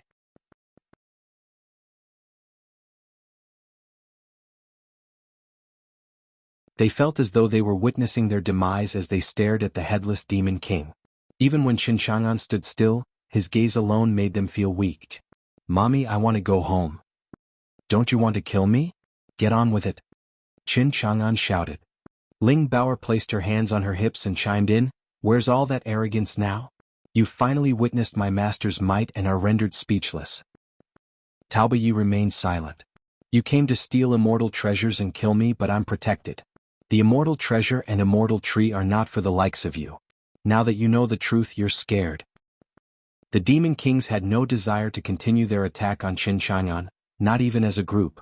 They no longer believed they stood a chance. One demon king put on a disarming smile and became submissive. "Senior, we were foolish to challenge you. We humbly seek your forgiveness." Qin Chang'an sneered. "A bunch of idiots begging instead of fighting? Here are the immortal treasure and immortal tree you coveted so much. Don't you want them?" The demon kings deflated. They knew better than to pursue their previous intentions. "We would surely die if we tried." Qin Chang'an grew impatient with their dawdling. "Since you won't attack me, then I will attack you. You came here to steal my possessions, so you must have been prepared to die." Qin Chang'an had no intention of sparing them. He needed those easy domain points.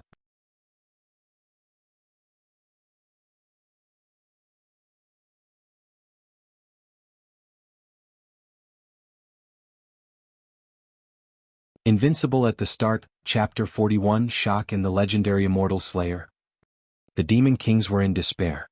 Qin Chang'an's look said it all. They were going to die here. God damn this F-dash. Since death was certain, they'd rather fight together, and who knew there might be a slim chance of defeating him. Their bloodlust exploded. "Let's trample him together." "Piece of shit bastard, we pleaded with you out of respect. Do you think you're so tough? Rotten son of a she-dog, try taking us all on." Those were demon kings for you. If begging was out, they'd start cussing your mom. Qin Chang'an was dark. Ling Hai and Ling Qingshan were speechless. Ling Baoer was furious. "Master, they're throwing insults. He's the Mac and you're his little squeeze, you goddamn bastards." Die. A turtle demon king roared. The 8 demon kings were out for blood. Qin Chang'an huffed. "You're a turtle, you bastard. You're cursing yourself when you say that. Don't you know how to cuss?"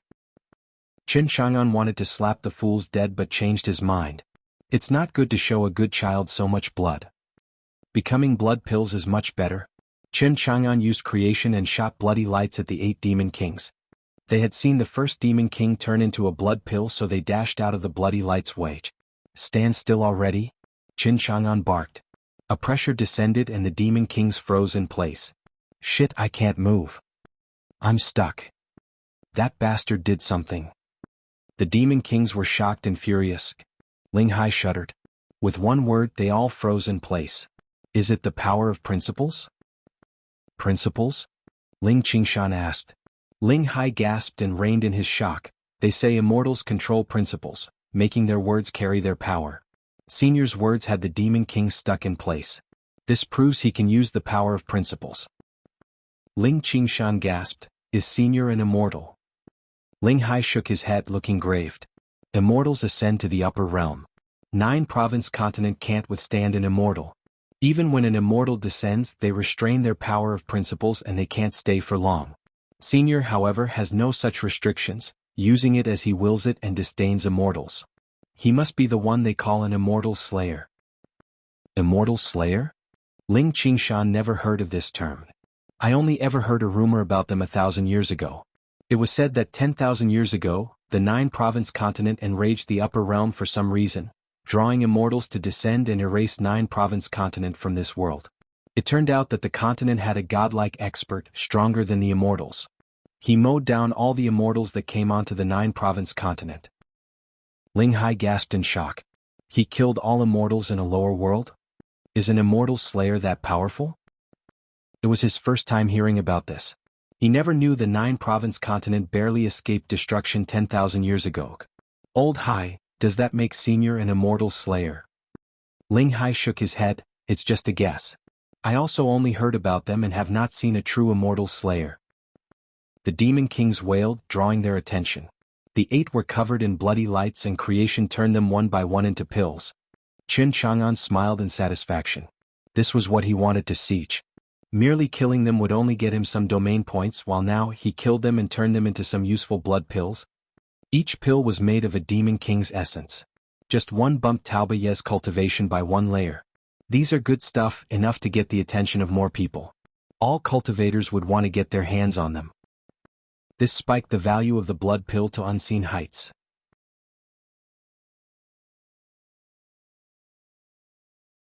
8 demon kings turned into blood pills like the first one. Ling Hai and Ling Qingshan stammered.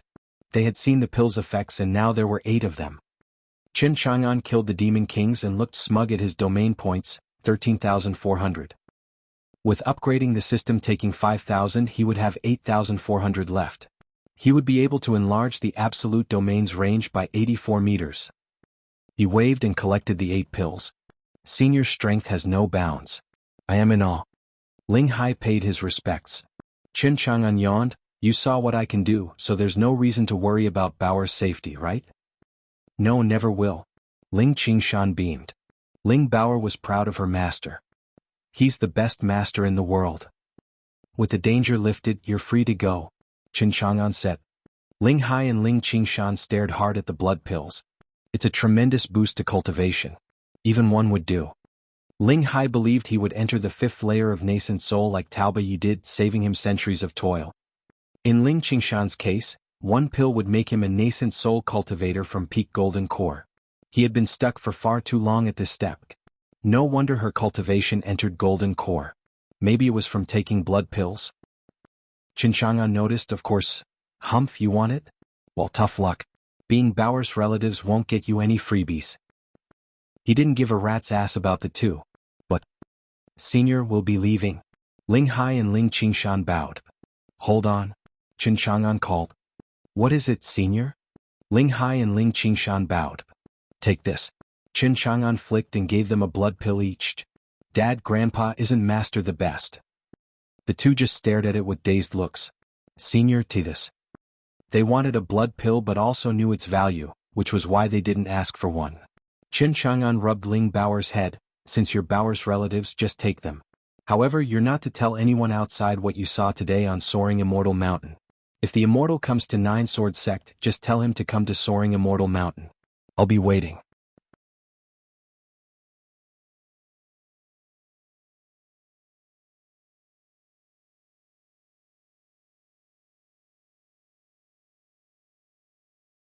Invincible at the start, Chapter 42, I'm an absolute garbage. 2 lights flew above the wild landscape below, grasping the blood pills in gratification. Senior is so generous to give us a blood pill. These pills are just too precious. Old Hai, you can use one to advance a layer. Haha, Qingshan, and you'll enter the nascent soul stage. You raised a great daughter. Hee, she works hard under Senior's guidance. It won't be long before she surpasses me. Ling Hai nodded. Qingshan, I am convinced Senior is the immortal slayer. With an immortal descending, something big is coming. Senior must not want our sect to suffer. What do you think? Lower World pondered. Baoer has the immortal treasure, and with Senior there, even immortals would have a hard time taking anything from him. Senior gave us pills, not wanting to drag us into this, but I think it's his test. Ling Hai agreed. Yes, I think he's testing us.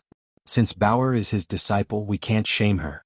9 Sword Sect isn't made of cowards. Since the Ghost Skull Sect wants trouble, we'll go settle this with them and fight for Senior. Yes, Old Hai, I was thinking the same thing.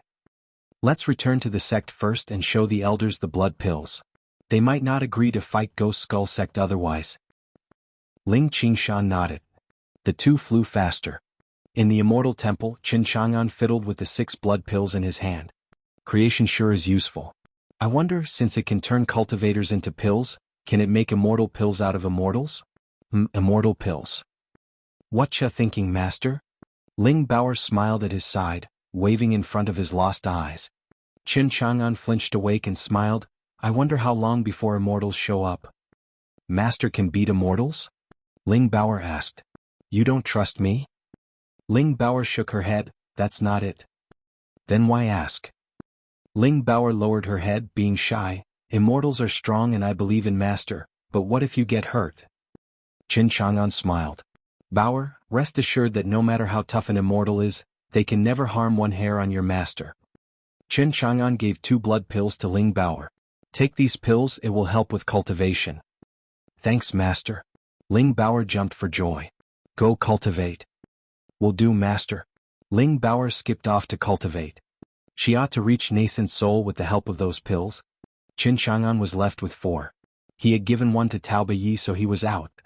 Qin Chang'an planned on eating one himself, and the rest would be given to Shizini, Hong Yi and Foxage. Taoba Yi. Yes, young master? The death of the 10 demon kings will stir things up. Go to Myriad Mountains and keep an ear out. Try to draw some more demon kings. Taoba Yi's heart sank. Young master takes Myriad Mountains demon kings for weeds. Young master, a demon king has his own territory, yet most in Myriad Mountains just died today. There are hardly any left. With these 10's death, no one will come near here. Taoba Yi did not voice his thoughts. He knew it wouldn't change his mind. With Hong Yi and Shizini gone from young master's side, I need to show off my skills. He did not hesitate to bow. Young master, I'm off. Good. Taoba Yi left at once. Qin Chang'an lay down in his chair. Little sacred fig, the sun's too bright. Move your leaves over. The sacred fig was aware thanks to Qin Chang'an's help but had yet to transform. It heard Qin Chang'an and obeyed, shielding Qin Chang'an from the strong sun. You're so obedient and nice. Qin Chang'an praised. The sacred fig rustled at his words. Taoba Yi took a blood pill, and while I didn't try a pill made from a spiritual herb, I can try and see if a blood pill made of a nascent soul's essence has any effect.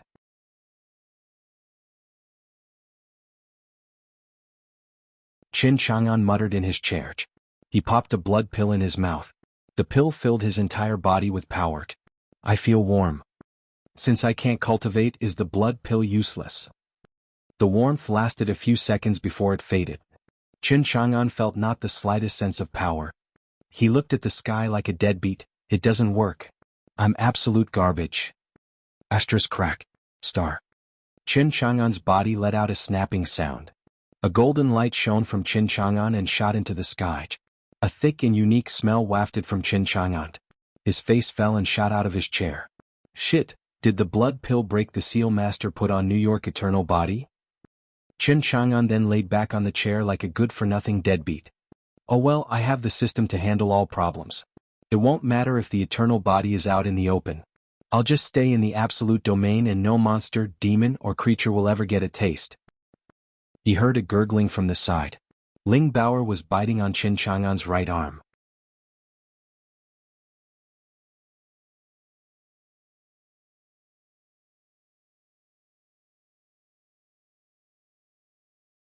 Invincible at the start, Chapter 43. Baoer, are you a dog? Yao. Let go. I said. Let go. Qin Chang'an shoved Ling Baoer's head with his left hand. Ow, that hurt. Ling Baoer held her head, now swollen from all the hits. Baoer, why are you biting me? Qin Chang'an held his right hand and blew over the wound. There were even deep teeth marks on his skin, tearing Qin Chang'an up. Master, why did you hit me? Ling Baoer looked hurt. Qin Chang'an glared at her. You have no manners, biting people, and now you shirk blame? Why did you bite me then? Qin Chang'an wanted to give Ling Baoer another hit. I'm just a normal human, not tough like a golden core cultivator. Disciple, it hurts. Don't you know I hate pain the most? Since you bit me, I'll slap you. Master, don't. Ling Baoer held her head, shirking away. Feeling guilty? Qin Chang'an pulled his sleeve, ready to set Ling Baoer straight. Master, I don't know anything, honest. I was cultivating when I smelled something intoxicating. Then it all went blank. Ling Baoer looked like a kicked puppy. She was afraid of Qin Chang'an hitting her. Qin Chang'an started. Intoxicating smell? He sniffed. I can't smell it. Then he froze. Is it coming from me? Ling Baoer sniffed and nodded. Yeah, master, you have such an incredible scent. It just begs to be bitten. Ling Baoer stopped and quickly covered her mouth. Master, I didn't say anything. Qin Chang'an exclaimed. I see. Since he took a blood pill, his seal on his eternal body got lifted. Because of his eternal body, or better yet eternal flesh, he was giving off an intoxicating scent. It was a scent cultivators, demons, monsters, and any other creature would be driven mad to have a bite of him. Qin Chang'an only now saw its real effects. He only ever heard his master say something about this and had forgotten about it. That's why Ling Baoer bit me. Did the eternal body make her lose her mind? Ling Baoers felt a chill under his gaze. Master, I don't know anything. Don't look at me like that. You're scaring me. Qin Chang'an rolled his eyes. Scared my ass. I'm only hitting you, not eating you. Let's just forget about this. Do you still want to bite me? Ling Baoer nodded and shook her head. No, how could I ever do that? Qin Chang'an's mouth twitched. I'm not stupid. You clearly nodded. He facepalmed. Damn this eternal body. When Taobai comes back, I bet he'll want to bite as well. He wasn't like Ling Baoer. He'd take the whole arm. Eating me whole in moments. Ling Baoer was scared. And master. Qin Chang'an smiled, hooking his finger at the hiding Ling Baoer far off. Baoer, come here. I promise not to hit you. And master, you're scaring me? Ling Baoer shook her head hard. Am I that frightening? Qin Chang'an wore a genial smile. My good and loving disciple wants to bite me, so of course I must help her. Master, please don't. Yes, this chance you can't pass up. Qin Chang'an was set on setting straight his rabid disciple, giving her a lesson she wouldn't soon forget. With a thought, the garden was filled with eternal body's scent. Ling Baoer couldn't fight it and drooled. It smells so good, Baoer. Sure you don't want it? Qin Chang'an's beguiling voice came. Master, this isn't right. Ling Baoer held her mouth, not afraid as she neared Qin Chang'an. Qin Chang'an squinted. Girl, you're saying one thing while doing another. I'll show you. He pulled a red fruit from a spiritual herb, resembling a chili pepper on earth. It was a spiritual fruit but spicy. Qin Chang'an used it often to spice his roasted chicken. He activated creation. The spiritual fruit's spiciness shot through the heavens. It shone red like the sun. Qin Chang'an snickered inside.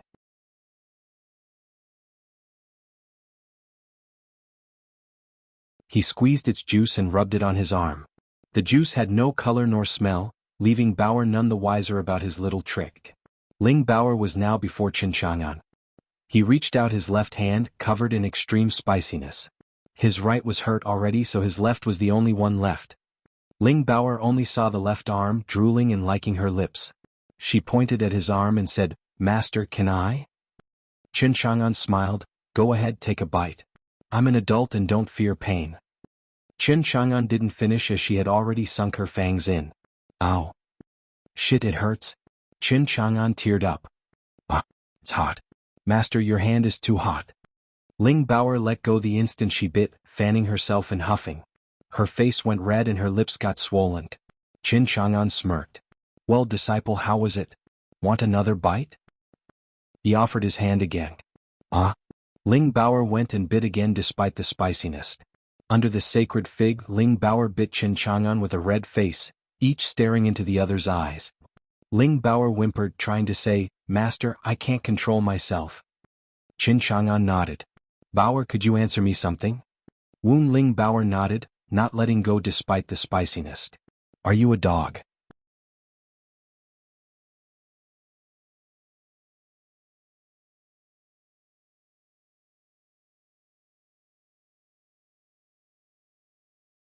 Invincible at the start, Chapter 44, Systems Deadbeat Package. Ling Baoer had huge and swollen lips as she looked after Qin Chang'an's arms. Master, does it still hurt? Qin Chang'an gave her a look. You know fully well how strong I am. The only reason your teeth could have ever hurt me is because I controlled my strength. Not even a diamond could have pierced my skin. Qin Chang'an's mouth twitched as he watched the teeth marks. I must have gone mad to let her bite me again. Master, what's a diamond? A very sharp immortal item. Oh. Ling Baoer finished patching Qin Chang'an up and wiped her drool. Master, I'll go cultivate. Go on. Ling Baoer bit down again, but much lighter this time so it didn't hurt. Qin Chang'an slumped. Baoer, you must really be a dog. Master, since I bit, I will make something great for dinner. Please don't be angry. Just go cultivate? Ling Baoer skipped away. Qin Chang'an shook his head, looking at the 10 marks on his hand. She finally learned to go easy on the biting. Qin Chang'an felt nothing but a headache with his eternal body's intoxicating scent. He wasn't as strong as his master to seal it. Qin Chang'an sighed and thanked his lucky stars for the absolute domain.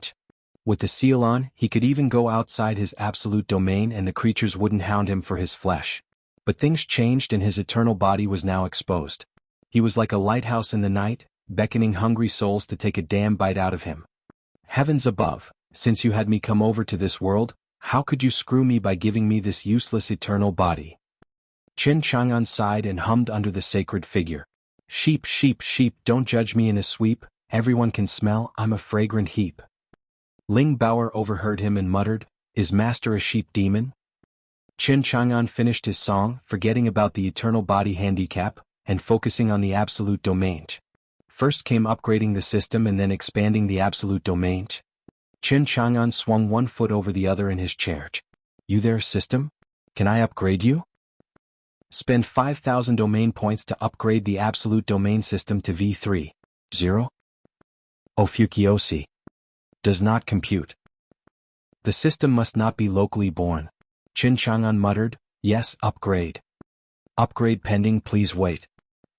OJ8 Kane. A minute later, another system notice came, using 5,000 domain points, the absolute domain system is now at V3. 0. Trait Immortal Solution activated. Qin Chang'an read all about what this new trait did. The Immortal Solution, I am immortal, my words are the immortal path containing the essence of Tao.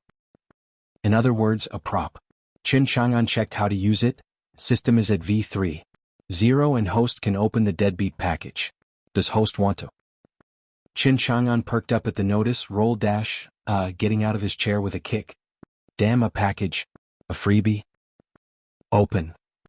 You got the ability card, Mirage, and a consumable card, Everlasting Immortality. Should I activate? Activate. You got the Mirage ability.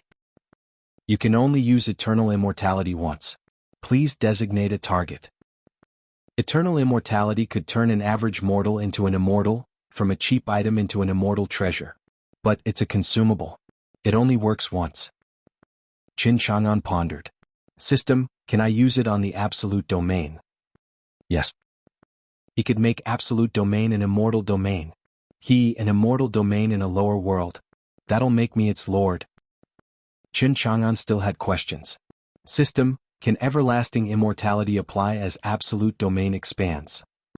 In principle, no. That means it can. System, I have no principles.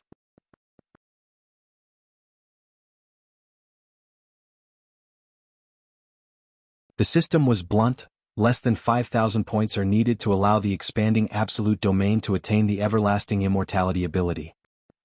Qin Chang'an rolled his eyes. So that's the principle, huh? Just squeezing me for extra money. You can refuse to pay the points and only have the original absolute domain become immortal. No, that's just not worth it. Qin Chang'an's absolute domain would expand beyond the soaring immortal mountain, even the 9-province continent. That would make the whole continent his immortal domain. 5,000 domain points were peanuts as it would work even as the absolute domain expanded. Qin Chang'an smiled. System, 5,000 points is kind of a lot for me right now. Can't you go lower? Just 5,000 domain points. Don't miss this unbeatable deal. It's your ticket to success and it won't last long.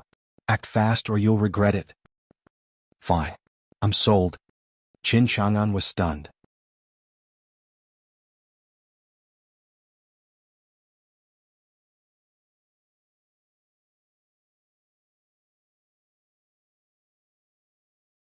Invincible at the start, Chapter 45, Mirage and Avatar stroll outside. Of course, Qin Chang'an chose to page. He had 8,400 domain points after the system upgrade and he would use 5,000 of them to have the everlasting immortality affect his ever-expanding absolute domain. That left Qin Chang'an with 3,400 domain points.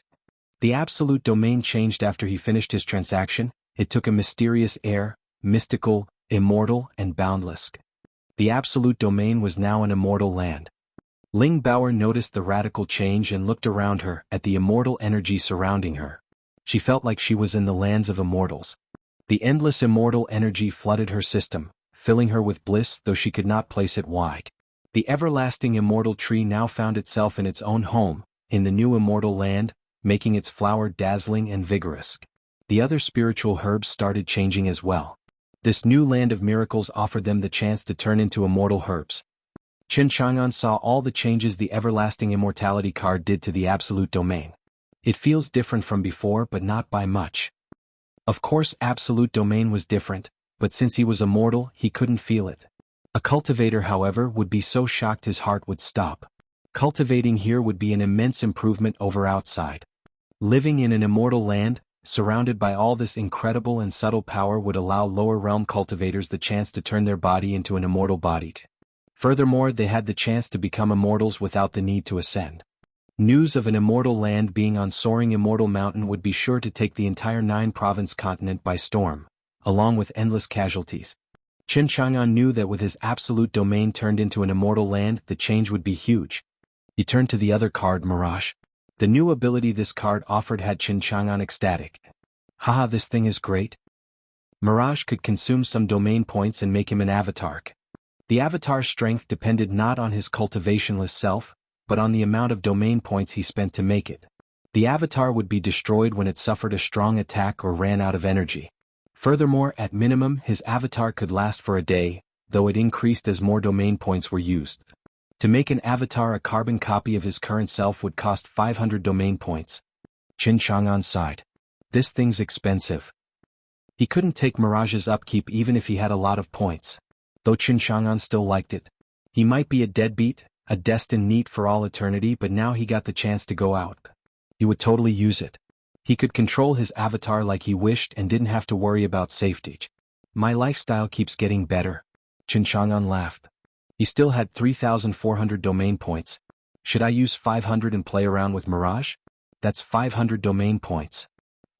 Qin Chang'an hesitated. It's not like I'm lacking in domain points. He used them just then on Mirage. A mirror formed in front of him, shining like the moon. Inside the mirror appeared Qin Chang'an. He looked on with curiosity. His reflection moved just then, coming out of the mirror. This was Qin Chang'an's avatar, looking just like him in every sense. He was feeling strange, however, as the avatar connected to him. How strange, it's like there's two of me. Qin Chang'an played around. While he lay in his chair, the avatar strolled around the garden. Qin Chang'an approached Ling Baoru. Ling Baoru opened her eyes and gave him a long look. What's up, master? Do I still smell? Qin Chang'an smiled. Ling Baoru sniffed and gasped, Master, how come the scent is gone? Qin Chang'an looked smug and pointed at his chair.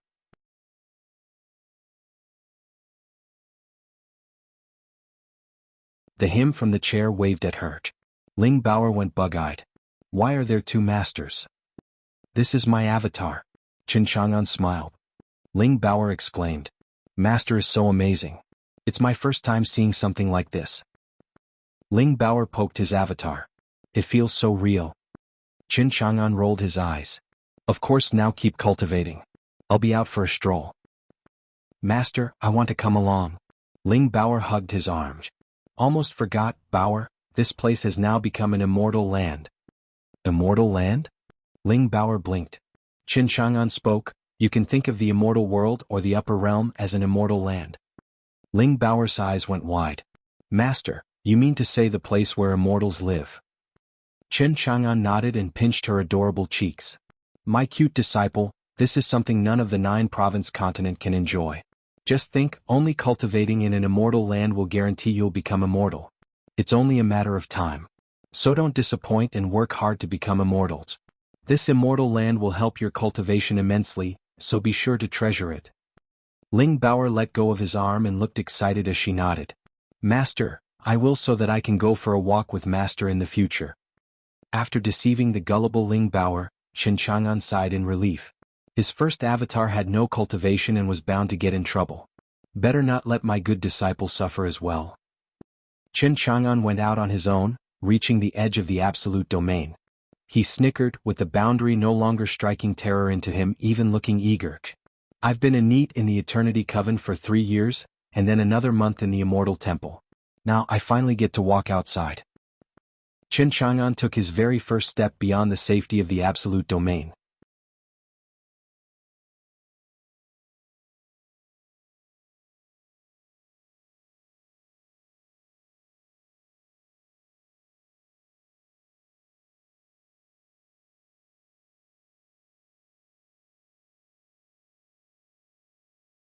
The hell is this? It wrapped around his waist and pulled him into the air. The next thing he knew, he was standing on a tree. Are you all right?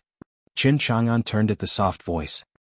He was met with a gorgeous woman taking his breath away. She had a red string in her hand, exuding demonic energy, but the white attire gave her a holy air, like that of a fairy. The white fox ears on her head and the white tail proved she was related to Hong Yi. While Hong Yi was enchanting and enticing, this woman's beauty was in her innocent aura, her purity, giving the impression she was otherworldly in this savage world. A demon or an immortal? Qin Chang'an couldn't decide. He liked pretty ladies, confident he never let them charm him. At least I got the absolute domain system, making me the brightest gem in the world. The python shivered in fear from the woman's aura, frozen on the spot. Go. The woman's voice was soft and gentle. The python was gratified at her pardon and scurried away. Shit. Where you running, you coward? Qin Chang'an cursed at him, when he would die just from kissing dirt by falling from the 8-meter height he was at right now. At least I'm a distinguished man on soaring immortal mountain. I can't have my name sullied. That python must be silenced. Qin Chang'an was set on sending Taoba Yi after the python to make stew out of it.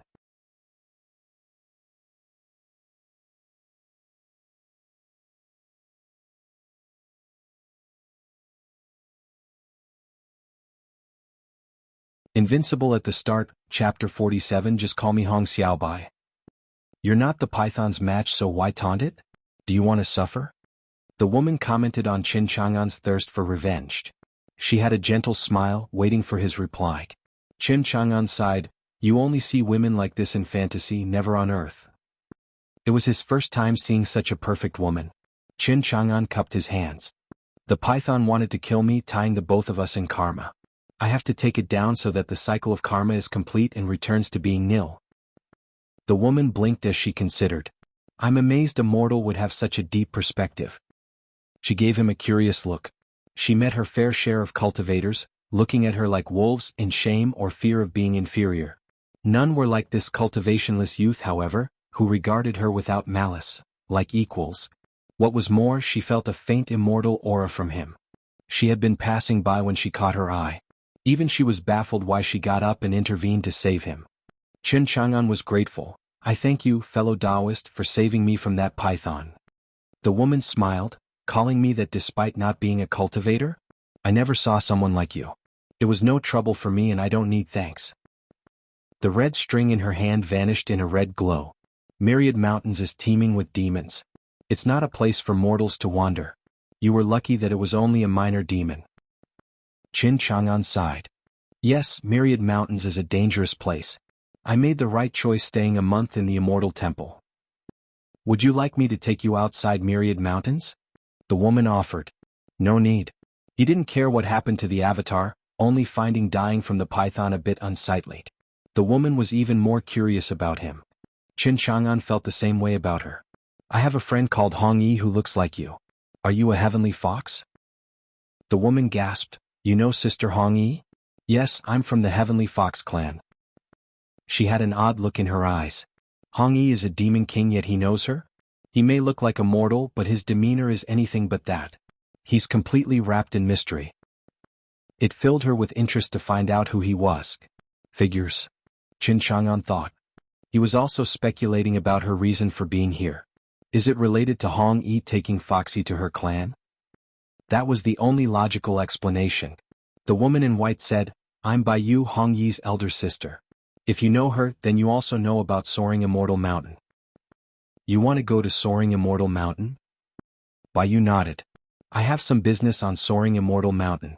It's just that Myriad Mountains is too vast, and even with Hong Yi giving me directions, it's still hard to find it. Would you please tell me? She's really Hong Yi's elder sister, even having similar cultivation. But she's so nice and humble despite that. Qin Chang'an's view of demons changed, all because of her. He pointed at a lofty mountain. That is Soaring Immortal Mountain. Bai Yu lit up. It's so close. Thank you, friend. Qin Chang'an smiled. It's just giving some directions. Qin Chang'an felt depressed. She would see him on Soaring Immortal Mountain, and while he didn't know her purpose, she caught him just as he fled from the python. What now? I made myself look otherworldly before Hong Yi. When she tells on me to Hong Yi, I'll be humiliated. F% dollar hashtag NG shit, next time I'll just wear a mask. Baiyu smiled. I forgot to ask, but what is your name, friend? My real name's out of the question. Qin Chang'an scratched his nose. Call me Hong Xiaobai. Friend Xiaobai, farewell. Baiyu left. Qin Chang'an nodded, feeling awkward merely hearing her calling him that.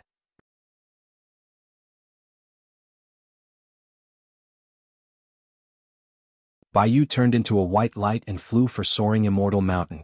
Qin Chang'an was conflicted. Now how am I going to explain it to her after she sees me again? He was stumped.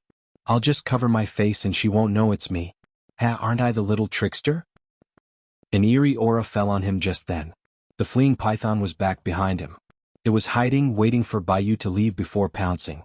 It had no intention of letting its prey go and swallowed him in one gulp. The avatar puffed into mist and was gone, leaving the python stumped. What just happened? Where's my prey? Qin Chang'an raged in his chair. Accursed python, you dare blindside me? I'll get you for this. He cooled after his hissy fit, thinking about how to meet Baiyu. Using his real face was out of the question. Qin Chang'an lit up and thought of the System V3. Zero's new immortal solution. Well, isn't simple?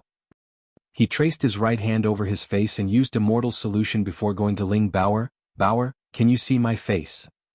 Master, what is this? I can't see it. Ling Bauer felt like Qin Chang'an's face was shrouded in mist, hiding his features. Not even spiritual sense helped. Qin Chang'an smiled. It works. Immortal solution is the best prop. He used it all over. Bauer, what about now? Ling Bauer's eyes went wide. Master, I can't see you, only the immortal mist around you. His incredible skill left Ling Bauer amazed at his grandeur. Qin Chang'an dispelled immortal solution and appeared before Ling Bauer as the immortal mist lifted. Master, can you tell me how strong you really are? Qin Chang'an pinched her cute cheek. Very strong. How much is that? Qin Chang'an pondered. I don't know either. Absolute means invincible. An indescribable level of strength. Ling Bauer sulked. Master, don't lie. Of course you know your own strength. Baiyu arrived as they chatted.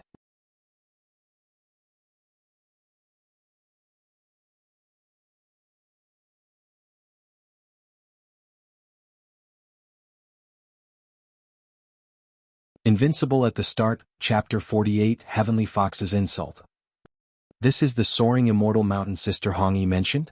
Is the young master she revere in the immortal temple at the top? Baiyu muttered as she reached the temple. Master, we have a visitor. Baiyu didn't sneak in, letting Ling Bauer sense her. Qin Chang'an glanced at the white demonic aura and knew it to be Baiyu. He used immortal solution to hide his features. Ling Bauer found it odd why he would try hiding. Baiyu landed in the immortal temple. Looking around, she noticed Ling Bauer and the man next to her. He drew her attention but only out of curiosity. She found it impossible to see his features, shrouded in mist. Is he the young master Sister Hongyi mentioned? Baiyu wondered. She wasn't rude enough to use spiritual sense, aware of his greatness from Hongyi's tone. She would show proper respect. Wow, master, she's gorgeous. Is she a fairy? Ling Bauer was enchanted. Qin Chang'an gave Ling Bauer a look.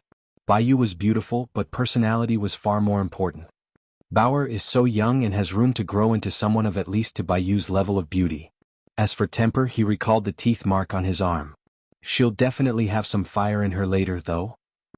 Baiyu greeted. I am Baiyu. Greetings, senior. Master, did she come for the sacred immortal sword? Qin Chang'an rolled his eyes. Bauer, use your head a little. Every cultivator or demon that came here to steal always stood tough and cocky. Do you see any such attitude from her? Master, you know everything. Qin Chang'an got his ego stroked, saying, I not only know she didn't come for the sword, but also where she came from. Wow. Ling Bauer's eyes glittered. Master, you're my idol. Baiyu felt awkward. She felt Qin Chang'an's tone oddly familiar, but couldn't quite place it. Qin Chang'an said, Baiyu, you came from the Heavenly Fox clan because of Hong Yi and Foxy, right? Baiyu flinched. Senior is incredible. He knows everything without me having to say a thing. Baiyu was still humble, but now he had earned her respect. Hong Yi had warned her never ever to provoke him. Young master can slap a nascent soul dead. Don't anger him or even you will die. Bai Yu said, Senior, I am indeed here because of them. Why haven't they returned? Qin Chang'an asked. Bai Yu was sullen. I ask that you won't be angry, young master. Qin Chang'an frowned. What happened? Hong Yi brought Foxy to the Heavenly Fox clan for the cultivation technique, but grandmother refused to impart it to any outsiders. After noticing Foxy's talent, she wants her to stay in the clan. Hong Yi thus came to me to find you. Sister Hong Yi and Foxy are stuck in the Heavenly Fox clan? Ling Baoer turned her big eyes on Qin Chang'an with a worried look. Master, what do we do? Qin Chang'an frowned. Hong Yi and Foxy are held prisoners then. Bai Yu nodded. Her clan was in the wrong here. Since Foxy had such amazing talent, she was bound to ascend in the future. That was why the Heavenly Fox clan did this. Even she was shocked at Foxy's potential.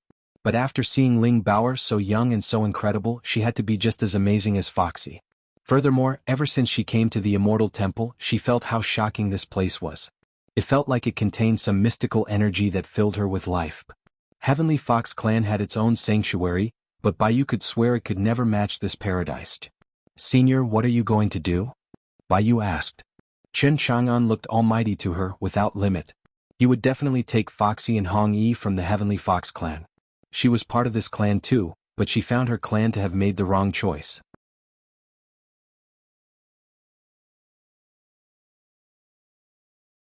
So she sided with Hong Yi, coming to Qin Chang'an for help. Qin Chang'an was silent. What, you ask? Frickin' shit, that's what. I'm only strong in the absolute domain, while becoming weak as a worm outside. You saw what that python did to me. He might think that, but he already made up his mind. Hong Yi and Foxy were trapped and it was like a personal insult to him. The Heavenly Fox clan has insulted me by taking my people. Qin Chang'an hated that the most, ruining his mood. He had to get them back. The Heavenly Fox clan had to pay.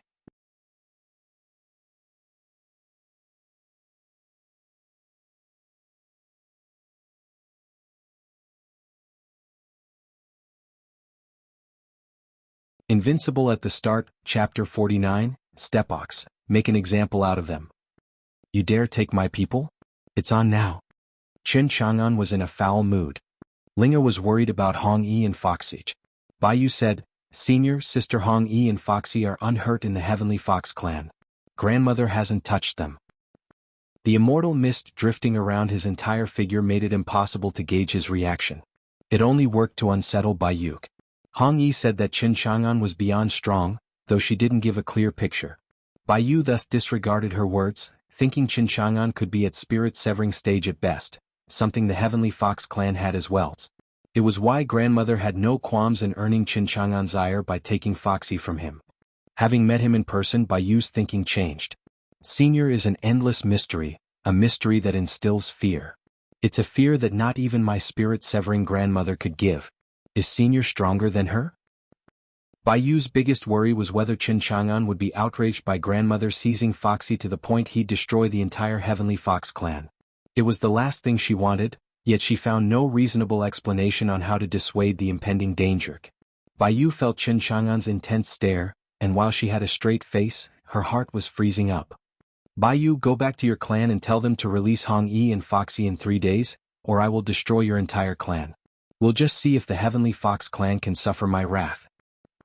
Qin Chang'an had a casual tone, yet his words were icy and chilling as he gave a dreadful threat. The whole world dimmed at his stance. Bai Yu winced, horror gripping her very soul. This is Senior's power. Just his anger can warp the world around him. The moment he strikes, there'll be no survivors. She replied in earnest, I will go and give my all in convincing grandmother to release Sister Hong Yi and Foxy. She never wanted to get on Qin Chang'an's bad side in her life. The terror was palpable despite not even being his target. Qin Chang'an knew she was innocent in this. He released the pressure and the world was calm once more, like the dread never came in the first place. He said, 3 days. If I don't see Hong Yi and Foxy within this time, I'll darken your door. Or have the Heavenly Fox clan come to Soaring Immortal Mountain for a chat. I will relay Senior's words to grandmother. I ask that Senior wait. Grandmother will surely release Sister Hong Yi and Foxy. Bai Yu bowed in respect. You can go. Bai Yu rushed off. Qin Chang'an eased his breath. Now to see if the threat worked. Will I have to go to the Heavenly Fox clan if they fail to answer my demand? That's like going to my own funeral. Okay, don't think about it. It'll all turn out fine in the end. In case the Heavenly Fox clan doesn't cooperate, I can only wait for my absolute domain to extend over them before settling things straight. Qin Chang'an felt helpless. Nothing he thought of could help him here. He released the immortal solution. Ling Bauer gushed, Master, the Heavenly Fox clan has crossed the line. Why even give them 3 days for? The way I see it, bashing our way in and demanding our friends is the way to go. Qin Chang'an rolled his eyes. Gee, what do you think? I would if I could. He kept a straight face, the picture of sagacity as he lied through his teeth. Bauer, I have my reasons. Now go cultivate. Ling Bauer ate 2 blood pills and cultivated in the immortal land to the 7th layer of the golden core already. Nascent soul was just around the corner. Then she could have some decent defensive power. It was what Qin Chang'an worried about the most. I'm invincible in the absolute domain, so this can be our playground. But by stepping out of this place, my hands would be tied.